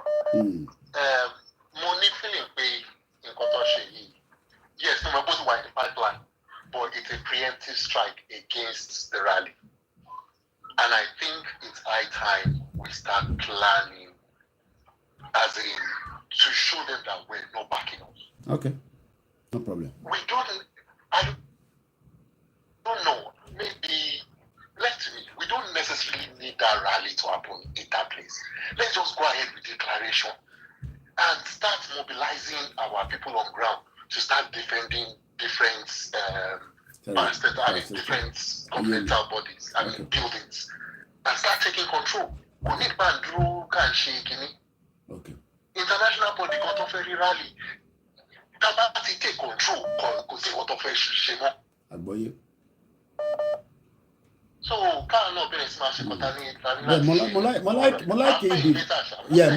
like the view that's on here because at the end of the day if we don't do something drastic and whatever drastic means to you is up to you. It could be diplomatic, it could be anything, but until Uncle Sonny sing is a very important area because what they are saying to us is kí lẹ tẹ̀ fẹ́ ṣe gan sef ẹ̀yin tẹ̀ ń pariwo yìí kí lẹ máa ṣe gan because àwọn Yorùbá politicians fi Fúlàní lọ́kàn balẹ̀ pé a lè ṣe mẹ́wàá nílẹ̀ Yorùbá àwa dẹ̀ sọ fún wọn pé a máa ṣe dandan níta máa ṣe ó máa bọ̀ but intent sọ ni pé a ṣe kúkú declare gan nísìn àbí bẹ́ẹ̀ kọ́ tí bá gbọ́ yín dáadáa ẹ declare nísìn ká kúkú mọ̀ pé gbogbo ẹ ti fọ́ lójú ká dẹ̀ kọ́ àwọn ọmọ wa jáde kọ́ jáde àwọn kan ní wọ́n máa yìnbọn máa pa ṣé tọ́ba wa ń pa wá yẹn ṣé àwa náà ní react ni ẹ bá máa sọ pé máa pa wá ṣe gbogbo èmi tẹ̀ fi máa gbọ́ pé máa pa wá ṣé no ẹ̀gbọ́n mi ẹ bá mi answer pé ṣé tó ọlọ́pàá sójà bá jáde sí ṣé ó máa kọ́ pa gbogbo ọmọ Yorùbá pátápátá kọ́ máa gbogbo akọ̀ pa gbogbo láyé ta wà yìí. àwọn èèyàn máa káwọ́ sẹ́yìn ọmọ àwòrán. ẹ jẹ́ ká ṣe sùúrù náà. àwọn èèyàn káwọ́ sẹ́yìn ọmọ àwòrán náà. Dẹ́rù bà wá ẹ ṣe gan ni ẹ jẹ́ ká tún gbọ́ nǹkan tẹ́lẹ̀ mi máa sọ lórí nǹkan tẹ́ sọ yẹn ẹ jẹ́ lẹ́yìn tí bá parí ètò no problem ṣe rí ọ̀rọ̀ tó wà ńlẹ̀ yìí bí dádì wa kan ṣe sọ lẹ́ẹ̀kan pé àwọn ló máa ṣèjọba interim government máa wà there will be interim government yẹn ló máa wá lead to where we will now decide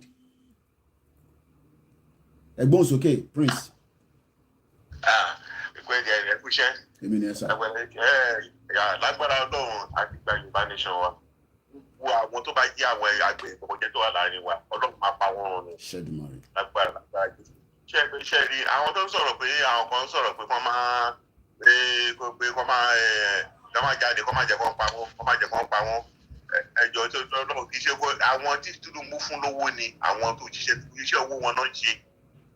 Ṣé ń gbọ́ iṣẹ́ owó wọn náà ṣe àwọn tí wọ́n máa sọ̀rọ̀ lóṣù. Kò tẹ̀ ràn àwọn tó wà ń lọ́wọ́ àwọn tó fún lówó kan ló máa sọ̀rọ̀ lórí social media ni ẹ má lísìn sí wọn bẹ́ẹ̀ ni àwọn tó ń sọ pé ẹ má jẹ́ kó pa yín ẹ má jẹ́ àwọn tí Tinubu fún lówó kan ló máa ṣiṣẹ́ iṣẹ́ owó wọn náà ṣe bó ṣe ti bọ́ àwọn agbẹ̀yìn bọ́bọ́ jẹ́ ìfún láàrin ẹ̀yìn kan tẹ̀ jẹ́ social media gan apá àwọn lára àwọn Tinubu wà láàrin wọ́n wà láàrin tó yẹ pé olóró fún Tinubu lọ́wọ́ ó fẹ́ máa da àárín Yorùbá nation ẹni tẹ́ fi ìgbò ní ọ̀gbẹ́ni nírúbọ̀ fún tẹ̀fíṣẹ́ olórí yẹn náà ara wọn ni tẹ̀fíṣẹ́ olórí yín òun ló ń da àríyá orí tí àti bàbá pòfẹ́sọ̀ ara ìjọ Tinubu ni òun fúnra rẹ̀ ti sọ lórí social media pé Tinubu ọ̀rẹ́ òun ni pé bọ̀dà ló ń pè òun pẹ̀lú oníjà òun pẹ̀lú ìdíkíní so àwọn tí Tinubu fún owó ló fẹ́ máa dà ní wàlú ẹ má lè sí sọ gbogbo ọ̀dẹ lọ́lọ́ máa fọ́n ká gbọ́ lọ́lọ́ máa bá yé ẹ̀jẹ̀.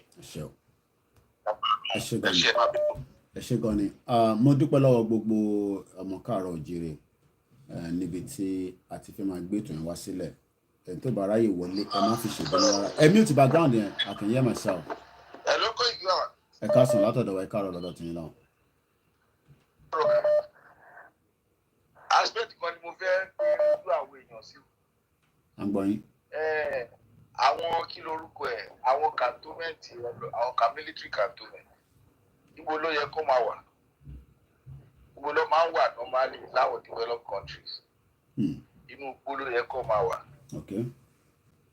tí àwọn military àbọ̀lọ́pàá ọlọ́run ti bá wọn ṣe àwọn cantonment wọn àárín ìgboro lọ́wà nílẹ̀ Yorùbá tó bá ti jáde tó bá ti àtàkì káwọn èèyàn má fi gbogbo àwọn military cantonment yẹn lẹ̀ tó bá ti dáná sáwọn èèyàn tiwọn náà lábẹ́ ìbí táwọn fámìlì wọn bá ń sùn nínú cantonment lọ́kàn tiwọn náà máa balẹ̀ báwọn fẹ́ máa pa civilian àdá gbogbo àwọn military cantonment àti police barrack tó ti wà nílẹ̀ Yorùbá káwọn ọmọ Yorùbá gbáradì kọ́ pírípé ara wọn gbogbo àwọn bẹ̀ kọ́ máa dáná sí wọn lábẹ́ àti ilé àwọn politicians nǹkan tí mo ní kí n sọ láàárọ̀. ẹ ṣé gan ni thank you so much and on that note as much as you want to call in I'm gonna have to wind down. Just after this, I'm going to take one more. So, it's about to wọlé ni. Ẹ gbóhùn sókè. I need just a minute. Hello, Mr. Koiki. I go straight to the point. Hello, ẹ kú iṣẹ́ takuntakun. Àwa ni ẹ. Ẹ jọ̀ọ́, nǹkan kan tí mo fẹ́ béèrè ni pé nígbà táwọn èèyàn sọ pé ẹ máa tá bá jáde rálì pé wọ́n máa pààyàn. Mo fẹ́ béèrè pé ṣé kò tí ń pààyàn gan báyìí? Now, mo fẹ́ béèrè kankan. Nígbà tí ikú kan ló máa pààyàn ìgbà kan lèèyàn wá sílẹ̀ ìgbà kan náà lèèyàn máa lọ o. ó kèé sìn àwọn Fúlàní ká wo àwọn ibi tó ti ń pààyàn tó yẹ pé mọ́kànlédé máa wọlé máa pààyàn 15 tí àwọn pé kú kan náà ló pa wọ́n. àní lọ́kàn tèmi bó ṣe ń wù mí lójoojúmọ́ bíi pé kọ́tẹ̀ ti dìgílé àkẹ́bìtì kó kúkú dojúrú káàkó mọ ibi tó ní kálukú ń lọ. because number one gan tá à ń sọ pé ikú ń bọ̀ kó sì balẹ̀ lójoojúmọ́ ikú tó náà ló máa pààyàn. mo nígbàgbọ́ pé irú nǹkan báyìí kò lè ṣẹlẹ̀ ká má rí ṣùgbọ́n kò sí ni àwa tá a ti ń retí pé kó ṣẹlẹ̀ a ti ń retí o ẹ jọ̀ọ́ torí Ọlọ́run ẹ túbọ̀ bá a múra sí i because àwa gan tá a wà mí báyọ̀ kan wa ọba Nàìjíríà mo ti ń pè ní báyìí ní location 419 so ká gbàgbé gbogbo yẹn ká mú bẹ̀rù kúrò lọ́kàn àbá ti nígbà pé ìjọkan lẹ̀dá wá sílẹ̀ ayé ìjọkan náà lẹ̀dá máa lọ tó bá máa ṣẹlẹ̀ á ṣẹlẹ̀ o so pọ́ìntì tèmi ò júbà. Thank you so much. Adúpẹ́lẹ́ gbogbo yín ẹ ṣé gan ni ìyá mi Janet Mate ẹni ẹ ti wà ní Germany àjọ wà together níjọ́ Monday ní rally ni thanks so much àwọn bá ń kí àwọn ọmọ Oòduà àtẹkù dání wá. The last person is this pearl I'm picking up and after this I'm deaf mo like ẹni yìí Odùfá ló gbé síwájú ẹ mo kàn lè show okay mo lè block number ẹ rí Odùfá nìyẹn níbẹ̀ àwọn ti lé gangan nìyẹn ẹ gbóhùn sókè àti parí ètò. ẹ káàsán o. àwa nìyẹn. ẹ káàsán. ẹ káàsán à ń gbọ́ yín. hello. à ń gbọ́ yẹn go ahead ariwo kọ̀ pọ̀ lẹ́yìn ni as usual. ẹ jọ ṣe rí nípa ìpìlẹ̀ tán ní pé ká dìpìlẹ̀ òun wà òpin ká dìpìlẹ̀ sí kó tó di 2023 but ọ̀pọ̀lọpọ̀ àwọn tó ń sọ̀rọ̀ wípé àwọn tó wà ní diaspora àná fẹ́ dá wàhálà lẹ̀ àná fẹ́ sí kinní kan àwọn máa lè tí wọ́n ń sọ ọmọ Yorùbá àwọn ni wọ́n ń sọ bẹ́ẹ̀ yẹn. ìjọ kẹtẹ mi bẹ́ẹ̀ nìkan sọ̀rọ̀ nínú mọ́tò wọn bíi mẹ́fà náà wà nínú mọ́tò mo fi Ọlọ́run wá búra mi ò mọ̀ pápẹ́rò lẹ́ni yẹn ẹni yẹn jẹ́ kó yẹ pé tí Tinubu bá fẹ́ lè wọlé as a president ipò ọmọ Yorùbá ṣe bẹ̀rẹ̀ ìyá ni. ó nítorí gbogbo nǹkan tí wọ́n ṣe wọ́n láwọn gẹ́gẹ́ táwọn jágbèrò àwọn mọ̀ pé nǹkan tí wọ́n ṣe ò dáa pé bọ́ ibẹ̀ làwọn ti ń jẹ pé ṣẹ́ṣẹ́ tí ò ṣe é fi lọ́mọ lọ́wọ́ pé ṣe làwọn máa kọ̀tínú láti máa ṣe. ó lè di ọ́lẹ́tì ni pé kí kálukó péyà tó kọ́ fún ọ̀tẹ́ gbẹ̀gìrì kẹ́lẹ́kọ̀ọ́ pẹ̀pẹ̀ dání pé kí Yorùbá máa lọ kí Ìgbò máa lọ káwúsá máa lọ. pé láì jẹ́ bẹ́ẹ̀ a sì máa ṣe politics láàrin ara wa so kí láwọn èèyàn ń bẹ̀rù fún akúkú ṣe máa politics máa wà but a mọ̀ pé èdè ara wa la fi ń bára wa sọ̀rọ̀ àárín ara wa la ti ń ṣe. ó ní program kan tẹ́ ṣe ṣé gbọ́ mi ta mo gbọ́ yín bàbá. ó ní program kan tẹ́ ṣe níjọ́ kan báyìí tẹ́nìkan dákọ̀ Niger Dock. yes mo rántí Niger Dock bẹ́ẹ̀ ni. ẹgbẹ́ ọ̀dọ̀ mi ló wà ẹgbẹ́ kọ́mpì tí mo wà. ok ọ̀tẹ̀ tó mú mi padà sí ilé sẹ́yìn nìyẹn yẹ mo rántí yẹ Niger Dock yẹ. Niger Dock yẹn ibẹ̀ ni wọ́n fi helicopter gbé àwọn nǹkan ìjà ogun wá fún àwọn Fúlàní. across omi ló wà tó ti yẹn sìn. sẹ́rí ẹjẹ́ fi kíní kan yé yín Tinubu Ọbásanjọ́ pẹ̀lú àwọn ọba yẹn kọ́lọ́ ó fi àjùlọ hàn wọ́n lábẹ́ máa gbàdúrà káwọn gẹ́gẹ́ ká dẹ̀ múra sílẹ̀ kò sí bá ti fẹ́ gba Yorùbá nìṣẹ́ tí wà lọ́wọ́ títà jẹ̀ sílẹ̀ mi wá. àdúrà táwọn gbà ní kókó má pọ̀. Thank you so much Sonke. tó ti yẹn sìn. àgbọ̀yé lórí ojúbọ̀rọ̀ ò ṣe pọmọ lọ́wọ́ ìkúrò. bẹ́ẹ̀ parọ́. gbogbo àwọn Tinubu àtàwọn Ọbásanjọ́ yẹn wọ́n ní ibi kan tó yẹ pé wọn àdámọ̀ràn pé kí wọ́n lè gbà kí Yorùbá nìṣẹ́ wáyé láíláí torí ibẹ̀ ni wọ́n ti jẹ́ àríjẹ́ mọ̀dàrú ni wọ́n. bẹ́ẹ̀ni ẹ parọ́. tó ti yẹn sìn. gbogbo wọn náà mọ̀. àríjẹ́ ní mọ̀dàrú ni wọ́n tó jẹ́ pé bílíọ̀nù ni wọ́n mẹ́kì bẹ́ẹ̀ lóṣù bílíọ̀nù. ẹ̀bùn kí ló fẹ́ fi gbowó ìṣe góbátà ló kú yẹn nísìn 91 years old tá ló ní kúnnú gbó. tí wọ́n fẹ́ fi ṣe ókè ẹ̀jẹ̀ parọ́ kan fún yín ìbò tó lọ ní lọ́sùn state wọ́n ìkànnì ó wà lára àwọn tọ́jọ́ drive owó lọ sí ọ̀sùn tó ti yẹn sìn owó tí Tinubu gbé fún mọ́tò àyàsí onírètí pàṣíjà yẹn 4 ló kó lọ sí Ọ̀ṣun state. bọ̀bọ̀ yẹn jẹ́ pé tó máa kó bọ́yá APC ò ní wìn ni òun á ti gbé owó jádùn wọn sọ̀nà sí mọ́tò pé mọ́tò jóná ni. pé torí owó yẹn pé ẹ̀rù ń ba òun ó lóun tí ìrìbí tówó ti bú rí ipò ọjọ́ ẹ̀ ló ṣe ìrìbí tí wọ́n tara ti bú. ó ní okùn ẹja ni wọ́n fi bá dé owó ẹ̀ okùn ẹja. olódìdí mọ́tò etí pàṣíjà yẹn kò sí èrò kankan bẹ́ẹ̀ lẹ́yìn òun náà jẹ́ dẹ́rẹ́bà tó jókòó tí òun lẹ́gbẹ̀ẹ́ gbogbo ẹ̀yìn rẹ̀ owó ló fù bẹ̀ ẹjọ́ kí náà fi ṣe. just waste of resources. ẹ ṣe gbọ́n ní bàbá mi. tó lọ ra ilé sí ìkíní rẹ̀ wọ́n sọ gbogbo olùdàgbèrè tó wọ́n sọ àwọn ọmọdé aṣẹ́wó àwọn ọmọkùnrin wọ́n sọ wọ́n di yahoo wọ́n fẹ́ ká lọ sí skul mọ́ ní Nàìjíríà torí ẹ̀ ni wọ́n ti ń tẹ̀lé àwọn ní àṣùṣe strike láti February tẹ́ pé bóyá wọ́n ti ẹ̀yà sí wọ́n ti mọ̀ pé bá ṣe lọ sí skul yẹn ojú wọn expose sí gbogbo kan tí àwọn ṣe torí ẹ̀ wọ́n fi yà sí skul wọ́n mọ̀ pé táwọn bá ti pa skul ojú anybody ò ní làmọ́. bẹ́ẹ̀ni ẹ parọ́. so yóò lẹ́tì ni pé don't declare Yorùbá nation tó bá fẹ́ dogun kó dogun tó bá fẹ́ dìjà kó dìjà kálukú nínú lọ múra sílẹ̀. ẹ ṣe gan ni thank you so much. wọ́n tó bá ti ṣàtúnpárá kó lè ti lọ jí. ẹ ṣe gan ni adúpẹ́ lọ́wọ́ yín. thank you I won't take any more calls. I have to wind down now and I'm sure you would have to bear with me because Mr. Rantikwe, we have an engagement that I have to deal with the family today, and likewise there's a lot of things I need to catch up with as we're still producing our flags. We're also communicating with different things on the ground as well. Our posters will be out very soon. If you still want to support us on that, Emma Beresin poster roll out. The little that I've done, I'm going to allow them to roll it out. Báàlẹ̀ tó ṣe ráyè wọlé tí mo ti pa hotspot. Báàlẹ̀ ni tó ṣe ráyè wọlé kẹ̀ láti bò sí ibò. Spirit wo lẹ́yìn tó ń lò yìí kẹ̀ ìrọ̀lẹ́ pa kò sí kọ́ ọmọ sẹ́ẹ̀. Ó ti wà ní airplane mode now. So why is this still picking calls? Ẹ má bínú. I know you all want to call in, but it's not possible that everybody will get through. We give enough time for calling, but then to get through, fine. And to get through, you get through some other time. And on that note, like I said, we will just continue. We haven't asked anybody to stop our campaign. We haven't asked anybody to stop awareness. What we are still doing is an awareness. We are mobilizing. That's what Professor Wole Soyinka says. Keep mobilizing. Keep talking to the people. Wake up the spirit in our Yoruba people. And just to let you know, the last month, Okuni, Soviet Union, land on this thing, 15 countries came out of it. I always say it. It's more than 18 countries. But the reason Moko capture is 18 yẹn lè máa wo 18 ní gbogbo gbà. 18 countries ó wà láyé tá wà lénìí. 18 won anything ṣe pẹ̀lú United Nations. Not that we don't want to have anything to do with United Nations. We want to have a good relationship with countries around the world. We are not going to use one template. Ẹ má yẹ kẹ́ni bọ̀dì sọ fún yín pé template kan ló wà tó máa fi gba Yorùbá Nation bá ńlá irọ́ ni. There is no one template. Kò dẹ̀ sí one particular template pé bó ṣe lò nígbà kan bẹ́ẹ̀ làwa ṣe máa lò nísìn. Because nígbà kan yẹn ó yàtọ̀ sí nísìn. Ẹ ti get point mò ń sọ.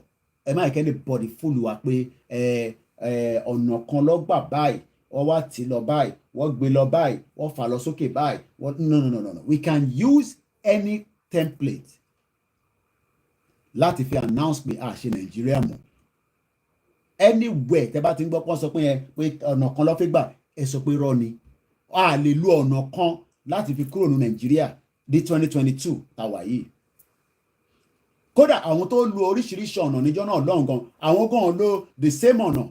Àwọn kan kíà nípa ohun tá àgbáyé fẹ́ sọ. Àkọ́kọ́ gbọ́dọ̀ kíà nípa àwa fúnra wa. But fear àwọn èèyàn ni pé ṣé n tẹ́ fẹ́ ṣe kò ní mú ogun wá pẹ̀lú Nigerian government. That's just the only fear táwọn èèyàn ní nílé. But I always say, ṣé tíyẹn bá wá bẹ̀rẹ̀ ṣé country ṣì máa wà ṣá? Because nítorí wá ti lè mú Nigerian government tó ń pa àwọn èèyàn kò sí country mọ́ nìyẹn, country ó ti pín nìyẹn. Ẹ gbọ́dọ̀ yé mi. Ṣé rí gbogbo pé wọ́n lọ pa àwọn èèyàn ní EndSARS yẹn? Eléyìí yàtọ̀, eléyìí ò ń ṣe ọ̀rọ̀ EndSARS là ń sọ yìí. It's a different kettle, omi tó wà lórí iná tó fi hó. Ọ̀rọ̀ tá à ń sọ nísìn. Ṣé ọ̀rọ̀ tá à ń sọ nísìn ṣé kò kún gbogbo ọmọ Yorùbá àtàwọn tó believe in one Nigeria? So those of you that are worried, kìíní yìí tí kò kì í sọ yìí, bọ̀bọ̀ yìí, ọ̀bọ̀ kò kì í, kí ló gbé mi gan sef? Ẹ fọkàn balẹ̀. There's nothing. The Yoruba people must stand, and that's all. And the world cannot stop it. And everybody must be prepared.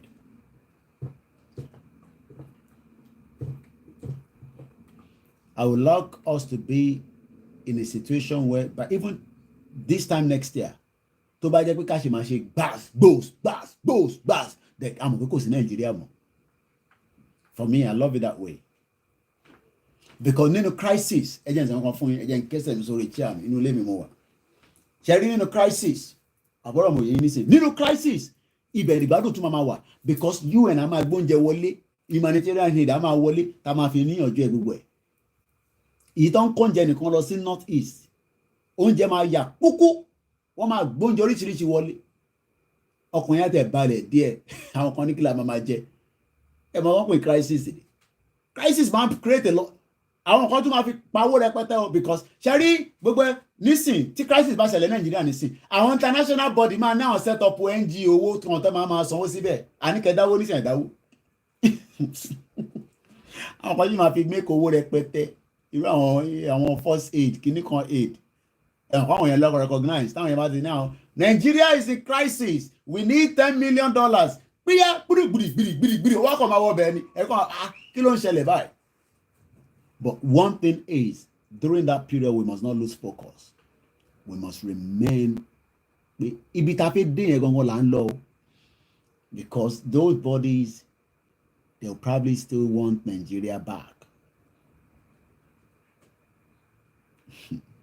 Ẹ mọ̀ báwọn Western world ṣe operate. Wọ́n ń wò wá báyìí, ẹ̀yẹn ṣáà dá crisis sílẹ̀. Àwa máa wá as a body to, body. Gbogbo ẹ̀yin tẹ́ jẹ́ nurses wa ẹ̀yin lẹ máa take charge nígbà yẹn ẹni owó tá bá fẹ́ gbà tó bá fẹ́ gbà on behalf sọ nípa but on behalf of ilẹ̀ Yorùbá àwa la máa wà involved because the international bodies will make a lot of money as at the time if they don't allow Nigeria to dissolve peacefully nìyẹn tó bá ti di crisis. Group kan tí mo wà náà lánàá oníkọ one kò kẹ ẹ ń ṣe rè mo gbà sí fún wọn mo exit group èmi tí mo tẹ wá bí ṣe fẹ́ exit ọ̀pọ̀lọpọ̀ group tó ti pọ̀ tó ń affect phone mi mo gbà sí fún wọn nínú group yẹn kò ní da fáwọn tó bí yín. Kóìkì ló ń sọ̀rọ̀ mo sọ láì mix word mi àní kò ní da fáwọn tó bí yín. Wọ́n bá ọmọ Yorùbá sọ wọ́n fàdí ẹ̀yà ẹ̀yìn jókòó ẹ ti gbàgbé ọmọ tó disvirgin àwọn olùṣe olórí burúkú terrorist nínú Celestial Church ní Ogun State gbogbo ẹ ti gbàgbé yẹn wọ́n disvirgin àwọn ọmọ kéékèèké life and direct wọ́n bá àwọn ọmọ kéékèèké sùn wọ́n disvirgin wọn nínú church ẹ̀yin olùṣe kan wọ́n ń sọ̀rọ̀ yọ pé kí Yorùbá má dá dúró tó bá jẹ́ pọ́ ọmọ tiẹ̀ lọ disvirgin bẹ́ẹ̀ wà láìkẹ́ àbí mad people all over the place. Kóìkì lèmi ń jẹ́ ọ mi ń ṣẹlẹ̀ mi o and for now mo dá dúró independent and because a ti wà lójú agbá mi tí mo fẹ́ anybody mo fẹ́ bá jà yàtọ̀ sí bàbá Akíntóyè nìkan àti Onítìrì àti Ìgbòho anybody orúkọ àgbà tí bá tó mọ̀ mi tẹ́lẹ̀ gan máa porúkọ ẹ jáde ìṣeré ẹ̀rọ pa ń bẹ̀rù anybody Ọlọ́run nìkan ni mo bẹ̀rù mo dẹ̀ ti sọ fún gbẹ̀yìn tó kù náà ẹni ẹ̀rọ Ọlọ́run lọ́wọ́ ẹ tún bẹ̀rù irú àbá kan tó pè náà nìsín ìyàn gọ́fúnà yìí wò gọ́fúnà tó wà sálọ tèrò bá yà wọ government house helicopter làwọn fi gbé kúrò nínú government house yẹn agbàgbé pátákó ní wọ pound ṣòkòtò lásán ló máa sáré wọ̀ ẹ̀sọ́ àwọn sọ̀rọ̀ pé Yorùbá fi dádúró ẹ̀ sọ̀rọ̀ gọ́fúnà kí ni kàn mí pẹ̀lú gọ́fúnà yìí àwọn gọ́fúnà ló ṣe o àwọn gọ́fúnà tó ní kúrè kò ní da fáwọn tó bí wọn ẹni mi mo sọ bẹ́ẹ̀ gọ́fúnà ṣe ṣé gọ́fúnà làwọn yẹn gọ́fúnà tó ń jẹ́ ọmọ Yorùbá tó rí nǹkan kan ṣe sí ṣé gọ́fúnà Ọ̀yọ́ state ò gbọ́ nígbà tó jí bàbá owó tó bá jẹ́ ọmọ tiẹ̀ lọ jí gbé kò ní wá gbogbo helicopter tó máa fi lọ parade gbogbo yẹn tó máa kó àwọn èèyàn síta tó máa lọ wá bọ́ ṣe máa rescue wọn ẹni ní gọ́vnà kọ́ gọ́vnà ni gọ́vnà ní kọ́kọ́ gọ́vnà kọ́ gọ́vnà ni mo kí gbogbo ìjà rẹ̀ jẹ́ kí n máa bá tèmi tún lọ nìyẹn wá dalẹ̀ pàdé ńlágo 6 lórí Star Radio wọ́n kàn jẹ́ pé bá ti ṣetán nísìn kọ́ọ̀lù ni never ending àyẹ̀ ń gbé kọ́ọ̀lù à ń ṣe transaction oríṣiríṣi ìtàbá lè ṣe pósítà wa máa jáde ní pósítà kan tí mo ti ní kọ́ ṣe fún mi wá ti jáde ẹ̀rí ládùúgbò yìí ó kù díẹ̀ wọ́n ń ṣiṣẹ́ lé lọ́wọ́ fún mega rally tó bá ti rí o lè snap ẹ̀ kó jù sórí social media kó máa trend lọ ẹ sọ fún onílé ẹ sọ fún àlejò ẹ sọ fún àwọn ọmọ ní mọ́tò pé rally ń bọ̀ pé Ìgbòho sọ pé rally ń bọ̀ àfẹ́wọn náà níbẹ̀ ìtọ́ bá dẹ̀ lọ gbọ́wọ́ kọ́wọ́ máa káwọn alálẹ̀ wọlé kódà bá lọ ronú sí pé ó máa lọ ṣe jàǹbá fún ó kọ máa sun máa ní stroke ni máa kọ̀ sùn á ní stroke dànù ó jẹ́ máa lọ fara kán àwọn kìíní for me I don't think there's anything called agbèrò olórí ṣé ẹ̀yin rágbèrò ní London ìwọ rágbèrò ní London ẹ yà plenty mọ̀ ká máa lọ jàre tó padà wá létà tó bá dálẹ̀ ìdáṣe lẹ́nu àṣẹ́gun pọ́ ṣáàlà lórúkọ Jésù Kristi gbogbo tí mo sọ ni mo sọ láì mix word mi kò ní dá fún yín mo ní kò ní dá fún àwọn ọba tó bá ti Yorùbá nation mo ní kò ní dá fún bẹ́ẹ̀ ni mo sọ mo ṣáà dárúkọ wọn kò ní dá fún ọba náà kò ní dá fún baálẹ̀ ṣèrè àwọn ọba òṣìwò ọba tó ń dọ́mọ Yorùbá tó ń bọ́mọ tọmọ Yorùbá dẹni tó ń gba 10 naira tó fi ń bá sùn lórí grass lọ́nà bá wọn sùn ní UAE ní Dubai àbẹ́ etí ń dun ọba yẹn ò bá àbí ẹgbẹ́ ṣe ń lọ get out ẹlógún rẹ lọ fi bá wa bá àwọn Fúlàní jà ẹgbọ́ rẹ̀ wá orílẹ̀ ibi wá kàgbéga kàgbéga kàgbéga fàlérí ìgbàgbọ́ wà ní pé bá ti bẹ̀rù làbọ̀ mọ́ ṣiṣẹ́ ká ṣiṣẹ́ ká ṣiṣẹ́ ká jọlá ìṣọ̀kan tòmìnira nìkẹ́jẹ́ ká máa lépa tẹ̀síwájú fọ̀pọ̀ ire àtòhun tó dára ọmọ ìwà dìde bọ́ sípò ẹ̀tọ́ rẹ ìwọ ni ìmọ́lẹ̀ ògo adúláwọ̀ àwa ni ìmọ́lẹ̀ ògo adúláwọ̀. wọ́n tó bá dẹ̀ tó gbọ́ program ẹ̀ tó bá ní mo bọ́ àwọn ọba kò ní dá fún wọn náà ń ṣe èrè Fire, fuck off. Mad people all over the place.